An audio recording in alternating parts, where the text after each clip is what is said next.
That boy had spent his whole existence failing. Life had dealt him nothing but cruelty. He nearly ran into the infamous truck hunt, but the red light ended up saving him. Not long after, he continued on his way and was struck by a collapsing pole. That was the moment he was reborn as Kella in a realm where magic is honored and the weak are discarded like garbage. But unlike his previous life, Kella awakened an unbelievable gift. He rose as an unmatched prodigy in creation magic, outclassing every other student at the academy. In front of a gaming cafe, a young boy comments that a brand new map for the game Kangchi has just been released. His friend proudly claims he already secured the top rank the moment he logged in, leaving the others stunned. He admits the map is incredibly difficult, and his friend remarks that the player Kangchi must be something beyond human.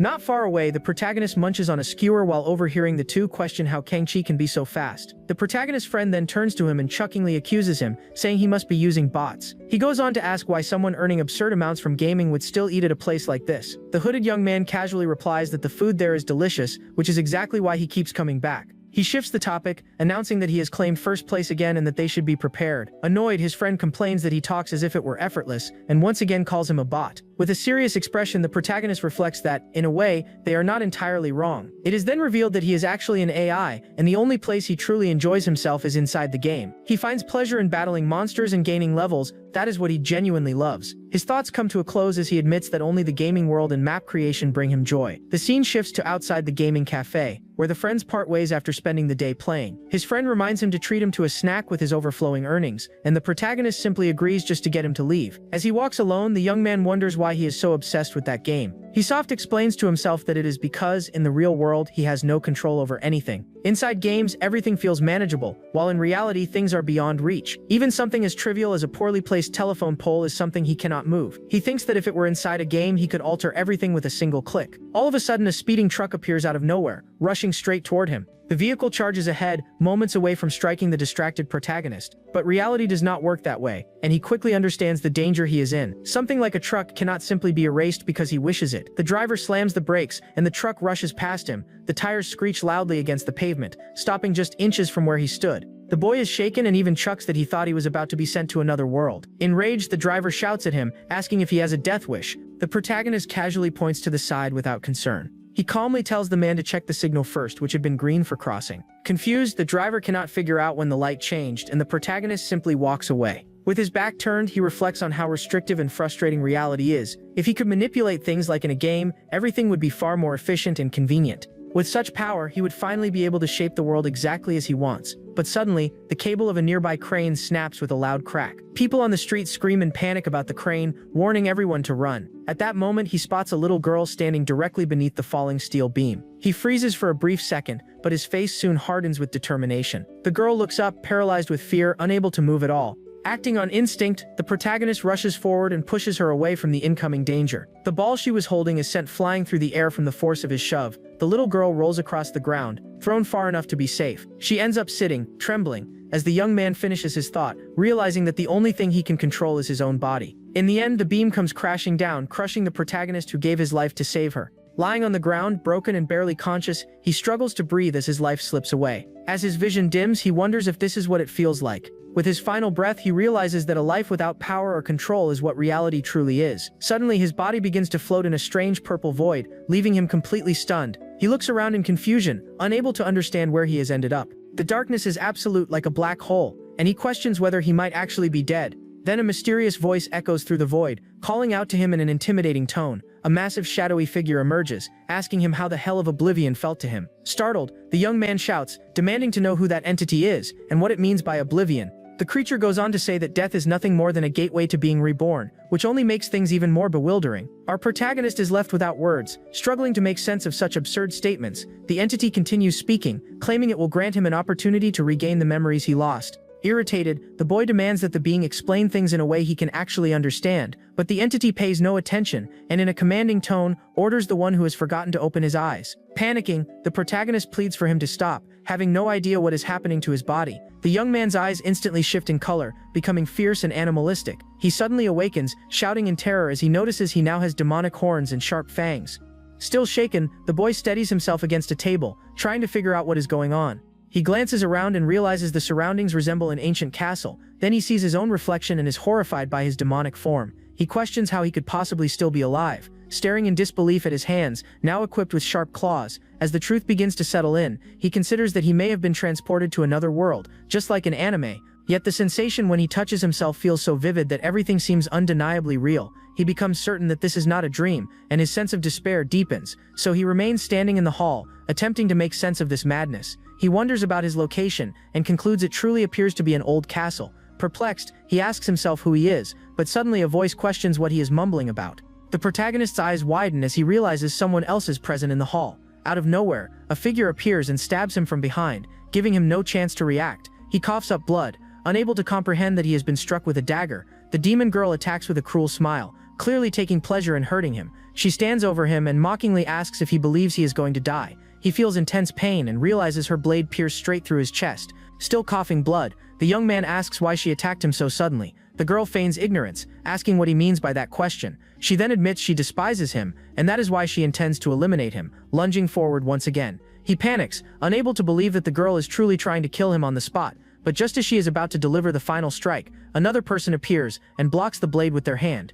The protagonist looks back, surprised by the unexpected savior who arrived at the last moment. A man holding a whip stops the sword, and the girl angrily asks why he keeps interfering. At that moment, a woman arrives and tells her not to do such a thing to her own brother, which shocks everyone. Our hero is completely confused, wondering what is happening and who these people are. The woman approaches him, lamenting that his sister has mistreated him once again, and offers him something to drink. Thinking it is a healing potion, he drinks it all without hesitation, relieved to receive help.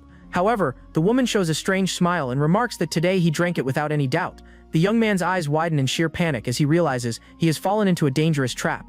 Immediately, he vomits a vile purple substance, confirming that the drink was poisoned. He grabs his throat, feeling a burning sensation, and screams in agony as the poison spreads. His sister becomes angry, saying she wanted to be the one to kill him herself, not like this. The other woman, looking bored, comments that the poison mixture failed once again. With his entire body shaking from pain, he wonders why he must suffer so much. At that moment, the massive doors of the hall creak open, revealing a blinding light. A guard announces that the demon king Hell Kalden has returned, and the sisters are startled by his arrival. The protagonist hears the word father and becomes even more confused. Even through the pain, the demon king's hand tightens into a fist, showing his displeasure with the scene. Then the imposing figure of the great demon king finally steps in, radiating an overwhelming aura of power. He questions why such unpleasant noises are echoing, and the protagonist realizes that this man is the Demon King. One of the sisters tries to save herself by blaming him, claiming he caused everything, but the king releases his energy and orders her to be silent, instantly shutting both of them up. He grabs his daughter by the throat, saying it is humiliating to hear the weak groaning inside his castle. As she struggles to breathe, the woman apologizes and begs her father for mercy.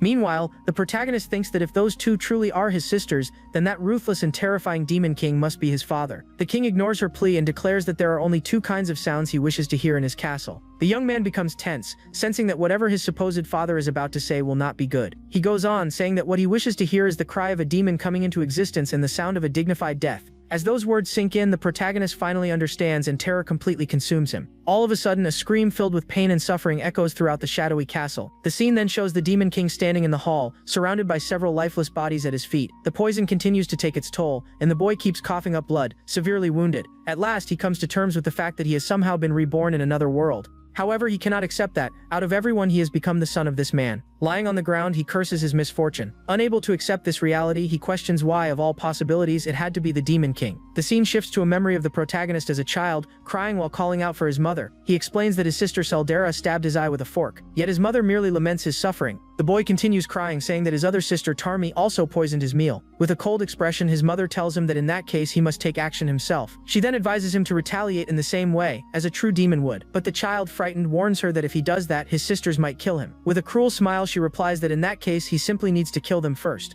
The young boy is left in shock, a tear sliding down his face as he struggles to believe what he is hearing. It is revealed that his father killed 12 of his own siblings to rise as the great Demon King. His mother repeats her lesson, saying that if someone tries to take his life, he must strike before they do. At that moment, she pulls a dagger from behind her back, preparing to demonstrate her point. Without hesitation, she stabs him from behind, making the boy scream in agony and shock. As she embraces him, she whispers that this is exactly how a real demon behaves. He cries out for his mother in pain, and she asks whether he finally understands the lesson. Back in the present, the protagonist awakens with a scream, jolting out of the horrifying memory. A servant approaches the bed and asks if he is awake, and as she sees him gasping for air, he realizes that this is the body he reincarnated into, and that everything he saw were Kella's memories. He then looks down at his own body and notices that all his injuries have healed on their own. It is revealed that Kella possesses a regenerative ability far beyond normal limits. The servant informs him that Lord Kella has been asleep for quite some time, while he stares at his hands in confusion. She then tells him to get up, as the family meal is nearly ready, and he complies. It is explained that Kella, being more timid, was always looked down upon by his siblings.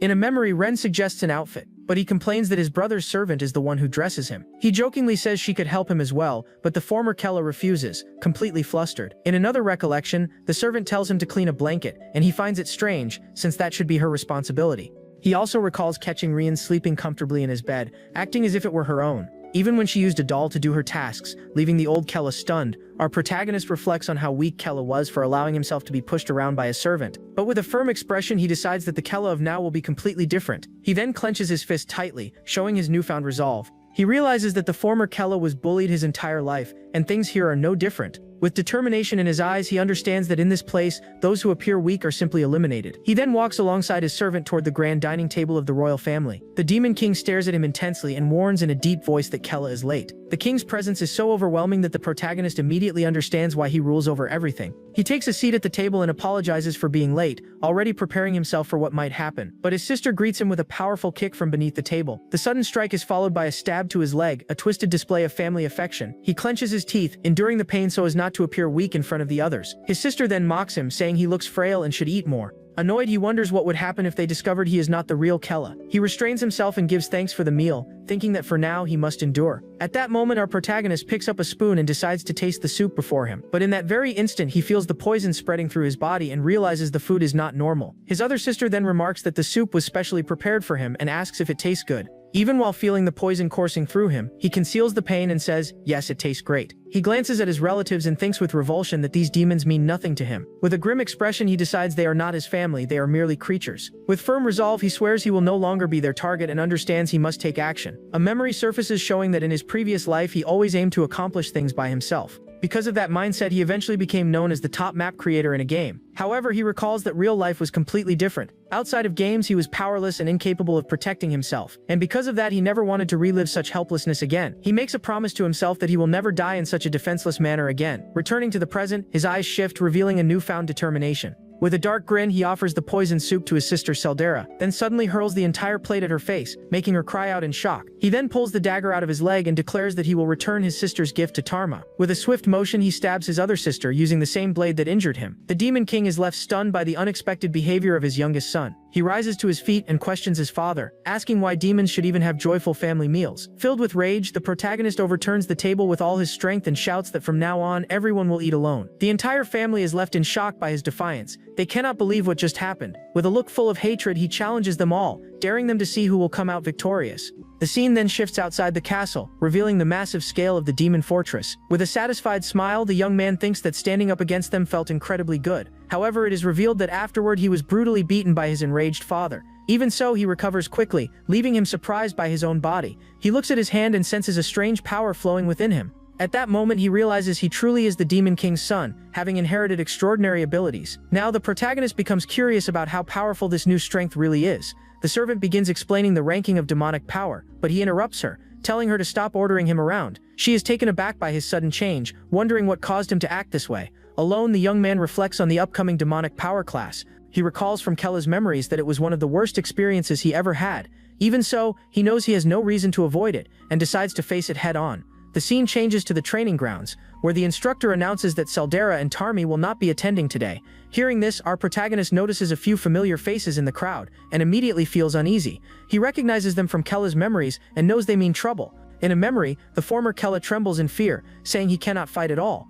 One of the bullies responds that there is no choice since it is a class, and charges at him. Using that excuse, the guy would beat Kella mercilessly, leaving him screaming in pain on the ground. It is shown that these individuals are true demons who take pleasure in others' suffering. For them, tormenting Kella was a form of entertainment, like a cruel and twisted game. Back in the present, one of his sisters appears and tells the attacker not to hold back. With a sadistic smile, she encourages him to show his true strength, giving him full permission. The attacker happily thanks her and prepares an even stronger magical strike against Kella. But our protagonist only recalls the old Kella begging for the torment to stop. The poor boy despised fighting and only wished for it to end, yet no one ever paid attention to him. Our hero concludes firmly that the former Kella was not truly weak. He simply had a heart that was too kind, and that is why he was always beaten down by others. But now everything is different, and he faces the situation with a completely changed expression. With a confident smile, he decides he will use this newfound power the right way. At the training grounds, an instructor wearing glasses asks who was fighting earlier. A red-haired boy answers that it was him, speaking with a mocking tone as Kella approaches. He continues provoking him, saying with a smirk that he should have addressed Kella more respectfully.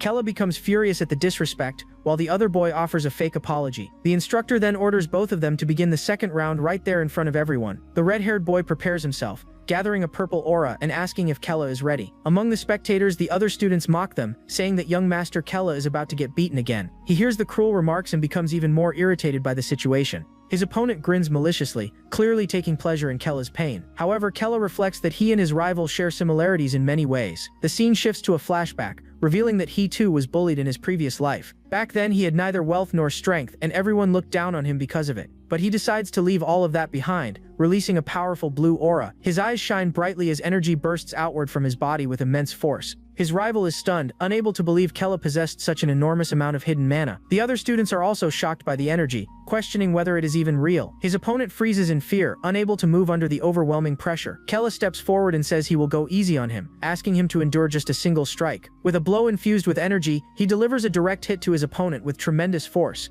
He follows up with another strike, slamming the boy into the courtyard ground. The crowd is left speechless, as his opponent could not even react. Even the instructor becomes anxious, wondering if the boy died from the impact. However, the rival lies on the ground, badly injured and coughing up blood. Still alive, Kella looks down at him and questions how he dared to speak that way to the Demon King's son. Terrified, the boy begs for mercy, addressing him as Lord Kella for the first time. Kella warns him not to repeat the mistake, or next time it will cost him his life. The students are in disbelief, as this is supposed to be the same useless Kella they knew. Kella then turns and calls out to the instructor, who trembles in fear. With a chilling smile, he asks whether the lesson should not continue. Among the students, the servant Ren watches everything unfold. She is stunned by Lord Kella's power. Ren thinks that he is behaving very strangely, completely unlike his usual self. From afar, she also notices Kella's father, Hel Khaldun, observing everything from the balcony. In the courtyard, Kella stands beside his rival's unconscious body. Hel Khaldun simply watches from above, showing no visible reaction. The scene shifts back to the family castle, where someone angrily shouts that this cannot be forgiven. In a medicinal bath, Seldera is furious, while Ty tells her to calm down.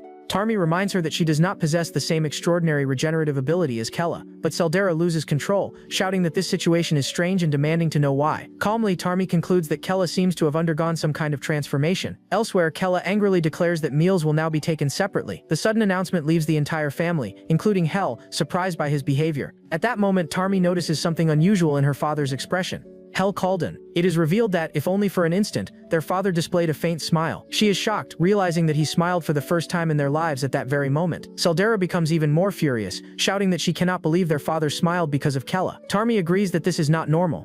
She acknowledges Kella's sudden change, but Seldera, still enraged, demands to know what she means. Tarmi then states that she knows Seldera would rather die than join her. This unexpected remark leaves Seldera confused, unsure of what she is implying. She then suggests that they stop fighting so they can deal with Kella together. With a confident smirk, she shows complete certainty in her proposal. Seldera thinks for a moment and admits that the idea is not so bad. The two then decide they will eliminate Kella before he attracts even more of their father's attention. The scene returns to the classroom, where Kella senses that something is off. Then the image of a demon with an enormous, terrifying grin appears. It is explained that this figure was the former Demon King, known to all as Turk Khaldun Khaldun. The instructor continues the history lesson, speaking about the great deeds of the past. Kella finds his appearance disturbing, thinking he looks like a true demon, but the instructor explains that Sir Turk Khaldun only fell due to a cowardly scheme by the Sky Guild. He continues, saying that since then several guilds have gathered near their kingdom. It is revealed that Kella somehow already possessed this knowledge in his memories. The scene changes to Kella standing on the balcony, thinking that because of these guilds he cannot even escape the castle, feeling completely trapped. In despair, he drops to his knees and curses himself for being forced to live in that place forever. Back in the classroom, Kella listens carefully with a serious and determined expression. The instructor warns that together with the Sky Guild, they are planning an attack on the Demon Kingdom, and to help King Hel eliminate them, the students must train. Therefore, he orders everyone to give their all in combat training from now on. The students shout in unison, declaring they will fight for the honor of all demons, but Kella remains silent, simply observing and reflecting on the situation. The scene changes again, showing him sitting on the castle roof, gazing at the horizon. He surveys the vast land, and realizes he must find a way to escape from that place. He understands that if he remains confined in that castle any longer, his life could end at any time. He could even be murdered by his own deceitful siblings. At that moment, he asks Ren whether his father will truly leave in 3 days, and she confirms it. He then turns to her and asks if she is aware of something extremely important. Kella reveals that the castle has a critical flaw, leaving the girl puzzled by his sudden claim. He explains that there is no map specialist to properly utilize the terrain during battles. Because of this, enemy guilds are taking advantage of abandoned areas to launch their attacks. So, he decides to use the time before the expedition to chart the entire region. He intends to do this so his father, Hel Khaldun, can eliminate every enemy without exception. With a confident grin, Kella declares that he will help his father win the war. However, deep down, he realizes this is also his chance to prepare for his escape. He understands that a map differs from reality and that he can design it however he chooses. Suddenly, Kella orders Ring to immediately set up a secret workspace in the castle's basement. He explains that he needs a place where he can work without his father discovering his intentions. The scene shifts to a dimly lit room illuminated only by torches with magical flames. Inside, Hel Khaldun sits, emanating a threatening pink aura. He thinks that Kella will not be able to slip beyond his watch, already harboring suspicion toward his son. Then he rises, deciding he must act before it is too late. Kella's father concludes that he needs to see the situation with his own eyes. Back in the basement, Kella makes a disgusted expression and questions what this place is. Rian shows him the dusty room, and he is repulsed by the miserable condition of the office. She explains it was the best she could manage in secrecy, but he scolds her for not doing it properly. He thinks that sometimes he must be stricter with her to maintain authority. The servant becomes frightened, feeling that he is no longer the same Kella she once knew. Yet deep inside, she senses that despite everything, he has changed for the better. She ends up thinking he has become more impressive and begins developing feelings for her new master. He then shouts at Ren, telling her to stop staring and bring him a cup of coffee. Panicking, the servant runs off, shouting that she will fetch her master's coffee. Alone in the room, Kella confirms she has left and that he can begin his plan. He studies the map, thinking that the castle holds no dreams or hope, but with determination, he says it is time to create his own map. The scene shifts to Ren, who runs through the castle corridors still yelling about coffee. Suddenly, she stops, realizing she has no idea what coffee even is. At that moment, she hears a deep and terrifying voice calling her name nearby. It is Hel Khaldun, who asks what she is doing in the basement without Kella present. With a stern expression, he demands to know where Kella is right now. The servant panics and begins to stammer, not knowing how to respond to her king. He orders her to answer, but she remembers that Kella told her to keep it a secret. The scene shifts to the hidden office door, showing that Kella is still inside. He is completely focused on the map, finding the task surprisingly enjoyable. It is revealed that he is fortunate, as this world resembles a game he already knows. As he draws, he realizes that deep down he is truly enjoying himself. He recalls that in his previous life, creating maps was what he loved most. Suddenly, the door to the secret room begins to shake violently. Then the door bursts open and Kella is thrown backward by a magical force. It is Hel Khaldun, who shouts that he cannot believe Kella created a room without informing him. Kella is stunned, wondering how his father managed to locate him there. Without hesitation, his father lunges forward and pierces his chest with his bare hand. He then whispers that if Kella intends to kill him, he should not hide like a coward. The young man coughs up blood, unable to comprehend his father's ruthless actions. He feels unbearable pain and realizes this is the true power of the great demon king. His body becomes drenched in cold sweat. He is certain that this time he will truly die. In desperation, he shouts for his father to look at the map he has drawn, but Hel lifts him into the air and asks what nonsense he is staring at on that paper. Even while gravely injured, Kella explains that the terrain around the castle is unfavorable for combat. He says that if they reshape the land as shown on the map, the advantage will be theirs. He insists that the map will be extremely useful in the upcoming battles. Hel is taken aback by his attitude, not expecting such intelligence from his son. Then he forcefully pulls his hand out, causing Kella to scream in agony. His father stares down at him on the ground and demands to know why he created the office in secret. Kella explains that if he had asked for permission to help, his father would have undoubtedly refused. That is why he chose to reveal the map only after it was completely finished. The Demon King remains silent, carefully evaluating his son's explanation and boldness. He then declares that as the king's son, he wishes to assist in wiping out the army from the heavens. The two lock eyes seriously, creating a moment filled with tension between father and son. Rian is terrified, thinking that Kella must have a death wish to speak to the king in such a manner. Breaking the silence, his father asks how long he believes it will take to complete it. The question surprises Kella, who struggles to believe what he just heard. Hel gestures with his blood-covered hand and demands to know how many days are needed to finish the map. Realizing that his father is taking him seriously, Kella answers that 5 days will be enough, but Hel reveals that the heavenly army will gather in only 3 days. He warns that the map will be pointless if it takes that long to be completed.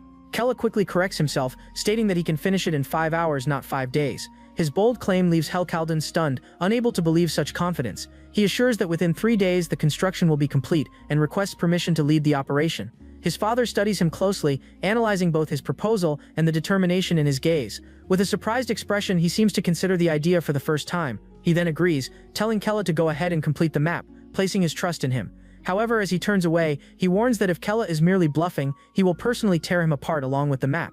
Even while bleeding, Kella smiles and promises that he will do everything he can. With that, the Demon King finally turns his back and leaves the hidden room. Alone, Kella celebrates, winking and pleased that he managed to convince his father. But suddenly, the pain from his wound surges back intensely, causing a sharp sensation.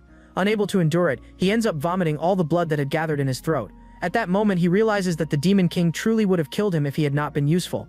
Rian is astonished, thinking that Kella actually managed to persuade the great Demon King. He shouts at her not to stand there and orders her to take him to the infirmary, and she immediately obeys. Already wrapped in bandages, he declares that, just as promised, he finished the map in 5 hours. With that, the castle's forces assemble and begin a large-scale construction effort. The kingdom's mages use illusion magic to conceal the entire construction zone. They reshape the terrain so that the enemies will not notice the changes. Kella thinks that his new map is being built exactly like in the game he once played. With a satisfied smile, he concludes that everything is proceeding exactly as planned.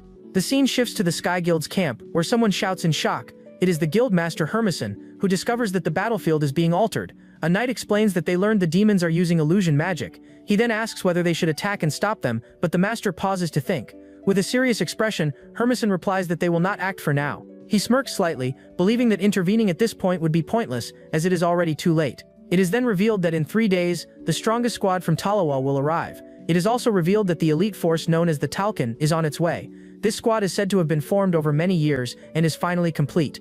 Hermison laughs, declaring that with this elite unit, they will defeat the Demon King Hell. Riding on a dragon, the squad leader shouts that they will reach the castle in 2 days. With that command, their entire army advances rapidly toward the enemy. The general proclaims that the Demon King's 1,000-year rule will finally come to an end. They all charge forward, shouting, ready to burn the demon castle to the ground. A red-haired commander comments that General Killman's leadership is truly remarkable. At that moment, a soldier asks Commander Shrills if they can truly succeed in this mission. She smiles and assures him that the Tulkun squad is unlike the others. With full confidence, she declares that they will certainly kill the great Demon King. The scene returns to the Demon King's castle, where the central tower stands tall. Seated upon his throne, Helcaldan realizes that Kella was not lying about the map. However, he admits that despite everything, his son's plan is still not perfect. His body is already reaching its limit, so he cannot afford to be too selective. With determination, he thinks that tomorrow he will finally settle things with the Heavenly Army. Meanwhile, the mages rush, as they do not have much time to finish the work. The laborers also hurry, trying to speed up the process. From a window, Kella and Ren observe everything, and he comments that the plan is progressing smoothly.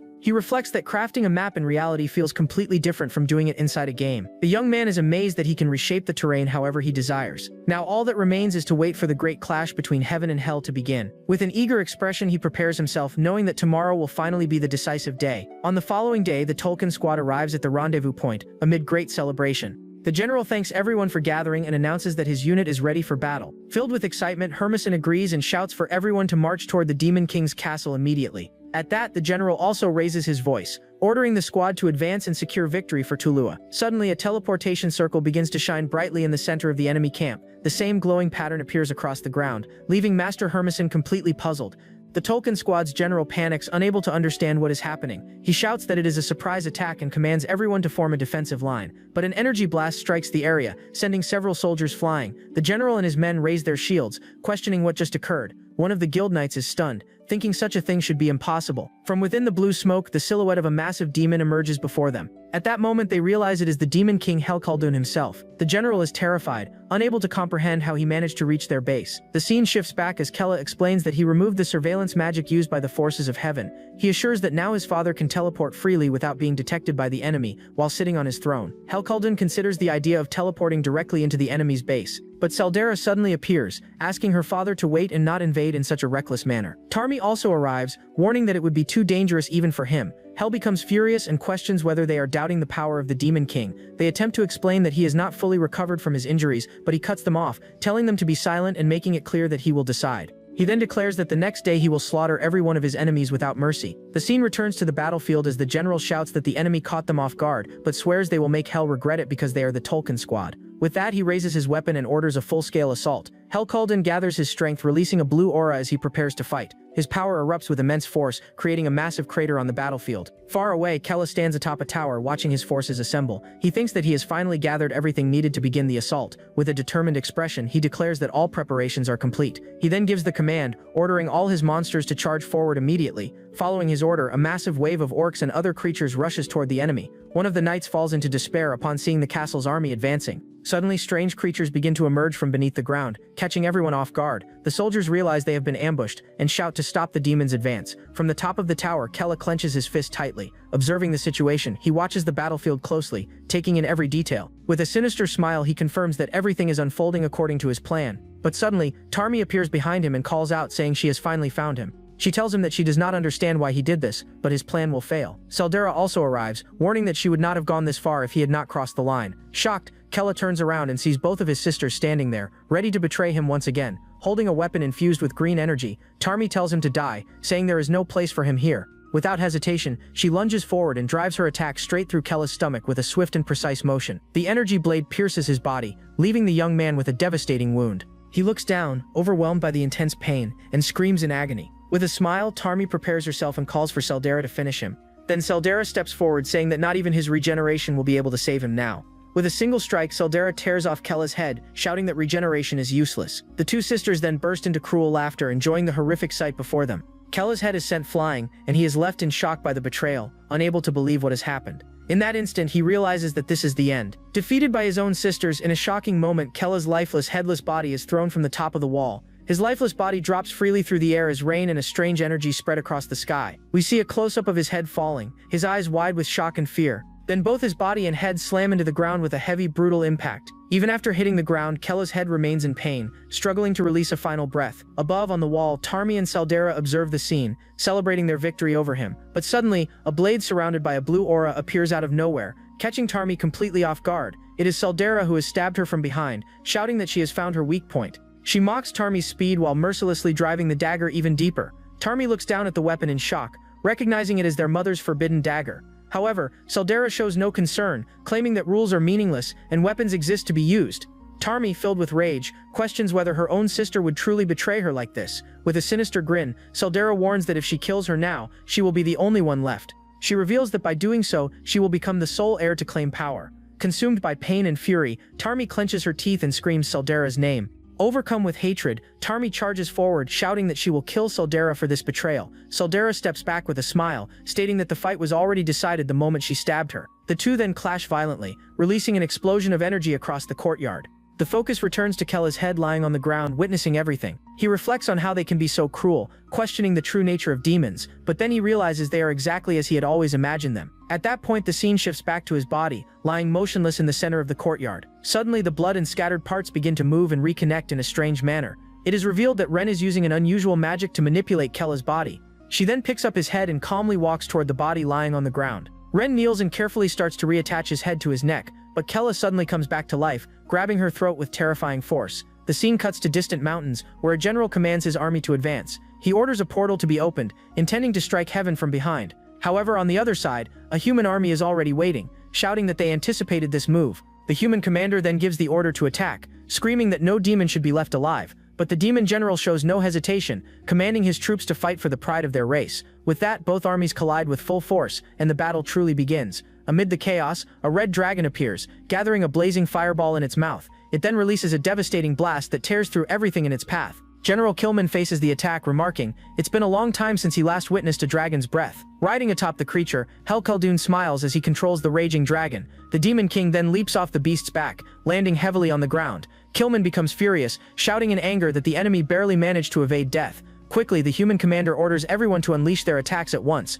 The demon army charges forward fearlessly, rushing toward their enemies. Suddenly, a massive blue energy entity materializes behind the demon forces. Killman watches as the dust settles, wondering if their attack was successful, but to his shock he realizes it had no effect, and the creature remains standing. A close-up reveals the creature's arm glowing with a cold and overwhelming power. The entity fully reveals itself, stating that what happened before no longer matters. It assumes its complete form, declaring that all it needs to do now is eliminate everyone present. In desperation, Killman shouts that the enemy is preparing to fight at full power. He then orders his troops to risk everything and give their all. The creature's eye shines intensely, releasing a wave of energy that terrifies everyone. The scene then returns to the castle, where the atmosphere has become much darker and heavier. A light shines through an opening, showing that the earlier battle created a passage. Below, Rian trembles as she struggles to keep Kella's head in place. His neck is covered in blood, and he begs her to continue the process. She screams in desperation, pleading for it to work faster. A flashback begins, showing Rian complaining about how disgusting it is and wondering when she will get used to it.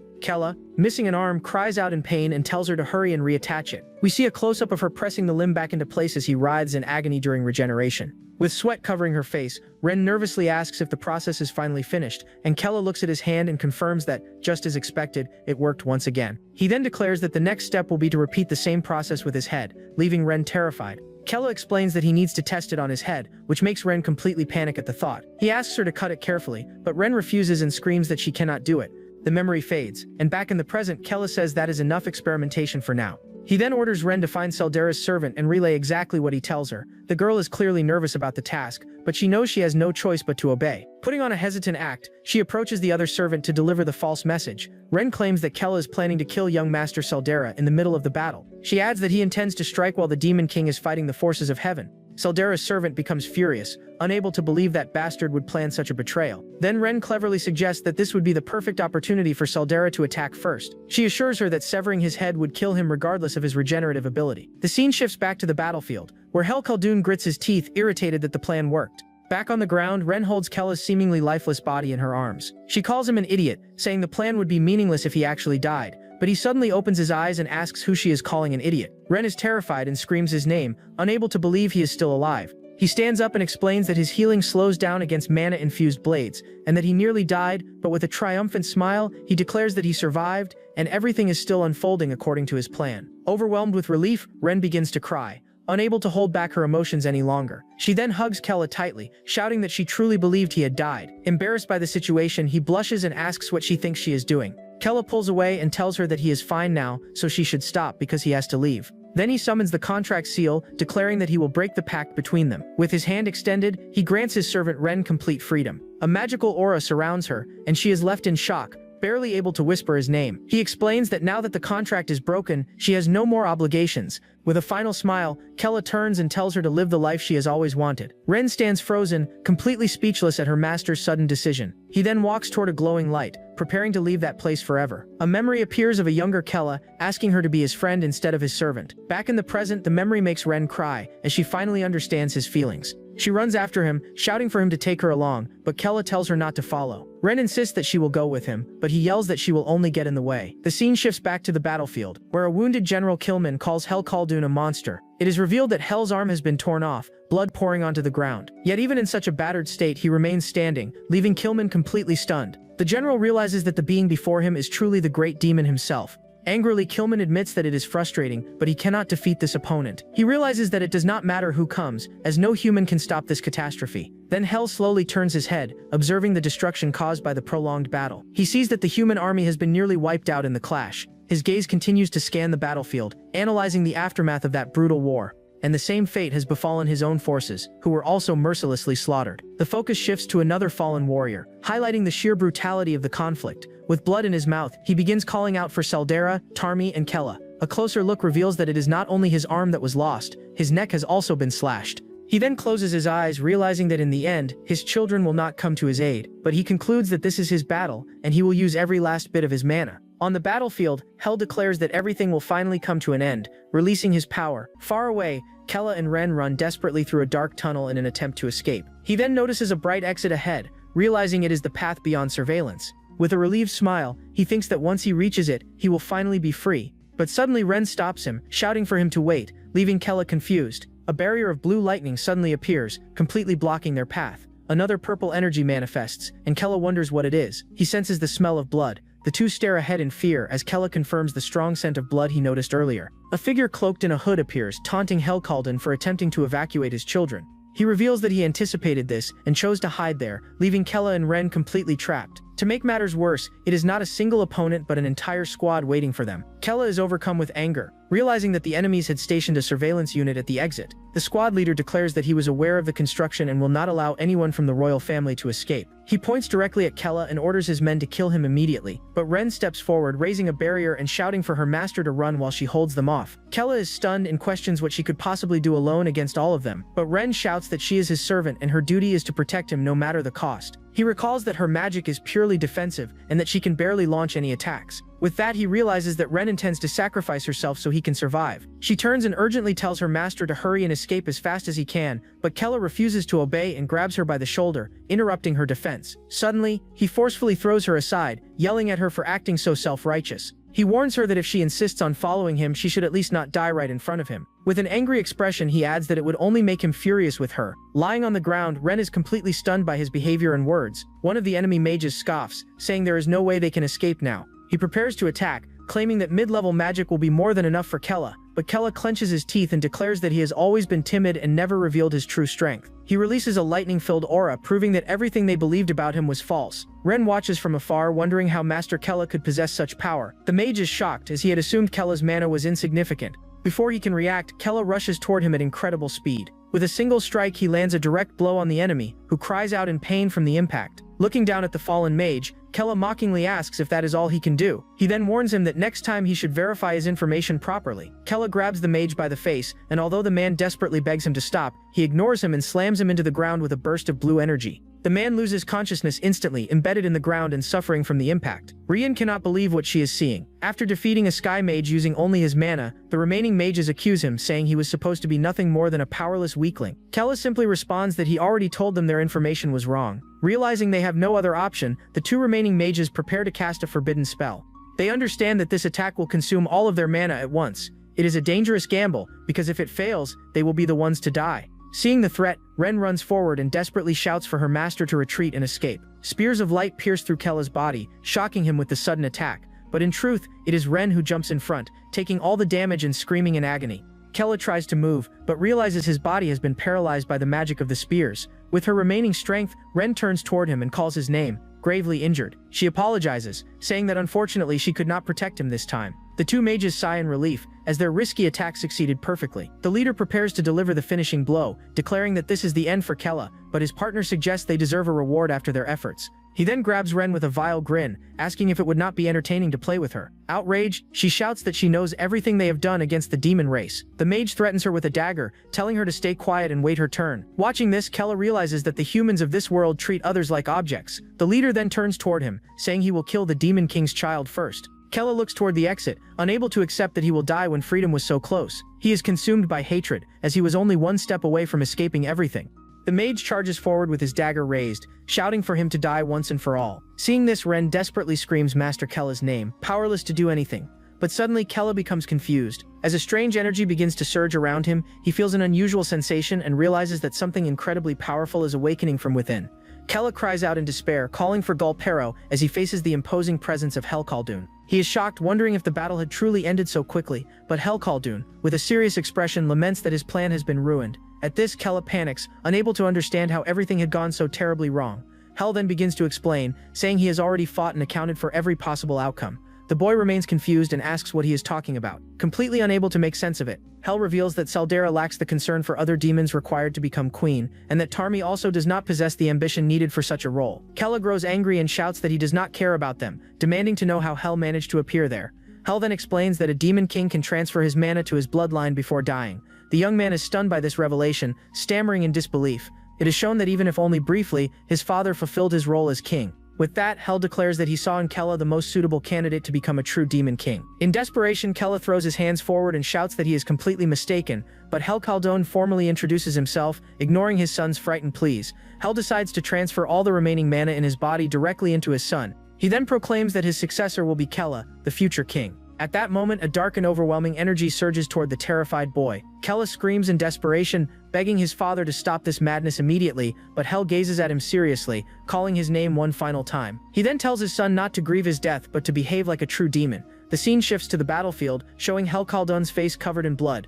Commander Srills, exhausted and wounded, whispers the name of the great demon king. She then announces to everyone that the demon king has finally fallen. In the background, the body of General Killman lies motionless, his spear cast aside. It is revealed that the general sacrificed himself so they could achieve this victory. Srills collapses in despair, screaming as she mourns her fallen comrade.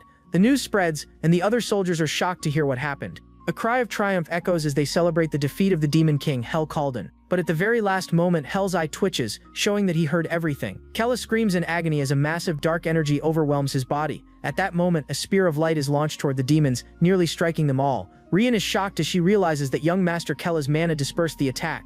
The Sky Mages panic, unable to understand how his mana increased so drastically. Suddenly, Kella begins to laugh in a sinister way, confusing everyone. He lifts his head with a dark expression and whispers his father's name, Hel. The boy then questions whether Hel is truly dead. Recalling his imposing figure with that wide, chilling grin, he celebrates that his plan has finally succeeded. In desperation, the mages realize they have run out of mana and shout that they must retreat, but Kella steps in front of Ren and with a serious expression tells her to stay back. He feels an endless void of darkness. Realizing that this is the power Hel bestowed upon him, terrified, the mages scream for the demon to stay away from them at all costs. Kella becomes enraged upon hearing the word demon and demands to know what they said to Ren. A purple aura erupts from his body as he charges toward the two humans with hatred burning in his eyes. He shouts that they are the real demons. In an instant, Kella hurls the two mages against the wall with overwhelming force.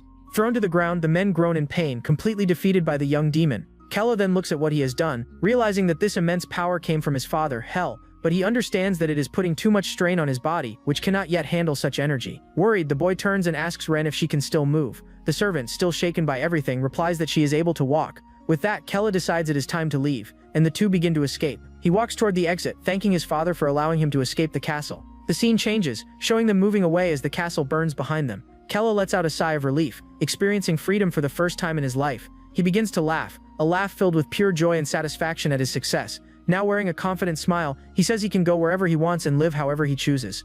But suddenly a beam of blue light appears out of nowhere, cutting across the sky. Kella is caught in this strange light and asks what it is as Ren becomes frightened. The girl then screams in panic, warning that it is a teleportation spell. Kella is completely shocked by the light, unable to understand what is happening. In desperation, he shouts for Ren to grab his hand quickly, but she is frozen in fear, unable to react in time. At that moment, a massive pillar of light descends from the sky, engulfing the young demon. The scene shifts, presenting an aerial view of a city filled with houses. It is then revealed that the location is actually an island, which appears to function as some kind of academy. Suddenly, the same blue beam of light appears, marking the precise point of arrival. Kella and Ren look around, and he angrily demands to know where they have ended up. Ren scans the surroundings, completely confused, and calls out to her master Kella. She then comments that she didn't know he could use teleportation magic, but he denies it. It is explained that it was some sort of alarm spell, causing an image of hell to manifest. Kella reveals that his father placed it on them in case he ever died. At that moment, Ren notices that all her injuries have completely healed, leaving her surprised. He concludes that they must have spent about 3 days inside the teleportation space. He believes his father did it intentionally so they could recover in case of emergencies. Ren is astonished, realizing it was a combined healing and teleportation spell. Kella reflects that by setting up such magic, his father truly cared about his children. With that, Ren asks if the Demon King really died, and he confirms that he did. The boy turns with a smile, saying that everything went exactly as he had planned. The servant then makes up her mind and begins speaking to her master about the future. With determination, she asks him to become the next Demon King. Kella turns in surprise and questions why he would do something like that now. She explains that after seeing how much he has changed, she believes he is the only one worthy of the throne. Ren pledges her loyalty, promising to serve him faithfully until he becomes king. Kella is completely confused, thinking she must have misunderstood his intentions, but he sighs and ends up agreeing, since he could use some help. The girl is surprised by his response and asks him to wait a moment. The scene changes, showing a large and beautiful castle surrounded by trees. As they walk, Kella recognizes the place, making both him and Ren uneasy. It is revealed that they are in the land of magic, known as Arsal. There, young talents are trained with the sole purpose of defeating demons. A massive banner confirms the news, celebrating the death of the Demon King Helkalden. Kella and Ren panic, unable to believe they have arrived right in the heart of enemy territory. He becomes extremely anxious, knowing what could happen if their identities were discovered. Ren then suggests they use transformation magic before anyone notices them. He immediately agrees, and the two quickly prepare to change their appearances. Now in disguise, Kella asks Ren to tell him everything she knows about the place. She explains that Arsal is a small island located on the eastern border of the kingdom of Talua. Ren adds that the region is blessed by a massive creature called Watergore, which resides in the sea. This blessing allowed magic to flourish naturally, leading them to train extremely powerful mages. As part of the Talua kingdom, they have long been enemies of the demons. Kella listens carefully and wonders why his father sent him to such a dangerous place. At this, Ren becomes anxious and insists they must leave as soon as possible, but he calmly explains that escaping will require preparation. The boy understands that to achieve his goals in this world, mastering magic is essential, and in this country he realizes that absolutely everything relies on magic. Even ordinary buildings are powered by magic, and some even float in the sky. He thinks that if he learns the magic used here, he will be able to create far more than he ever could in the game. Suddenly, Ren's stomach growls loudly, leaving her extremely embarrassed. Seeing this, Kella decides they should get something to eat first. She then grabs one of Arsal's famous magical dishes, her eyes shining with excitement. They both taste the food and love it,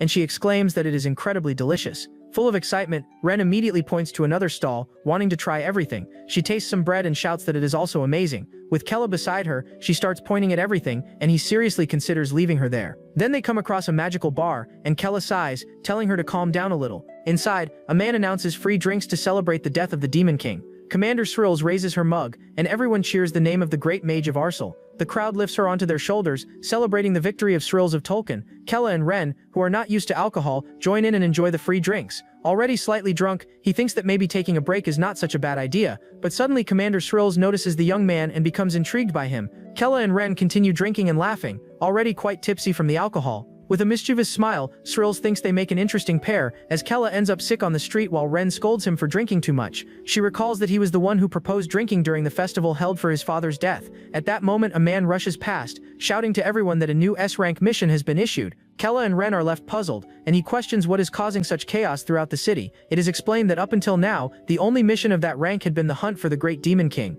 Rian is stunned, unable to understand how another mission of equal level could exist. Curious, she decides to check it out and drags Kella along through the crowd. A freshly posted notice on the wall reveals that the Demon King's children are still alive. Amid the crowd, Kella and Rian stare at the notice, completely shaken by what they see. Rian frantically points out that the new S-rank target is none other than young Master Kella himself. He panics and shouts that his father is already dead, unable to grasp why he is being hunted. Rian quickly covers his mouth and laughs it off, claiming he is simply very drunk. People begin commenting that since it is Kella, the weakest son, the task will be easy, treating it like a simple B-rank job, and hunters start preparing to pursue him. Kella grows irritated, realizing he must stay hidden if he wants to avoid capture. With a serious expression, Kella turns to Ren and tells her they need to leave immediately. As they walk away, she hesitates and asks what name she should use to address him in public. He pauses briefly, thinking of an alias to conceal his identity. Then he tells her to call him Chiu, leaving her confused by the odd choice. She questions the name, but he snaps at her to just follow his instructions. Ren remarks that the situation is getting dangerous, as she never expected them to be discovered so quickly.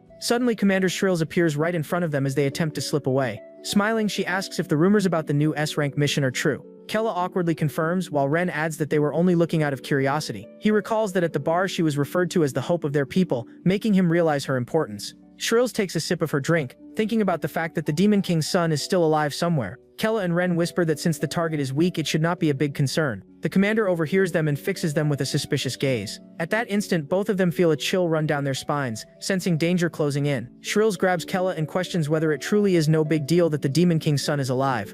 She stares at him and remarks that she noticed something unusual about them from the beginning. Ren immediately panics, convinced that their disguise has been exposed, with an unsettling smile. The woman then says they must be Kella, and Ren panic, certain their identities have been uncovered, but she instead concludes they are simply travelers who have not bathed and invites them to her home. The two are left completely stunned, unable to process the commander's unexpected invitation. However, they quickly accept, celebrating inwardly as they believe they have escaped danger. The scene shifts to an elegant mansion with buildings floating under the moonlight. Inside, Kella relaxes in a luxurious bath filled with warm, hot spring water. He is also served tea and unfamiliar snacks he has never seen before. The boy picks up one of the sweets, wondering if it was created using magic as well. He reflects that he always dreamed of living in a world like a game. Closing his eyes, he feels as though that dream has finally come true. With a satisfied smile, he thinks that being transported to another world might not be so bad after all. Meanwhile, Rian is filled with anxiety, remembering that if they are exposed, they will certainly be killed. In the neighboring bath, Shrills asks Rian if she finds the place impressive. The commander notices her unease and jokes that she looks like a captured demon. Rian forces a laugh, trying to brush it off and insisting that is not the case. At that moment, Shrills raises her hand and conjures a glowing sphere of magic before her. Smiling, she says she will use a scent to help Rian relax, but Rian panics, realizing it carries a holy attribute, which is extremely dangerous for demons. She understands that it will expose her disguise and immediately holds her breath. In her thoughts, she cries out desperately for help, calling for young Master Kella. Meanwhile, Kella lounges comfortably in his bath, completely unaware of the looming danger. Shrills begins to vent, saying she believed all her suffering would end with the king's death, but Rian panics and shouts that she does not want to hear it and needs to leave immediately. The commander continues, revealing that she was destined to become a mage from the moment she was born. Unable to endure it any longer, Ren suddenly jumps out of the bath and shouts for her to save that story for another time. She hurriedly invents an excuse about needing to use the restroom and rushes out in desperation. Left alone in the tub, Shrills wears a highly suspicious smile. She lets out a quiet laugh, thinking the girl must not have enjoyed the holy fragrance. Outside the bathroom, Ren exhales in relief, convinced she barely escaped trouble. At that moment, Kella appears, completely at ease, complimenting the warmth of the hot springs. Ren snaps at him, shouting that her disguise spell was nearly undone inside. She explains that Shrills used a sacred scent capable of draining a demon's mana. Kella's expression turns serious, as he agrees that things could have ended badly for them. He then casually jokes about going back for another soak, which only irritates Ren further, but Shrills suddenly appears and asks if they are already leaving, mentioning a second round. Kella awkwardly confirms while Ren pretends to stay calm so they can leave quickly. Shrills insists they remain, asking whether they are not curious about magical beverages. The idea fascinates the young man, as he has never heard of food infused with magic. He accepts the offer, much to Ren's despair, causing her to shout his name. The scene shifts, showing a group of mages arriving at the commander's residence during the night. One of them questions whether demons are truly inside, and another confirms the report. Their discussion reveals that these are not ordinary demons, but the Demon King's own son. They see this as a rare chance, and decide they must capture them at all costs. Meanwhile, inside the house, the commander's trap is already unfolding. She serves a drink and reveals that it was prepared using holy water. Kella feels a burning sensation throughout his body and complains that his excitement for magical cuisine was pointless. Ignoring his reaction, the commander resumes talking about her past. She explains that in order to kill the king, she trained relentlessly, risking her life as part of the Tolkien squad. Then she exposes a scar on her stomach, saying it came from a test she endured back then. Kella and Ren are taken aback, and he remarks that he had never noticed that scar before. With a somber expression, she asks whether the scar is unpleasant to look at. She then reveals that she is actually missing one eye, shocking both of them. Kella and Ren are left speechless, unable to process what they are seeing. The commander explains that she concealed everything with magic because those scars bring back painful memories. In a flashback, an instructor shouts for everyone to stand up and think about the Demon King. It is shown that the squad was formed with the sole goal of defeating the Great King. A younger Shrells, despite being bruised all over, understood she had to endure the suffering to achieve victory. The instructor shouts once more, commanding them to declare their true purpose. With hatred burning in her eyes, she answers that their goal is to kill the Demon King. Back in the present, she says she sacrificed her life to obtain those scars. She then leans closer to Kella and asks what he has been doing all this time. Lifting his shirt, she says he must have at least one scar as well. The young man is stunned by her bold action, unsure how to respond, but she is surprised to find his skin completely smooth, without a single mark. Rian watches anxiously, calling out to young Master Kella in her thoughts. He then realizes that her touch is gradually undoing his magical disguise. Shrim leans in close to his ear and addresses him by his false name, Chiu. With a dark expression, she bluntly asks whether he is truly a demon. Kella is shocked, understanding that the commander had known the truth from the very beginning. Suddenly, several white rats with red eyes rush into the room. At that exact moment, a group of mages storms in, casting a powerful lightning spell. The commander pretends to be surprised, shouting that the mages appeared out of nowhere. Kella and Ren exchange terrified glances, realizing they have been lured into a trap. Shrimlens turns with a smile and says, "Good, they've all arrived." The leader of the mages points at her eye and states that the message from the heavens was accurate. He then accuses her, shouting that she had been concealing her true identity. It is revealed that Shrimlens is actually a demon who infiltrated the kingdom of Arsal. Everyone is left stunned by the revelation as she faces them calmly with a smile. Kella becomes confused, realizing they are not there for him, but for her. Holding her staff, Shrimlens declares that she no longer has any reason to hide. She then reveals that she was the one who leaked the information about herself being a demon. The mage leader shouts, "There's no need to hesitate," and orders everyone to kill her. But Shrimlens faces them with confidence and warns that she is an elite mage of Telecon. She declares that she is not someone who can be defeated by ordinary mages from Arsal and releases her mana. At that moment, their disguises shatter and Rayan shouts for Master Chu to move aside. He panics, yelling that the situation has become extremely dangerous for them. Then a massive surge of purple and blue energy erupts, consuming the entire hall. As the smoke slowly fades, the destruction left behind by the clash becomes visible. Rian is stunned, unable to believe the overwhelming mana she sensed from the commander. Kella and Rian are confused, and he asks if she just shielded them. She turns toward them and confirms that they are demons as well, stating they cannot conceal it from her. With a smile, she introduces herself as Shrills Khaldun, daughter of the Demon King Hel Khaldun. Kella and the girl beside him are left utterly shocked by the revelation. Commander Shrills then announces that she will use magic to pass on her memories. The spell strikes both of them, leaving them frozen as the visions flood their minds. A flashback begins, showing Helkan standing beside a mysterious hooded demon. The vision reveals a small girl lying on the ground, a demon capable of hiding her horns. Suddenly she realizes that the man before her is Hel, the Demon King. The imposing ruler then reveals that his blood flows within her veins. In a firm tone, he concludes by saying, "This makes you my daughter." The little girl is left in shock, unable to accept that she is the Demon King's child. The memory continues, showing her being treated like a mere test subject. Each day was torment, filled with cruel experiments performed on them. She was forced to endure painful trials alongside the other children.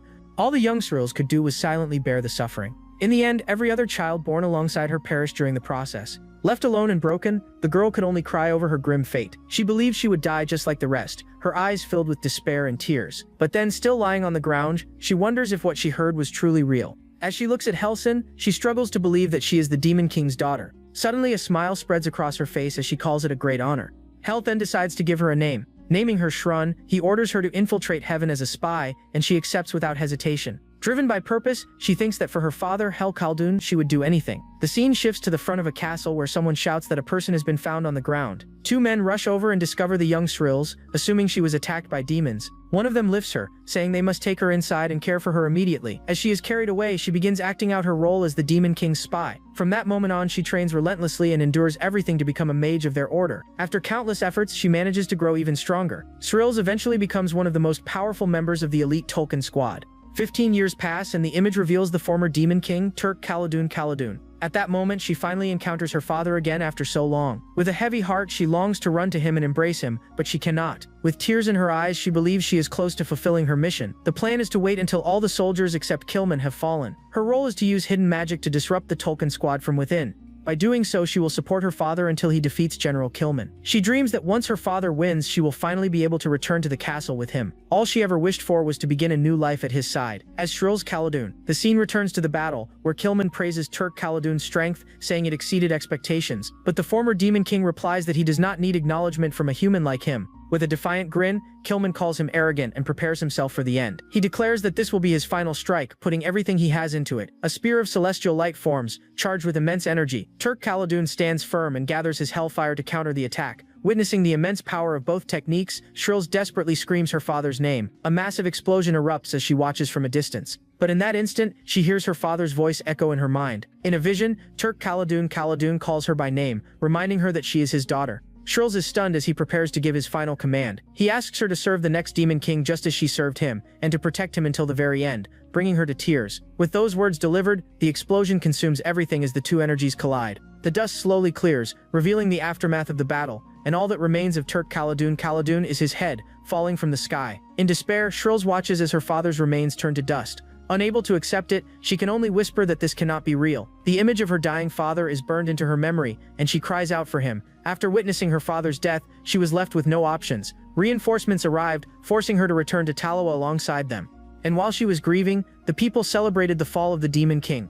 Across the continent, including Taloa, crowds rejoiced over her father's death. After that, she chose to step away from her role as a commander. Thus, Shrills returned to Arsal, her second home and the place where her first mission began. She believed she could start anew there, hiding behind a false smile. But in truth, her only objective was to avenge her father no matter the cost.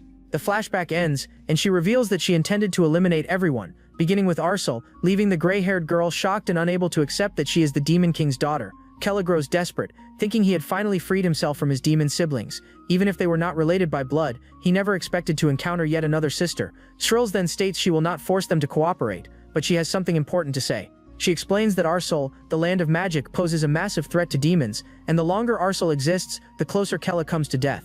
Her warning makes Kella tense, realizing the danger is both real and immediate. He clenches his fist, recalling that even in the game, mages were a powerful force. With a resolute expression, he understands that ignoring this would put his own life at risk. The leader of the mages realizes that the explosion will draw attention, and that they must act quickly. In urgency, he orders everyone to pour all their mana into the attack.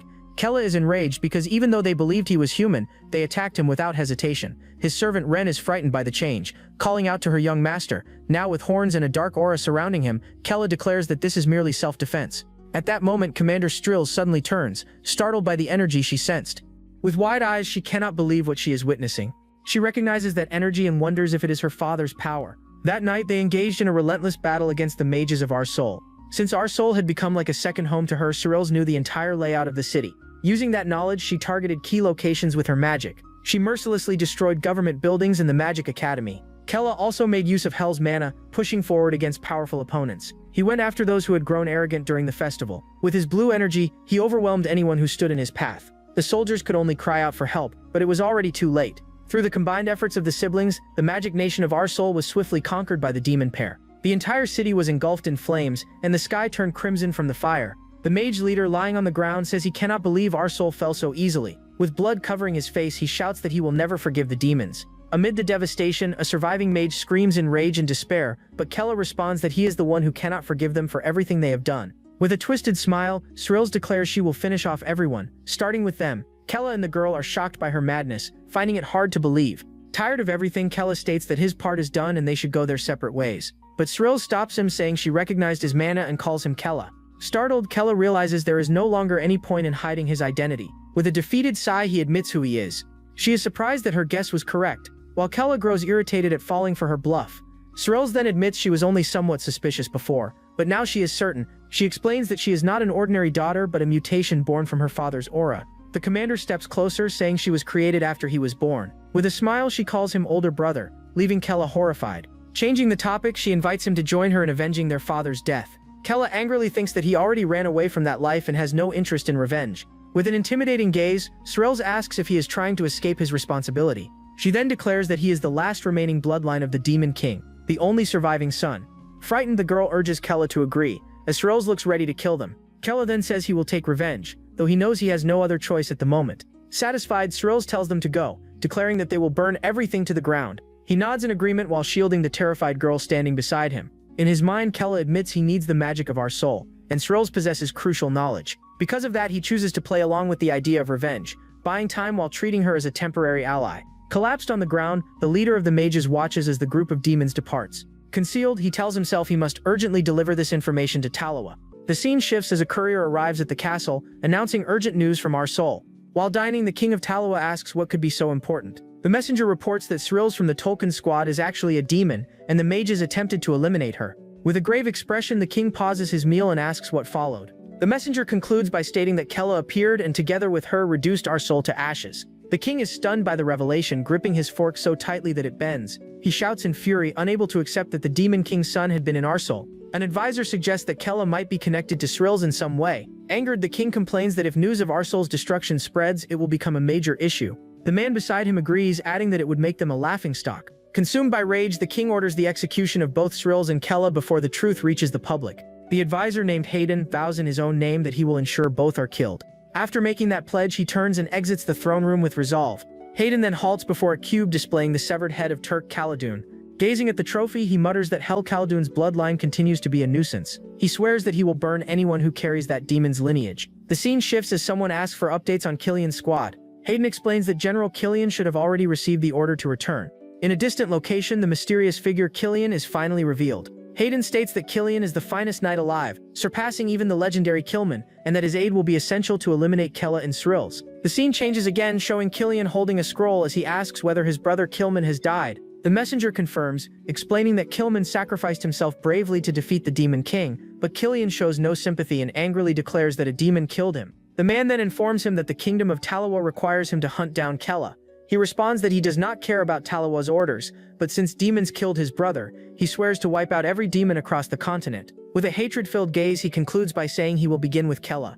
Back at the camp, Kella looks completely puzzled, unable to make sense of anything. Sitting around the campfire, Srils remarks that the portion of meat is barely enough for her. Rian then asks how she manages not to gain weight, and Srils responds with a completely absurd explanation. The girl is astonished by the answer, believing it to be some incredible discovery. Kella thinks at least she is not trying to kill him like his other siblings did.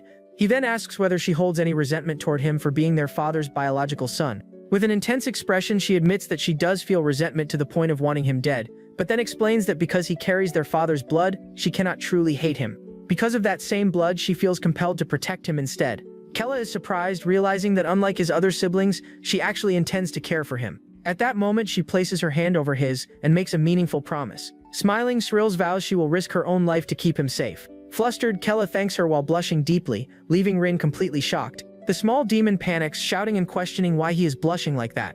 She then tries to force him to eat, but he insists he is not hungry. Rin declares that she will protect his health with her life, making Kella feel awkward.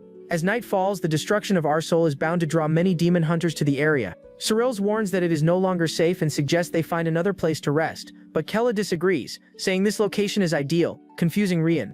With a confident smile, he assures them that with a bit of effort, it can be turned into a fortress. Kella and Srils then use their magic to reshape the terrain and build a hidden base.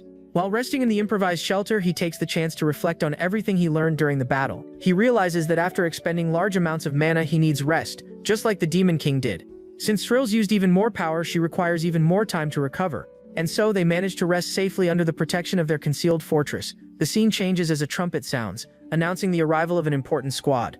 It is the 2nd Tolkien Division, the White Tolkien, led by none other than Killian. A guard then informs the king that the renowned squad has finally reached the castle. The king feels a chill as he looks at them, amazed by the sheer concentration of power they possess.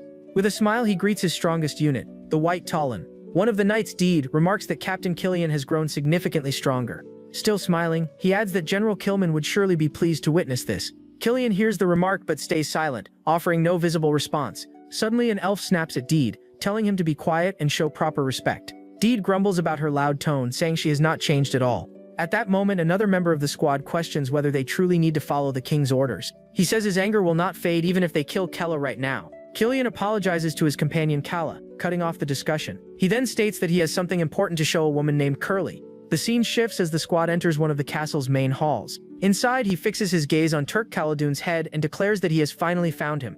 With an icy stare, Killian calls him Hel Khaldun, the one who killed his brother. Deed reacts with visible disgust, but the others quickly tell him to keep quiet. Killian then asks Curly whether a tracking spell can function using only the head. She confirms that it can, and begins casting her magic to locate his bloodline. The tracking spell glows brightly, activating the lingering power within the demon's head. Killian looks directly at the face and tells Helcaldan to keep his eyes open and witness everything. With a dark smile, he says he should watch carefully what they are about to do. The former Demon King's eye appears to follow them, as if aware of the looming threat. The scene shifts, and Srills announces that now that they have recovered, it is time to go after their enemies. Rian, still confused, asks what she meant about the second squadron. Srills explains that in Talua there was never much expectation placed on the first squad. She reveals they were essentially used as experimental bait for the Demon King. The squad Talua truly invested in was the second one, the famed White Tolkien. Kella's expression turns serious as he repeats the name White Tolkien in his mind. She continues explaining that it is led by Killian, Kilman's younger brother, and that it is an elite force made up only of true combat prodigies. Kella then asks whether Kilman, the one who killed his father, was weaker than them. With her fist clenched, she admits she does not want to say it, but the truth is obvious. She confirms that yes, Killan's squad is far stronger than Kilman ever was. In fact, she cannot even measure how much stronger they truly are. Hearing this, Kella finally grasps the scale of the danger they are about to face. Rian panics and asks how they are supposed to invade Talua now. Srills explains that they must strike as quickly as possible before the squad fully regroups. Kella reflects that Talua is far larger than Arsal and that luck alone will not be enough this time. With a determined expression, it seems he has come up with a strategy to deal with the situation. He then warns that with the mission to hunt him, the White Token must have already returned. Kella states that it would be foolish for just the three of them to attack alone and that they need an army. The two are taken aback and ask what he means by needing an army and a base. He explains they require a force strong enough to stand against the White Tolkien, along with a base that cannot be destroyed even if Talua's soldiers attack with everything they have. With a confident smile, he declares that they will create the strongest dungeon ever known. The girls are stunned, unable to believe the idea of building such a powerful dungeon. He explains that they cannot rely on uncertain battles, or they might end up like his father. The plan is to construct the dungeon first, and only then begin a true war against Talua. Srills is impressed and says he truly is his father's son, while deep inside Kella feels relieved that he managed to improvise such a plan on the spot. Excited, Srills says she knows people they can recruit to form their army. The two begin shouting and celebrating, preparing themselves for the coming war. Kella simply watches, thinking they really embraced his idea, but deep down he knows this is just a way to buy himself time. With a faint smile, he decides he will use this plan to build a world of his own without interference, a world he had only ever imagined but never managed to create, his own ideal world where he could finally find peace. Clenching his fist, he refocuses on the strategy he has just devised. He then asks Srills whether she knows any demons they can truly rely on. Kella explains that their first priority is to find someone skilled in understanding terrain and geography. Tartros pauses to think, searching her memory for someone who matches that description. Suddenly she says she knows the perfect candidate and tells them to follow her to meet that person. And so the group sets out on a new journey to find their first ally. Along the way, Kella takes the chance to begin learning Arsal's magic from Srills. However, he soon realizes that mastering it should not be this easy. Yet, because of the Demon King's blood flowing through him, he can wield magic effortlessly. As a result, he absorbs everything at an incredible pace. This leaves Srills genuinely surprised. Kella feels that using magic with his own hands brings him closer to achieving his goal. The scene shifts as several days pass, with the group traveling through a barren land. Srills says they are nearly there, but Kella finds it odd that a demon would live in such a place. She then explains that the area was not always like this, not before the Tolkien ambush. Both the protagonist and Little Wren look confused, unable to understand what she means. Suddenly, Srills becomes serious and tells them to stay where they are, no matter what happens. At that moment, a group of demons charges in, shouting their hatred for the Tolkien squad. One of the demons rushes straight at Srills, swearing to take her down. She realizes they have not yet heard about her identity or reputation. Rian panics and asks why she is taking the hits without reacting, but Kella tells her to stay quiet, leaving the girl even more confused and frightened. With a calm expression, he tells her to stay out of it and simply watch. The demons grow angrier, demanding to know why she refuses to fight back. With her head lowered, Srills apologizes to them, showing genuine remorse. She then kneels, saying she will accept their anger until they feel satisfied. The leader of the group is stunned as he recognizes that symbolic gesture known only among them. As a fellow demon, she apologizes for having sided with their enemies. They are confused, recalling that the last time they saw her, she was with the Tolkien squad. At that moment, Kella steps forward and confirms that what she is saying is true. Surrounded by a blue aura, he introduces himself as the last surviving son of Helsin. The demons feel the overwhelming energy and realize he truly is the king's son. The leader then asks, still in disbelief, if he is really the young master Kella. Once it is confirmed, they rush toward him, filled with emotion and hope. The earth demons kneel before him, greeting him as their highness Kella. Little Wren becomes excited, calling out young master Kella's name. With a smile, Srills comments that they recognize him as the rightful heir. Kella simply watches in silence, trying to process everything happening. The camera reveals that they live in an underground village hidden from the outside world. It is a modest place, serving as a refuge for the earth demons. With a smile, he thinks that building his army might not be as difficult as he imagined. One of the earth demons shouts, announcing the arrival of the great demon king's son Kella. At this, the entire crowd erupts in excitement, raising their fists to celebrate the heir. One of the leaders approaches, saying he will make all the preparations and that Kella only needs to give the command. But Kella seems more focused on observing the surroundings, noting that the architecture is unlike anything he knows. He is impressed to see that the city was built without magic, using only natural materials. The celebration continues as Kella reflects that he never imagined such a vast city could remain hidden. He then turns to Shrills and admits she was right. They truly need the abilities of these people. With a confident smile, she adds that there is also an exceptional warrior they should recruit. Kella becomes curious and asks who this warrior is. The scene shifts into a flashback as Shrills explains that the Tolkien squad once discovered this location. We see General Killman enraged, ordering his men to slaughter all the earth demons without mercy. The soldiers of Talo attack, initiating a massacre against the defenseless inhabitants. The people cry out for Gulpero, but they are cut down with no chance to resist the sudden assault. It is then revealed that following the general's orders, the forest concealing the city was burned to the ground. Because of this, the earth demons were pushed to the brink of extinction, something reflected in Shrills' expression. But then, a furious warrior appears, shouting and questioning how they could attack a people who do not even know how to fight. He stands in front of the children, declaring that he will not allow anyone to harm them. General Killman is taken aback, wondering what kind of demon would risk his life to protect the young ones. Curious, he steps closer to the warrior and asks for the name of someone so courageous. The warrior responds with pride, declaring that his name is Douglas, son of the earth demons. Kellerman repeats the name quietly as if contemplating the demon's resolve. With a pensive expression, the general appears to reach a significant decision about what to do next. In his thoughts, he laments that things would have been different if Douglas had been born human. At that moment, Kellerman shocks everyone by ordering the battle to stop immediately. As the troops begin to withdraw, Douglas is left completely bewildered, unable to understand why the enemy suddenly retreated. With a smile, Shrills turns to him and says that his courage saved his entire tribe. The warrior remains silent, still trying to grasp what just unfolded during the fight. The image shows Douglas standing his ground, protecting the children as the army pulls back. Returning to the present, Shrills concludes the story by saying that he never ran and fought to protect the children until the very end. Kelladera is impressed, while Kella remarks that even the name Douglas sounds dependable. Kella becomes thoughtful, realizing that an earth demon capable of fighting is more than he could have hoped for. He then makes his decision and says he wants to meet this Douglas personally, but the elder becomes uneasy and warns that Douglas is extremely stubborn, suggesting it would be better to find someone else. Quota dismisses the suggestion and firmly declares that he will recruit Douglas no matter what. The scene then shifts to a workshop filled with black smoke and the constant sound of hammering. Upon arriving, Quota confronts the warrior and asks if he intends to refuse a direct order. Douglas does not even turn around and replies that he has no duty to obey him, even if he is the king's son. Unshaken, Quota asks what would happen if he chose to force him to comply. The warrior finally turns to face him, sweating, and warns that if it comes to that, he will fight to the death. Quota then softens his tone and asks why he is so determined to stay here, and Douglas explains that this is the place where he was born. He continues saying he has a responsibility to protect his homeland, and that is why he cannot leave. The prince realizes this will not be simple, and comments that Douglas is just as stubborn as they described. Even so, Douglas apologizes but remains firm, refusing to abandon his people. Quota grows frustrated, remembering how difficult it was to recruit a powerful ally like him in the game. Disappointed, he sighs and thinks there is nothing he can do, since the warrior would rather die than follow him. Quota stands in silence for a moment, listening to the rhythmic hammering coming from the workshop. The sounds of labor echo across the city, reflecting the resilience of its people.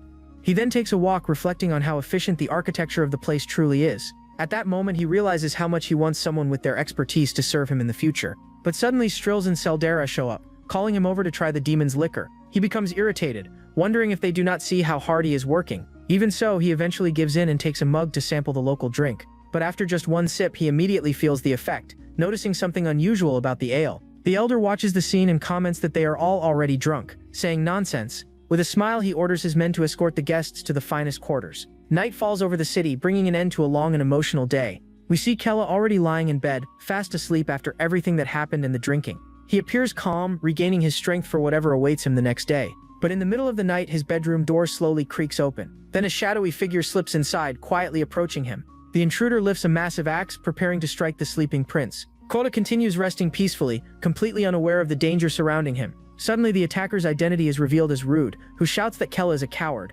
He then cries out in fury, declaring that the prince will die here and now. Douglas is left in total shock, unable to understand how his plan could have failed so badly. Quota then opens his eyes and, holding the axe, says that now everything is clear to him. The warrior panics upon realizing Quota was never asleep, and the prince quickly rises from the bed. At that very moment, several demons storm into the room, shouting that the coward Quota must be killed without mercy. Even lying on the ground, the prince faces them head-on, prepared to strike back at any instant. He begins to speak, explaining that he had been wary of the situation from the very beginning. The scene shifts back to the workshop, where Quota recalls finding Douglas's work suspicious. He found it strange that the items being crafted were clearly not meant for combat. It is revealed they were actually restraints, and Quota realized they were far too small to fit an orc. To make matters worse, while exploring the village, he noticed someone secretly tailing him from afar. From that point on, he became far more observant, analyzing every detail, which eventually led him to discover a wall concealed by a faint magical barrier. A barrier he only detected because he had inherited the immense mana of his father, the Demon King. However, Quota points out there was yet another inconsistency in the situation. He recalls Strills mentioning that Douglas had been protecting young dark elves, not earth demons. The issue, he explains, is that he never once saw any dark elves in the village. And at that moment, everything finally clicked into place. With a confident expression, Kella realizes the full extent of the Earth Demon's scheme. He then unleashes a surge of blue energy and charges at the attackers with full force. With a single strike, he knocks one of the henchmen down, proving he is not holding back. Quota turns to Douglas and clarifies that he never said he couldn't let the elves die, but rather that he couldn't hand them over, which means he had no intention of protecting them. He simply refused to give them up. Douglas begins to panic, unable to comprehend how the prince uncovered his entire plan. With a stern expression, Quota then asks if they should go ahead and open that hidden barrier. The scene shifts outside, where a group of earth demons begins to gather in unrest. Quota appears holding Douglas hostage, leaving everyone stunned at the sight of their strongest warrior captured. He then realizes that everyone must have been involved in the scheme, as it would have been impossible otherwise. The elder, furious at the failure, shouts at Douglas for ruining everything. Completely defeated, the warrior can do nothing but apologize for his grave mistake. Quota then threatens the crowd, warning that if anyone makes a move, Douglas will be killed instantly. Their leader is outraged, questioning how the so-called coward Quota managed to turn the situation around. The scene then cuts to a more isolated part of the village, where the true secret lies hidden. Quota brings Douglas to the wall and firmly orders him to open it. Reluctantly, the warrior takes out a purple gem and uses it to deactivate the magical barrier. The hidden passage finally reveals itself, exposing a dark cave filled with people inside. To everyone's shock, the captives are revealed to be young dark elves, trembling in fear. Quota is left speechless by the sight, while Douglas keeps a hardened expression. The prince is horrified, realizing the situation is far worse than he had imagined. All now, at that moment, Srills and Seldera arrive in a rush, calling out Kella's name in concern, but they too are stunned when they see what was hidden behind the wall. Kella turns to Srills and asks if she can use her magic to view the memories of one of them. She answers that it is possible, but warns that his perception will not be as clear as hers. The prince nods and asks her to begin the spell. Srills focuses her energy, preparing a powerful technique to initiate the memory transfer. The magic links Kella's mind with one of the elves, allowing him to witness their past. In the very first memory, he immediately understands that life in that place was nothing but suffering. It is revealed that the women were forced into pregnancy, and all children were born under those conditions. Among them, certain children were selectively chosen by unknown human nobles. Those selected were taken away by force, while their mothers were powerless to stop it. This was because the children could be sold for large sums of money. At times, captured adults would tell stories about the outside world. They spoke of endless skies and vast blue oceans. They described incredible foods and the freedom to travel wherever they wished, things they knew they would never be able to experience in that dreadful place. And so, if they were granted a final wish before dying, it would be a simple one, that at least their children could escape and experience those things themselves. Keller emerges from the vision, his eyes filled with rage, and declares that such an existence is utterly pathetic. Overcome with fury, he erupts in anger and shouts, cursing the earth demons with all his strength. He suddenly pivots toward Douglas, who cannot comprehend his reaction. Kella charges at him with full force, releasing his blue aura as he prepares to strike. With a furious cry, he delivers a powerful punch straight to the warrior's face. Douglas is sent flying by the impact, crashing onto the ground without even grasping what happened. Kella then yells, demanding to know if he had been trafficking the children instead of rescuing them. Lying on the ground, the warrior admits it is true, explaining that dark elves are a rare race highly desired by nobles. He continues, stating that they are blessed by nature, which allows them to live peacefully no matter where they are placed. Douglas then reveals his plan, claiming this makes them ideal to be raised like livestock. Disgusted, Srills questions how he could enslave his own kind, but he shouts back, insisting it is necessary for their survival against humans. Kella clenches his fist, his blue aura intensifying further. He recalls the suffering he endured under his father's oppression throughout his life, but the prince realizes that the pain those children endured is far worse than anything he has experienced. For that reason, he decides he cannot remain idle while such cruelty unfolds before his eyes. Kella then turns towards Srills and Seldera, ready to settle everything once and for all. With unwavering resolve, he declares they will complete what Kilman started. Srills immediately agrees, saying she cannot forgive traitors to their own race. With that, Kella announces they will purge this place and eliminate the earth demons. Douglas rises to his feet and calls on everyone to fight, reminding them there are only 3 enemies. At his command, the Earth Demons rush forward, shouting that they will kill them. Seldera manages to block an incoming strike and warns that the remaining orcs are attacking. Hearing this, Srills becomes enraged, questioning how they dare oppose the Demon King's heir. However, one of them shouts that they should not retreat, claiming Kella is a coward and not worth obeying. Seldera quickly fires back, declaring that Lord Kella will become the next Demon King regardless. An enemy lunges at the prince, screaming for his death, but Kella successfully deflects the blow. He then realizes this is not a game and that he has the power to change reality. With determination in his eyes, he prepares to strike back with everything he has. The prince decides that he will no longer remain passive and will finally fight for real. Meanwhile, one of the elves trembles as a demon shouts for all of them to be killed on the spot. One of the elf girls wonders aloud if they might be doing all of this to save them. Hearing that, one of them decides that if it is true, they should help in the fight as well. But as he tries to move, another elf pulls him back, warning him that it is too dangerous. The other prisoners also cry out, fearing that if the group loses, they will be tortured again. The young elf shudders at the word, asking in shock if it truly meant torture. A memory flashes through his mind, showing one of the demons brutally attacking him. At that, the boy screams in pain, reliving the suffering he endured in that place. Kella watches it all silently, his blue aura still burning as his eyes fill with pure rage. He then turns to Douglas and declares that he will repay every scream of pain they have caused. Realizing he cannot win, the warrior pulls a red ore from his pocket. He swallows the stone and shouts for the others to do the same, claiming that losing now would mean losing everything. The other demons follow his example, consuming the ores they had stored. Seldera is stunned by the sight, as she believed the earth ores were nothing more than a myth. Kella is also taken aback, gritting his teeth as he questions what kind of power has just appeared. When consumed, the ore trades a portion of a demon's life in exchange for strength. Srills adds that it multiplies their physical abilities many times over. Douglas's body begins to expand, ripping his clothes apart as he releases a furious growl. The transformation continues grotesquely, and he declares that he will kill Kella immediately. With massive fangs and a monstrous face, he roars that he will end the prince once and for all. Kella is shocked as their demonic energy surges along with their physical power. Frustration builds within him as he still cannot fully access the abilities his father granted him. Douglas then rushes forward with a devastating attack, shouting for the prince to brace himself for what is coming. The air grows tense as Kella bares his teeth, fully aware of the danger behind that strike. But all of a sudden, massive roots burst from the ground, stopping the blow at the last possible moment. Douglas is caught off guard by the interference, unable to understand where it came from. The roots wrap around him, restraining his movements as he struggles and shouts, demanding to know what is happening. It is revealed that the young elf Wood stepped in front of Kella and summoned them. His body trembling, he says he never wants to be tortured again. Not ever again. The other elves panic, crying out that he has gone too far this time. Douglas becomes enraged, threatening to torture him to death for daring to interfere. But before he can break free, he suddenly senses something and hesitates in confusion. It is Kella, who grabs him and declares that what he said will never come to pass. With a swift motion, he drives a strike into the monster's chest, leaving him no time to react. After bringing him down, the prince turns toward the elf and asks if his name is Wood. With a faint grin, he remarks that he admires the boy's courage. Wood can only stare at him in silence, still shaken by everything that has just unfolded. Even while injured, Douglas shouts at Wood, demanding to know how he could betray him after being raised by him. He then abandons the idea of torture and instead screams that he will kill the boy right there on the spot. Kella is taken aback as he notices the enemy's body growing even larger than before. Ignoring his injuries, the monster charges toward the prince, preparing another crushing attack. The blow connects directly with Kella's guard as he tries to block it with his arms, but the force is overwhelming, sending him flying backward. The prince is hurled through the air and crashes violently against the cave wall, struggling to recover from the impact. Lying on the ground, he questions how the power of that stone can be so overwhelming and dangerous. But Douglas ignores him and shifts his focus to the elf, shouting that he will finish Wood off. He lunges forward and seizes the boy by the neck, intent on punishing the betrayal. With a look filled with hatred, the monster roars that he will tear his head off. Wood gasps desperately for air, struggling to escape the crushing grip around his throat.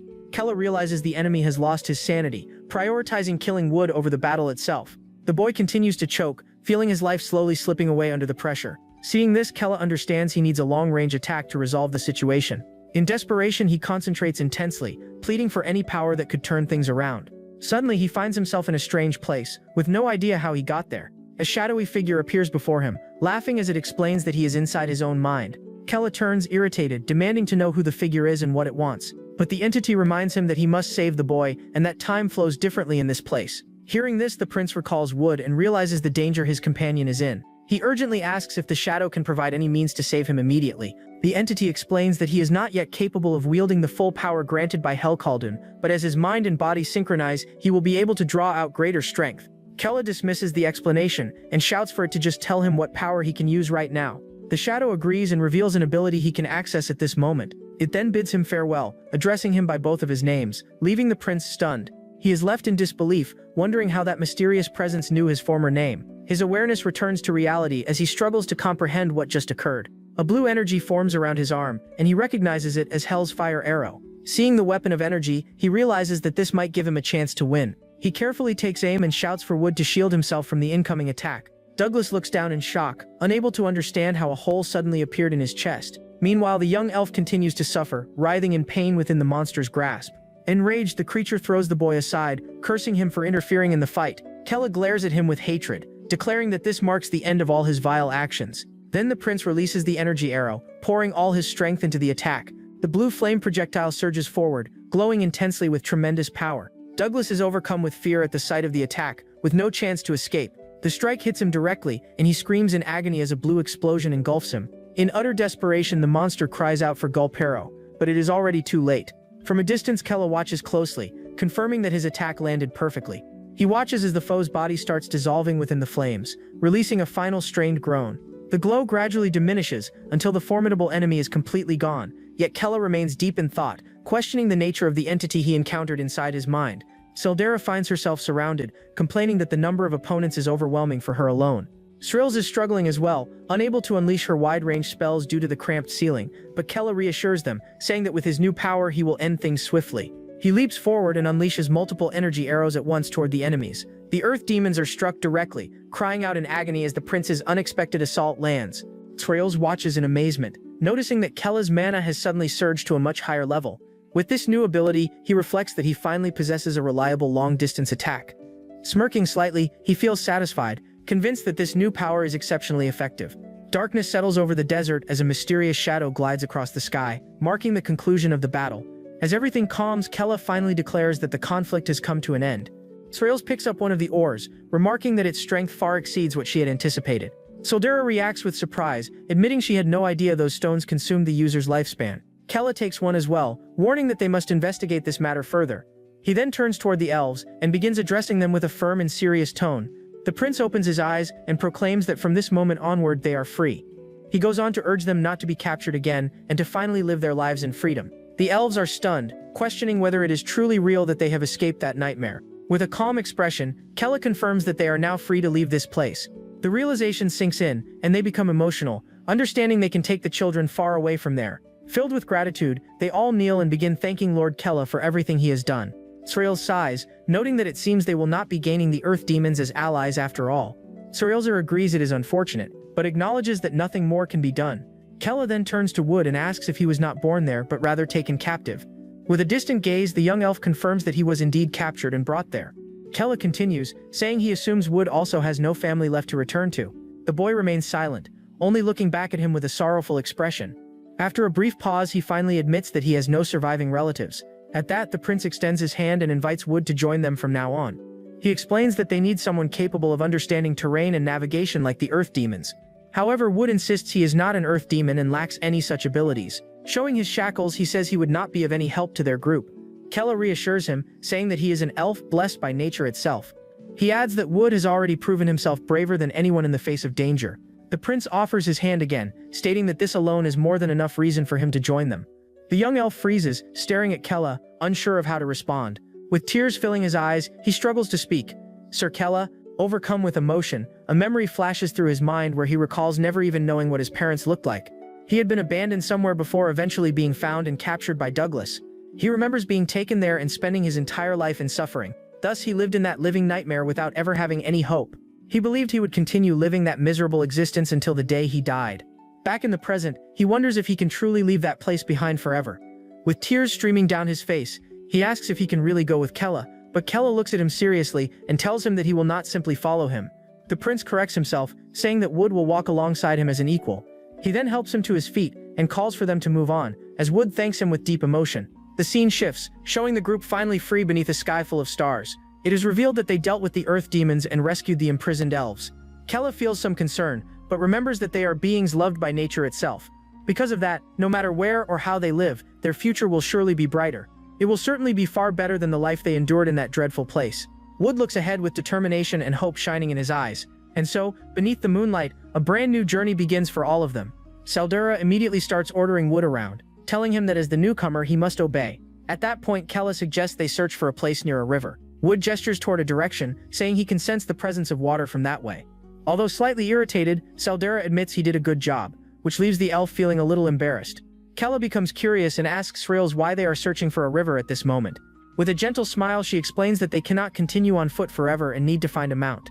She adds that near a river they might come across something useful, which excites Saldura, but Srills dampens her enthusiasm by saying they would be lucky to even encounter a unicorn. Kella puts an end to the discussion and decides they will follow the direction Wood indicated. The scene shifts to a forest, showing the path the group begins to take. As luck would have it, they soon discover two unicorns calmly drinking from a shimmering magical river. The creatures quickly sense their presence and become cautious as the group approaches. Frightened, the unicorns bolt, trying to escape as fast as they can.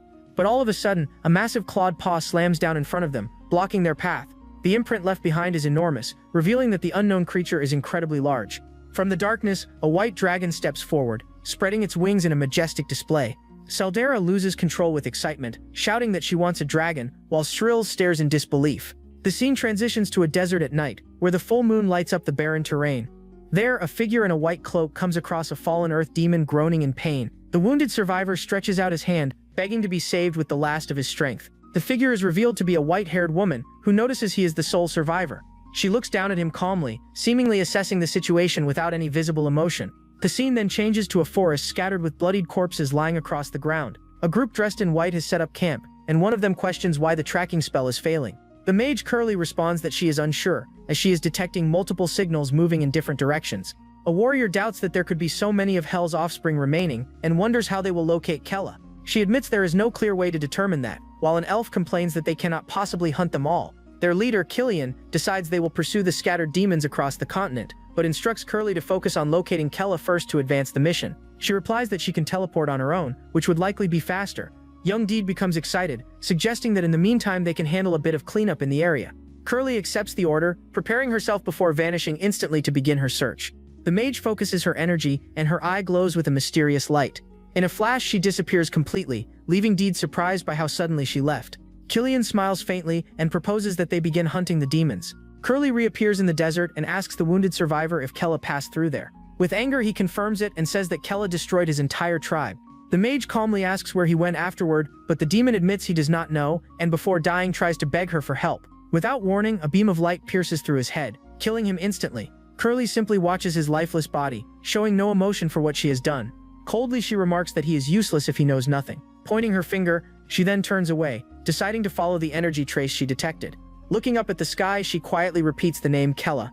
Focused on her pursuit, the scene shifts as Kella's group finally arrives at a river, surrounded by a beautiful landscape. He is impressed, saying that as expected of elves, Wood managed to guide them there, using only his sense of smell. Saldura becomes jealous, telling the newcomer not to get carried away over something like that. Kella mentions that he is hungry, and Saldura offers to catch fish, claiming she is skilled at it. However, several fish suddenly leap out of the water, flying straight toward the group. It is Wood who has caught them all at once, leaving everyone completely speechless. He then explains that he used nature's power, and Shrills praises his ability. This makes Saldura even more jealous, as she had wanted to prove she was the most capable one there. She then attempts to start a fire, but Shrills creates one instantly with magic. Poor Saldura is left devastated, feeling completely useless to the group at that moment.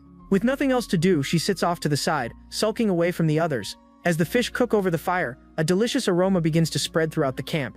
Kella compliments Wood's effort, and the elf thanks him as they all begin eating together around the fire. He then asks Ren if she is not going to eat, but she replies that she is fine. Shrills does not hesitate and takes her portion, leaving the girl surprised by the action. Kella notices this and watches Ren with a slightly concerned expression. The girl continues to look downcast, as if she is hiding something from the group. Kella then says he would like some fruit, and Saldura immediately perks up and runs off to find some. Wood offers to go instead, but Kella stops him and says that Rian will handle getting the fruit.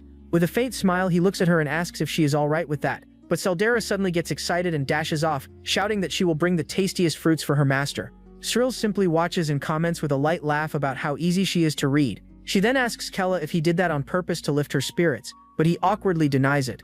Kella quickly shifts the topic, and Wood mentions that he senses a unicorn nearby.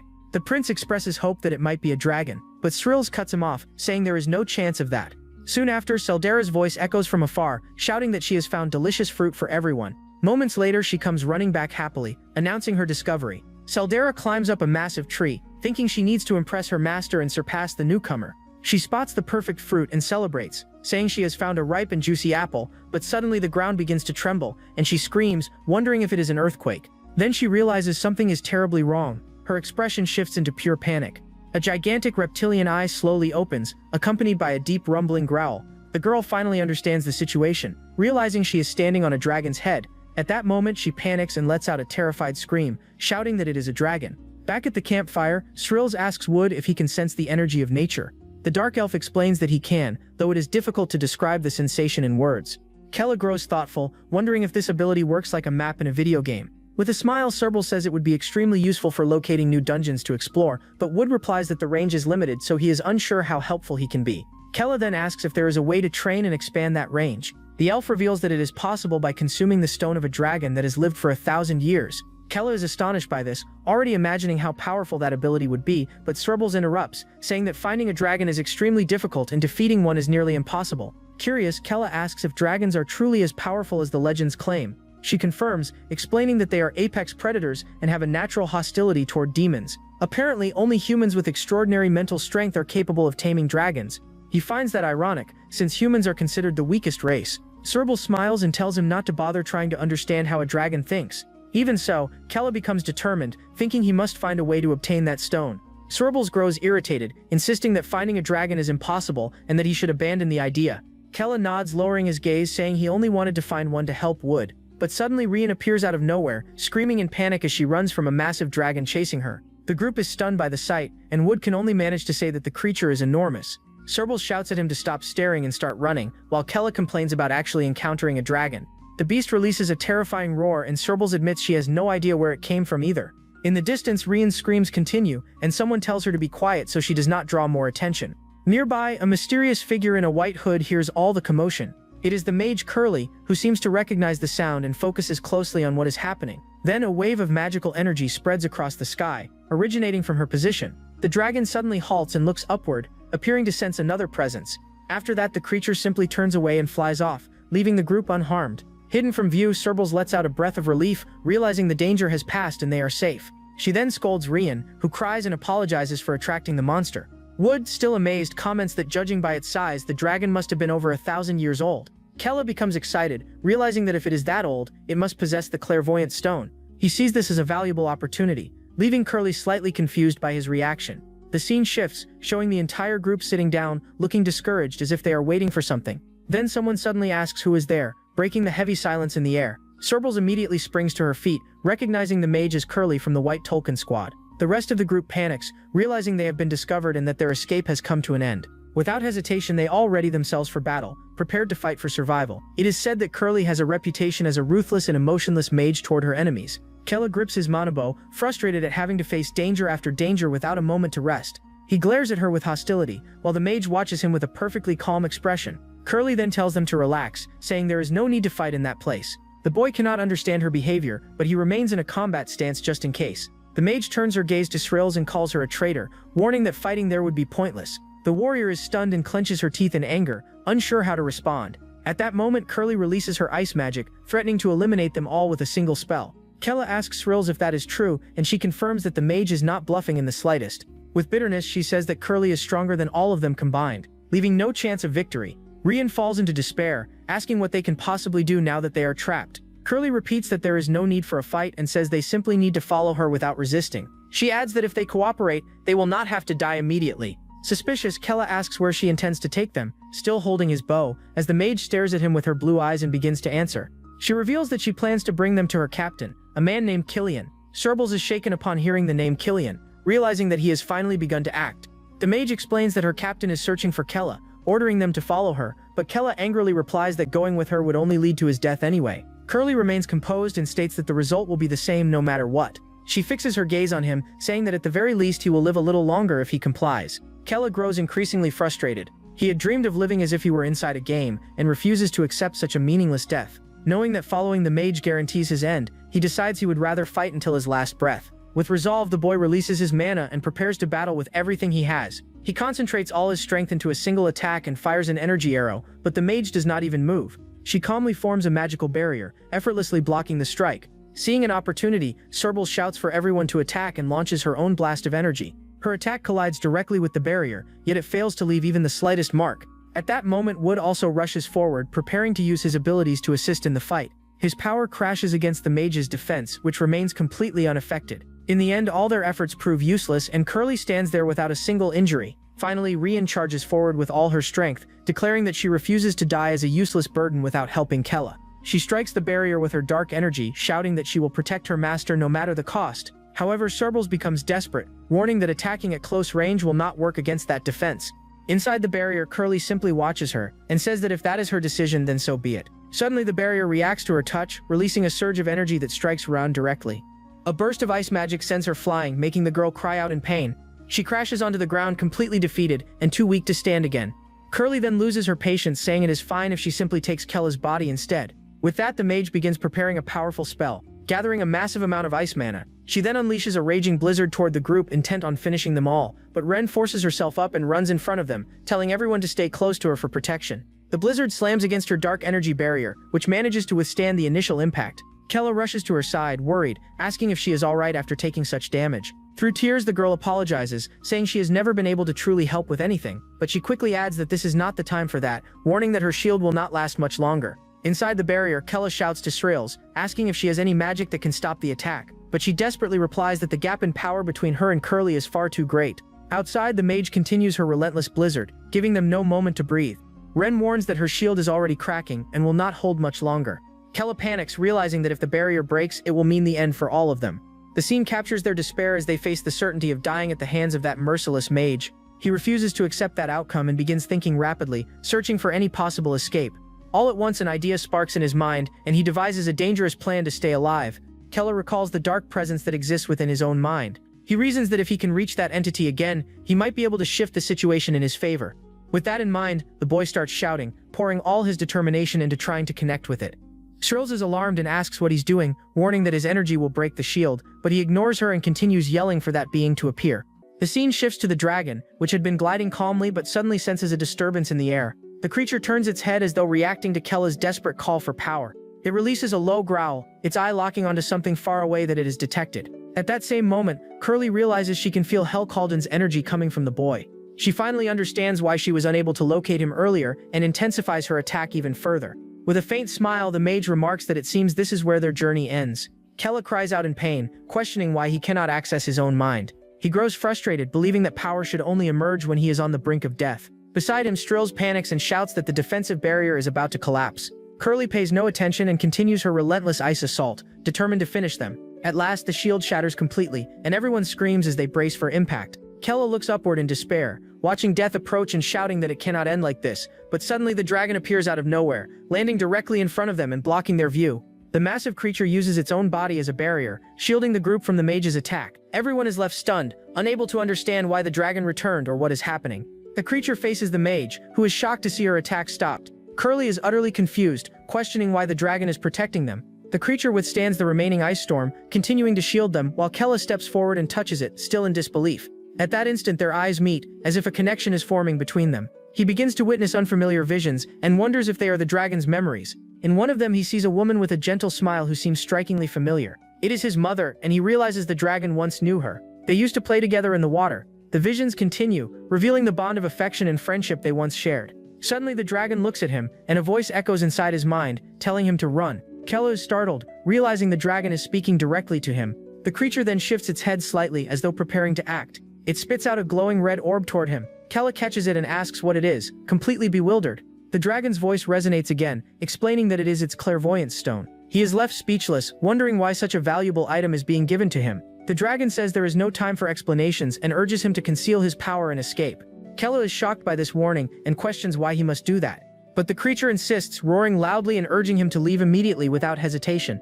The dragon turns and unleashes a powerful blast of fire toward the mage. The attack collides directly with Curly's barrier as she shields herself from the impact. She finds it extremely unusual that a dragon would assist a demon, as such a thing is rare. Kella realizes there is no time to hesitate and that he must take advantage of this opportunity. He shouts for everyone to run while the dragon keeps the mage occupied with its flames. Curly grows irritated, wondering why such a powerful dragon chose to interfere at this moment. Tyr understands that this complicates the situation and that she will need a new strategy. The dragon fixes her with a hateful glare, preparing to continue fighting and buy more time for the group. It then releases another blast of fire, even stronger than the previous one. The flames completely engulf the barrier, demonstrating the creature's immense power. Mockingly, Curly asks if that is the best the dragon can do. She then declares she will have to get serious, as her eyes begin to glow with mana. A massive magic circle forms in the sky, and the dragon prepares itself for what is about to come. From within it, a massive ice meteor starts taking shape, overflowing with magical energy. With glowing eyes, Curly unleashes her ultimate spell, aiming to finish the battle once and for all. The dragon exhales a torrent of flames, attempting to intercept the meteor rushing toward it. It pours all its strength into the attack, yet it becomes clear that it may not be enough to prevail. At that moment, the creature's eye shines, as if recalling a distant memory. A vision appears of it resting peacefully beside Kella's mother long ago. The woman smiles gently, reflecting the deep bond and affection they once shared.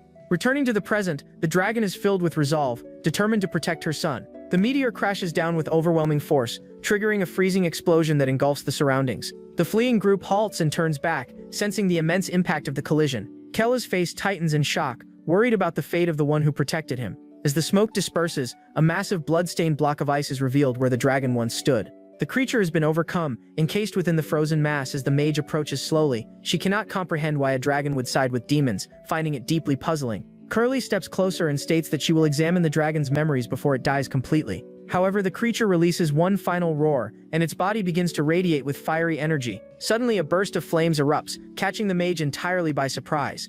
The dragon's voice echoes, calling her a selfish and heartless human, filled with pure hatred. It warns her that a day will come when she will regret all of her actions. With that, the creature detonates in a fiery explosion, choosing death over capture. As the dust settles, the mage stands alone amid the devastation left behind by the blast. Curly realizes that the dragon deliberately ended its own life, leaving her without answers. She understands that its sacrifice was meant to give Kella time to conceal himself and escape.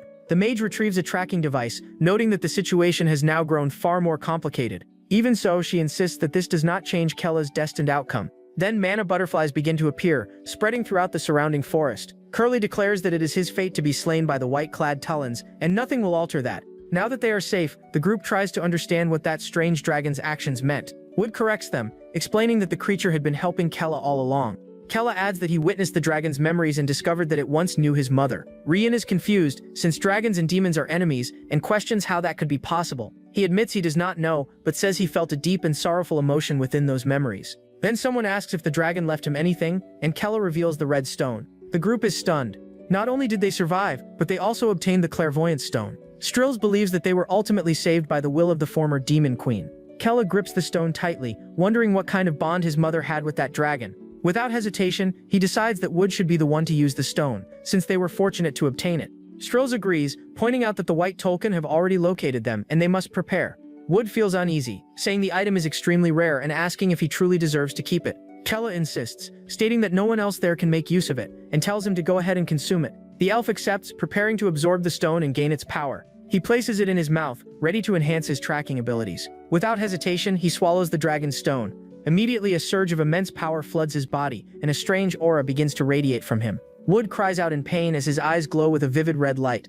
Then the stone grants him a vision, revealing fragments of the dragon's past. It shows that from birth, the creature had been used as a subject for human experimentation. Scientists carried out brutal tests on it, ignoring the agony it endured. Day after day it was tortured, endlessly cut and pierced. They tore its body apart, only to heal it at the brink of death and continue the process. After centuries of suffering, its mind had shattered, and all hope had vanished. Humans even mocked it, celebrating the fact that it could no longer scream in pain. But just as it awaited death, the Demon King Turk Khaldun began his invasion. The old Demon King roared that he would slaughter every last one of those vile humans without mercy. Amid the chaos of battle, the laboratory where it had been imprisoned was completely destroyed. With its prison in ruins, the dragon finally managed to break free. That was how it escaped that nightmare. At last, it achieved the freedom it had long dreamed of. For the first time, it experienced the joy of soaring freely through the sky, and so, it set out to find others of its kind, hoping to begin a new life. It shares with the others the cruelty committed by humans, and proposes forming an alliance with the demons. However, to its surprise, none of the other dragons believe a single word it says. You see, they had already built bonds with humans and even fought alongside them against demonkind. What the dragons failed to realize was that this so-called friendship existed only because of hidden sacrifices. Humans had been using dragons in experiments to understand how to approach their species. On top of that, they sought to study and take the unique magic that only dragons possessed. Yet this truth was rejected, as their hatred toward demons already ran too deep. Meanwhile, the demons themselves also treated the dragon as an enemy during the conflict. Because of this, it found no place where it truly belonged. Neither among dragons nor demons. Alone, the dragon begins to question the very reason for its existence. It cannot find a place to belong and feels powerless to change its fate. Unable to understand its purpose, it chooses to withdraw from everything and everyone forever. And so it surrenders itself to endless darkness, living in complete isolation. There, the dragon wastes away its life, simply waiting for death to arrive. It becomes nothing more than a lost soul, weeping alone in the forest with no hope left. But everything changes the day it encounters a girl named Karista. The child is crying desperately, calling out for her mother while lost in the wilderness.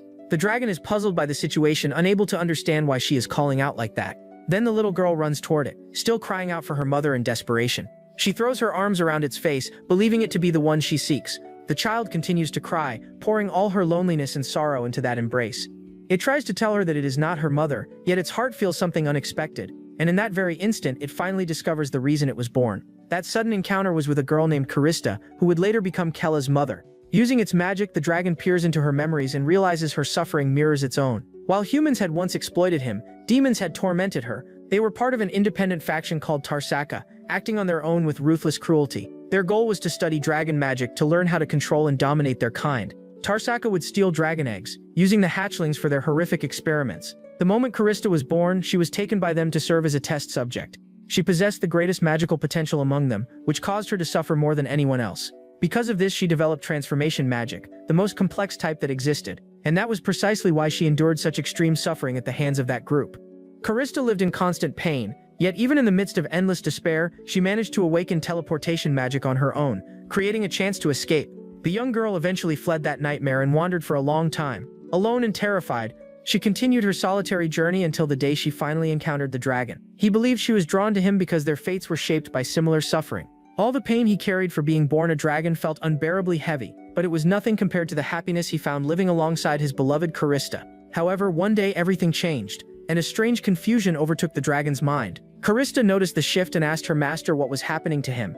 He failed to recognize her and questioned who she was, leaving her deeply confused. The creature stared at her, examining her form, which now appeared to resemble that of a demon. Filled with hostility, the dragon demanded to know her identity at once. She panicked, unable to understand, wondering if it was some kind of test, but he warned her it didn't matter, and that he would kill her without hesitation. In desperation, the girl cried out for her master as she was struck by a burst of fire. The dragon had only ever wished to live peacefully with her, but his body could not endure forever. Due to the experiments, his body began to deteriorate once it reached its limit. Fallen to the ground, Karista cried, asking if he truly no longer remembered her. At that moment, he seemed to regain clarity and finally recalled the name Karista. With renewed hope, she asked if he was all right and if he could remember her now. He apologized, saying sorrowfully that he never wanted to hurt her like that. And it was then that he realized both his body and mind were collapsing completely. Karista stood in shock, while the dragon understood he had to leave before losing all recognition of her. With a heavy heart, he flew far away, knowing he had to abandon the one he cherished most. The girl was left behind, screaming and begging her master to stop and come back. But he never returned, and she cried out in despair, calling his name again and again. For Karista's sake, the dragon traveled as far away as possible so he would never harm her. Alone, he started preparing himself for the end, quietly waiting for death to come. During his final days, he clung to the joyful moments he had shared with Karista. However, his deteriorating mind caused him to alternate between remembering her and forgetting her. As his memories slipped away, he understood that his life was nearing its conclusion. Yet one day, as he awaited death, something unexpected finally occurred. From a distance, he sensed a familiar presence that stirred a strange emotion within him. Acting purely on instinct, he took to the sky. He followed that presence, determined to discover its origin. On the final day of his life, he ultimately reached the source that had been calling out to him.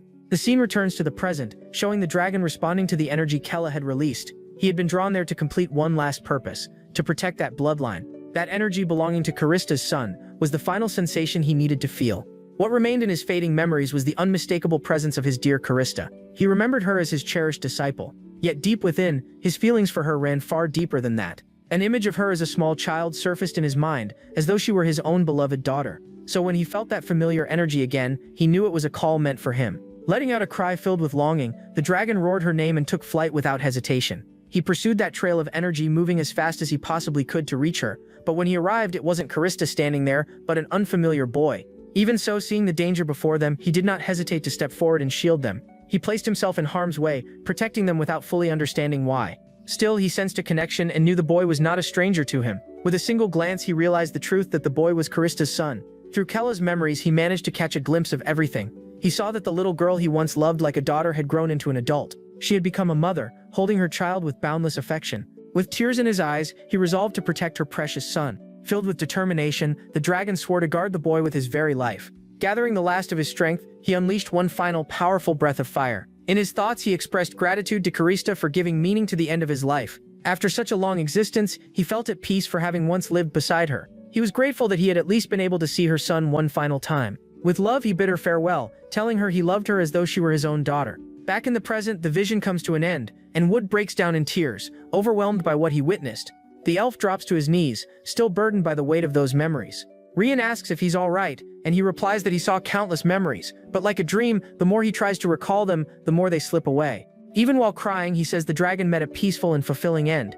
Kella feels confused by this, unable to understand how such a death could be considered peaceful. He then assumes that the dragon must have ultimately fallen at the hands of that mage. The scene shifts to the battlefield, confirming that the creature was unable to escape. A mysterious voice questions how he can no longer remember anything now. At that moment, Cyril shakes him, shouting that he even cried while experiencing those memories. Wood tries to explain, saying the ability may develop over time, but Rian grows irritated by his uncertainty, pointing out that he still has much to improve. With that, Kella concludes that they have no other option. They will have to wait until Wood's power fully manifests. Taking charge, he states that they need to find a safe location and asks Cyril's for the map. The map displays both the Human Kingdom's territory and the former lands of the Demon Kingdom. Kella points out that they are currently positioned right at the border between the two regions. After considering it briefly, he decides that heading south would be the best course of action. Rian and Cyrils are puzzled, questioning why they aren't moving deeper into demon territory. He then reveals that his father had a reason for sending him toward the human land of Arsal. Kella believes his father anticipated the large-scale human invasion of demon territory. Cyrils agrees, recalling that after his father's death, all the armies united. Upon hearing that, Rian suggests gathering demons to fight alongside Kella, but he quickly rejects the idea, saying it's impossible now since he is seen as a coward.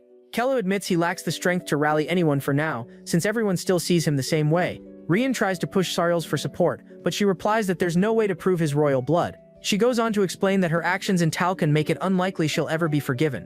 Kella then outlines the first step, establishing a dungeon as their base, which means he needs accomplishments. He states firmly that he must demonstrate his power if he wants the demons to follow him. The girls become enthusiastic about the idea, convinced that gathering achievements is a smart plan. Rian adds that in time, demons will naturally start gathering around him. In that way, he will prove his value and rise as the next demon king.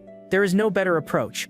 Kella looks back at the map and decides their first move is to build a base in the south and form a strategy. With everyone energized, they shout together, ready to begin their mission immediately. In his mind, Kella feels relieved that they are going along with his improvised plan. He believes he has finally assembled the companions he needed. Even so, the threat remains serious. Curly's image flashes in his mind, reminding him how dangerous it is to face the White Talcan. With a focused expression, he realizes he must gather more knowledge about this world. He reflects that everything from magic to creatures feels familiar, almost like a game. He considers that if there is a link between this world and his past life, everything changes.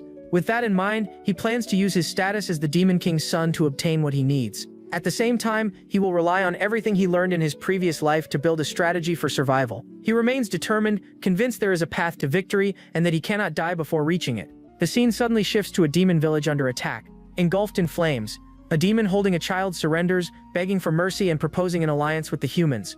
But his plea is ignored, and a blast of dark fire strikes him directly. Deed appears with a mocking smile, asking if the demon said something because he didn't hear him. Another demon rises in protest, shouting that attacking after a surrender is cruel. Out of nowhere, a massive axe appears, accompanied by a voice filled with hatred uttering the word demons. Audrey orders him to be silent and die, charging forward with her axe without hesitation. The weapon is stained with blood, showing the strike was fatal and merciless. Kala then turns and informs his captain that the task there is complete. But suddenly he freezes, as if he has witnessed something completely unexpected. The scene cuts to Killian, who hears from Curly that a dragon helped Kella escape. Killian concludes that they encountered him near the territory of the Earth Demons.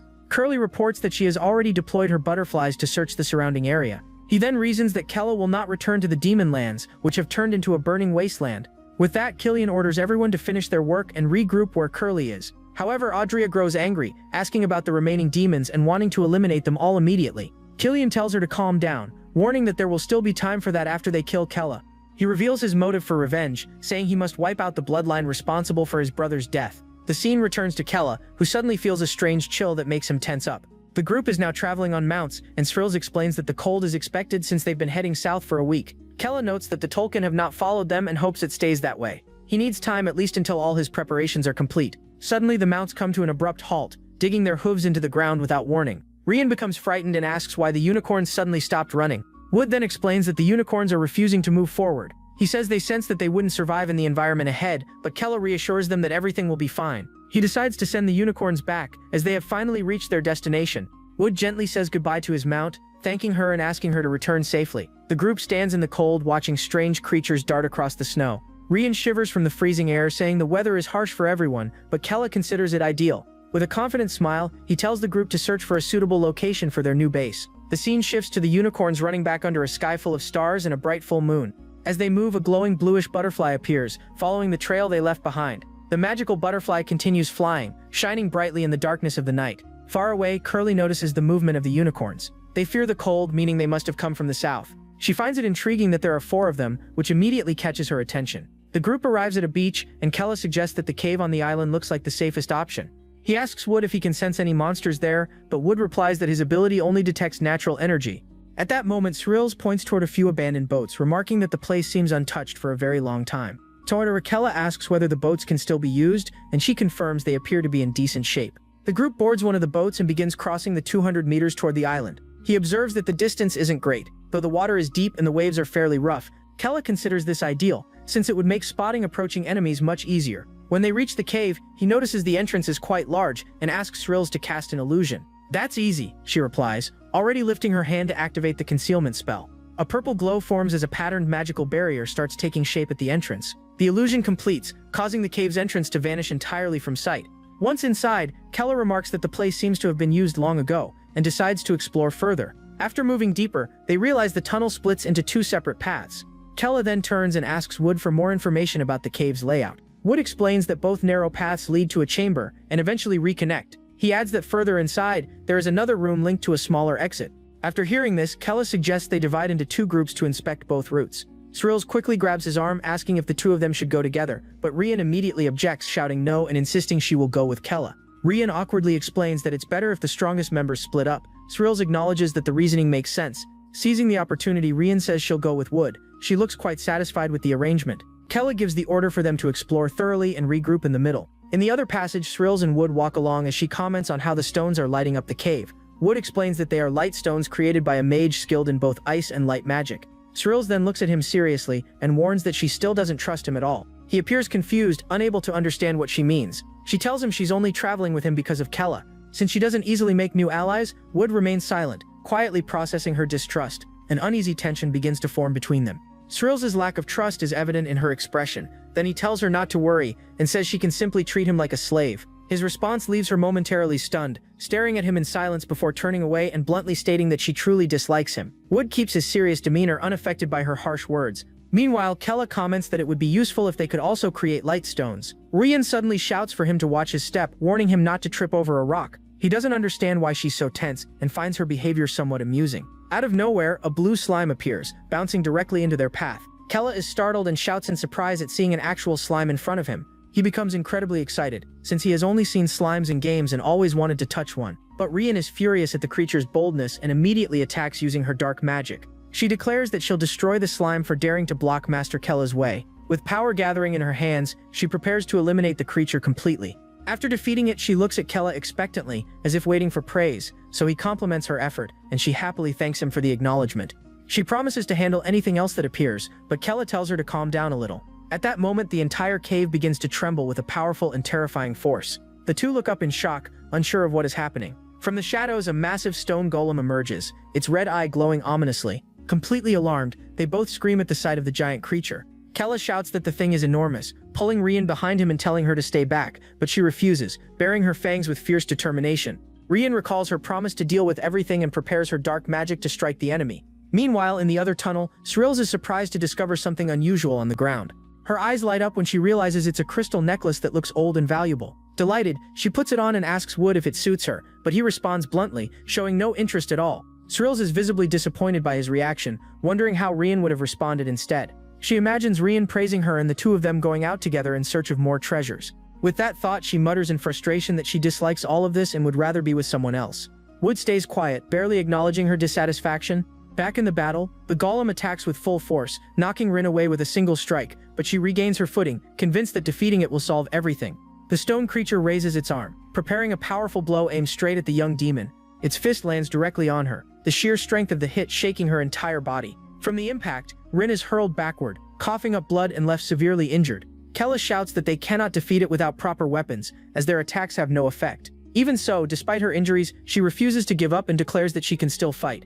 She charges again with her magic, shouting that she can still take on the monster, but the golem strikes her once more, and she feels the full force of the blow. Kella calls out her name, asking why she is pushing herself so hard.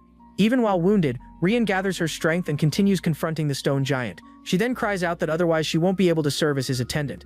He doesn't understand, wondering what she means by that. At that moment, a flashback begins, showing the first time she entered the castle. Kella's father questions him, asking if he truly wants to befriend a servant. Young Kella, crying heavily, insists that he does want to be friends with Ren, but his father scolds him, saying she is only a servant, and orders a contract to be arranged. Kella keeps crying while young Ren stands beside him, unsure of what to do. Then, despite his sadness, he apologizes and appoints her as his attendant under the Khaldun name. Little Ren blushes shyly and thanks him with a small smile. It is revealed that she felt happy simply because he wanted to treat her like a friend. That same day, after seeing him fall asleep in tears, she made a promise to herself. She swore that she would help him become the greatest demon of all. With that vow, she resolved to do everything she could to keep her promise. However, as time passed, life in the castle was far from easy for them. Kella proved to be timid and overly sensitive, constantly on the verge of death because of his brothers. Each day followed the same pattern, with him running in fear through the castle halls. He would come back to Ren in tears, saying he was scared and had nearly died again. Even when she tried acting cold and strict to push him to grow stronger, nothing changed, as he remained the same frightened child. Because of this, the other servants constantly ignored and mistreated her. They forced her to eat leftovers, saying she would die alongside Kella anyway. Poor Rian was made to eat awful food, and at times they even poured molten lava on her. Even at night she found no peace, as she was forced to stay alone in the stables. But even there she wasn't safe, as the other servants would harass her in the darkness. They accused her of seducing TM and threatened her with a sharp blade. Terrified, the young Ren begged them to stop. During that time, she admits she began to harbor deep hatred toward Kella. She believed that because of the contract, his death would also mean her own.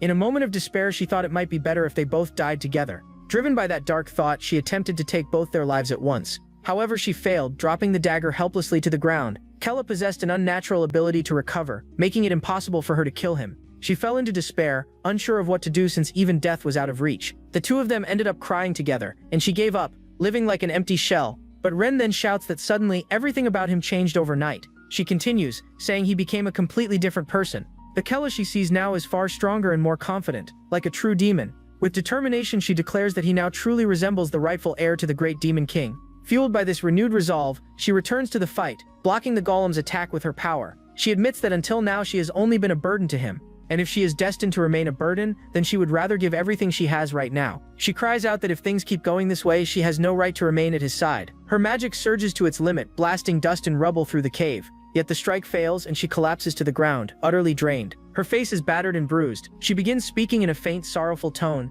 then she breaks down, admitting she never truly wished for him to cast her aside. Kella watches her silently, his expression stern as he listens to everything she pours out. Meanwhile, the golem regains its footing and lifts its massive fist, prepared to crush Ren instantly. She notices the incoming attack but no longer has the strength to evade it.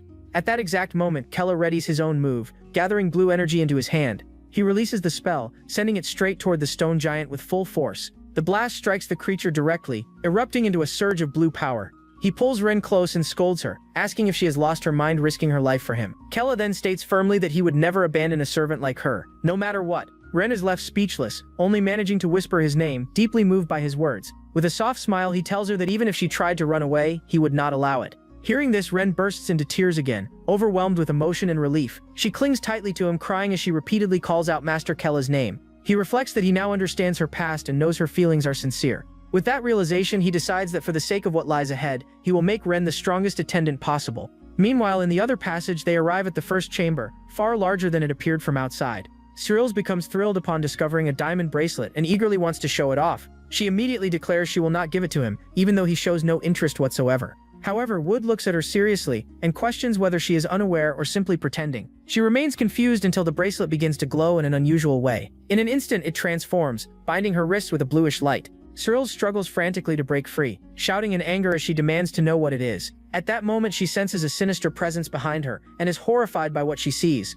A massive treasure spider reveals itself, and she cannot believe such a creature was hiding there. She asks if it is a treasure spider, realizing the bracelet was nothing more than bait. Furious, she yells at Wood for not stopping it earlier.